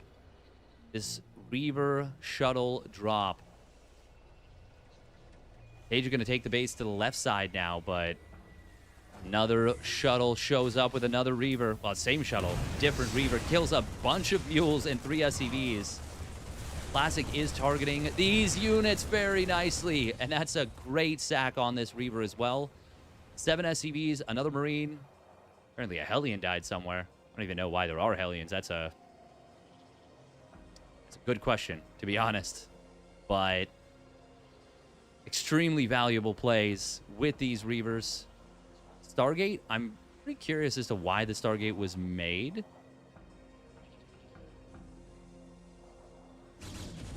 Oh, Reaver gonna drop in, gonna look for the target fire. Boom! Massive hit on the center of the Marines there. And the Marines can't even stim because they took so much damage. Oh my god, Classic is torturing poor TaeJa in this game number 7. Dragoon's gonna have to be dropped to the low ground. Little bit of Viking harass, quite nice right there. But Goons are gonna find a undefended third base to take down all the SCVs there, plus a mule. This command center is even going to be put into trouble, and with the Dragoons having a nice little concave, they actually trade reasonably well against these bio units. Bio also doesn't have its +1 weapons yet. Can the Dragoons win this fight? Yeah, they can. Another Marauder shows up, and that's going to be enough to turn this into a victory here in this small little skirmish. But during all this, another Reaver drop into the main. So many SCVs have died. It's an SCV graveyard here on Troy. And that graveyard also marks TaeJa's hopes of winning the SEL Championship #1. But it is Classic, the heavy favorite coming into this tournament, who is going to get it done.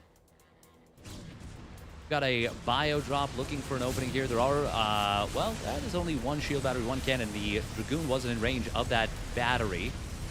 The Dragoon does get taken down. This is the first little win we see for TaeJa. Able to take down a cannon, able to take down a bunch of probes. We get even another cannon. And with no shuttle, you can't really defend this super well until the carriers are out, but we're not quite done yet.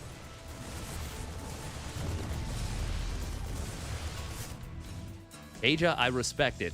I respect the hustle. And if this were only Classic's third base, I would say there's a very good chance that he actually claws his way back. And even still, there is a chance he does anyways. He kills this Nexus. He's got his own third CC still alive. I'm listening, TaeJa. I'm listening. I'm not ready to discount you yet. There are 2 Reavers, which is simultaneously not a lot and so much. Magfield Accelerator going to try and come in here. There's that first Reaver shot. It's a big one, but it mostly hits Marauders. Second shot does not go off. Oh, wow. Oh, wow. Can TaeJa actually do this? Hold the phone. Hold the damn phone. Carrier does not have its increased capacity. Goon's getting caught away. There's a drop on the top side. TaeJa not dropping it out yet. Only one medevac with this army. Oh, man, if TaeJa had dropped during this, if he had just hit the drop button, he would have killed so many more workers. He's still going to find a lot. Nice hot pickup with the shuttle, saving a lot of them. Oh, the medevac goes down with a full payload. TaeJa, no. Oh, man, if he were more practiced, if he had dropped out at this base, if this was fully unloaded, he might have just killed the Nexus. Didn't even necessarily need a stim. Just all that extra damage, all that time of 2 full medevacs worth of bio shooting a Nexus, even without stim, might have been enough. Now, though, now the carriers are out. Classic still keeps his 3 bases alive. TaeJa is muling his newest third base.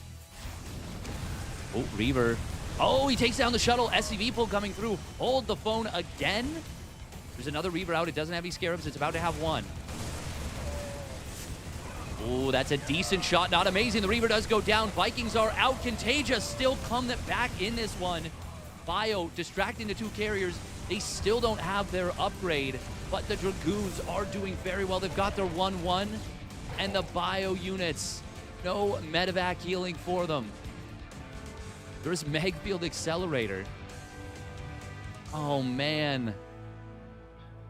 The Dragoons actually doing some great work here. TaeJa forced back again. We are going to see one of these carriers taken down, but the Dragoons are crushing it on the ground with their 1-1. second carrier will get taken down as well. Vikings gonna go for the third one here too. And actually the bio units are doing better against these Dragoons than I would have thought. There's no speed for the Zealots, no leg enhancements. Oh my god, please kill that last carrier. He gets it, but it loses, costs him every Viking. And now with just 23 SCVs versus 40 probes, no medevacs on the field. We do see a double scan killing these two units, these two observers. And unless I'm mistaken, there's no Citadel of a... Nope, there is a Citadel of a Dune. Okay, well, leg enhancements would be a really big upgrade to get right now if you're Classic. I legitimately thought this game was completely over already. Classic is stumbling, though. He's stumbling at the finish line. And a lot of that is TaeJa tripping him up, but a lot of that is him getting tripped up himself, missing two very crucial upgrades. Oh, Reaver. Oh, the split is last second, but it is in time. He still loses 3 Marines, though. TaeJa is still even an army supply. Oh, wow, that Scarab from very far away. The fact that the Vikings got taken down is big as well. It means the speed shuttle has kind of free reign. Ooh, TaeJa trying to get into the main base here. Uh-oh. Uh-oh. The boost is about to run out, and the Dragoons are closing in. These medevacs. No, he misclicks. He misclicks and loses one of the fully loaded medevacs there. Oh, TaeJa, not like this. He does manage to drop out a bunch of these bio units. Gets a couple probes, but he's losing SCVs and mules on the other side of the map as well. Mag Field Accelerator Cyclone. Going chasing for this shuttle. Interception on the medevac is looming. Oh my god, this medevac. Wow. Luckiest medevac pilot in the world for like 5 seconds. Speed now kicking in for the Zealot legs. For the Zealots. Reaver shot is decent. We are going to see the carrier getting taken down here. Takes a long time, but it does go down. Oh, that's a big Reaver shot. And surely now, this is Classic's championship moment. Shuttle does get locked onto, and it will actually go down. Reaver is out of shots. TaeJa has been fighting his heart out for some time now. He does get this last goon, or rather this last Reaver, but there are still a lot of Dragoons left over. Man, oh man, TaeJa is fighting like a man possessed. And Classic actually is about to mine out of his main base. He has not secured a fourth. This is where TaeJa losing a bunch of these SCVs earlier actually benefits him. Now hold that thought. Because if he loses this command center, this is disastrous. TaeJa needs to repair, but he has almost no money. He needs to keep this command center alive to have any shot whatsoever. He is going to intercept this drop. Oh, can he get the Reaver before it fires? No, it gets a big shot, kills 3 bio units, 3 Marines, wounding up a bunch of the Marauders. Oh, he's trying to kill the gate here. Dragoons are a little bit trapped, but they do have a good concave. However, they will all go down. The repair is going to be good. We'll love to see target fire on the SCVs. He does get them, and that means no repair here. And TaeJa, he has a few bio units in the natural. Going to have to pull the SCVs here. If he can flank this army, there's maybe the smallest of chances. But it's now 2 Reavers being produced at a time. 2 are already at the front line. Fuel's being dropped at this base. SCV's going to pull into this. Oh, a massive Reaver shot again. They just keep hitting. The hits start coming, and they don't stop coming. Another Reaver shot, even as the Reaver falls. TaeJa now at just 5 SCVs and 20 supply overall. He has fought to the bitter end.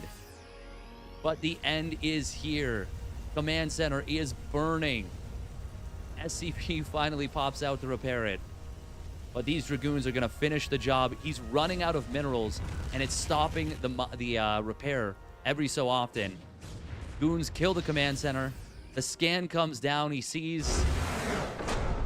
I don't know what he saw that was different, but he GG's.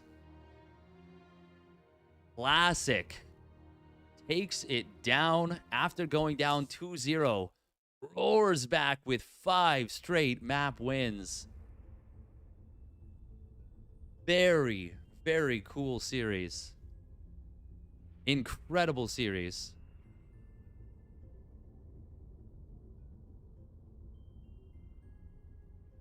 And that is it for the SEL Season 2 Championship. God, what a great series. Even though Classic, you know, kind of brought the hammer down after the first 2 games, you got to appreciate how good of a showing that was from both players. Really nice adjustment from Classic after game 2, I would say. Yeah, that mech push in game 2 from TaeJa, the desperation 2-base all-in mech push, really cool. Ultimately, it is a very impressive victory. Very, very impressive victory here from Classic, and he is the champion for this one. Thank you very much. Yes, Hyper1, random Hyper1 for the tournament. Thank you to everyone who worked on the mod sponsoring the tournament. Akre de Cruz, Team Kaprulu, Leaf It, You StarCraft, YU, and Vanya. Is that the like Vanya Ratata Wayne? Or is that a different individual?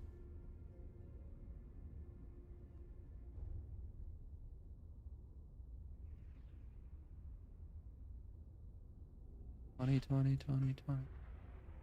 Different Vanya? Ah, very cool, very cool. Once again, well done by Classic.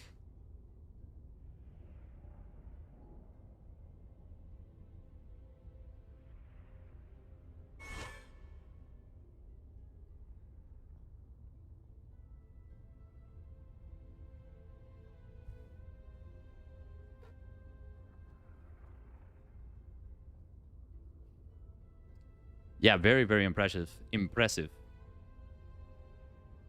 Going to full screen of this camera angle is actually terrifying, not gonna lie.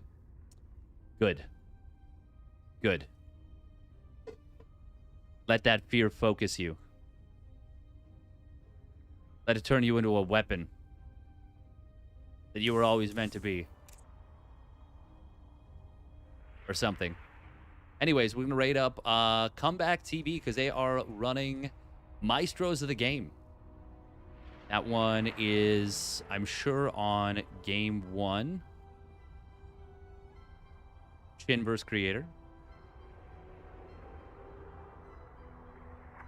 Day 5 of asking Steadfast to play Witcher 3. We can eventually.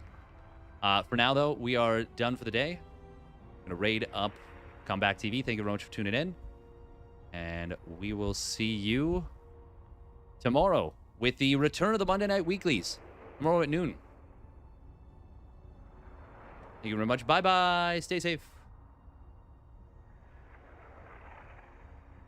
And once again, thank you on YouTube for watching. If you haven't already done so, please like the video, subscribe to the channel.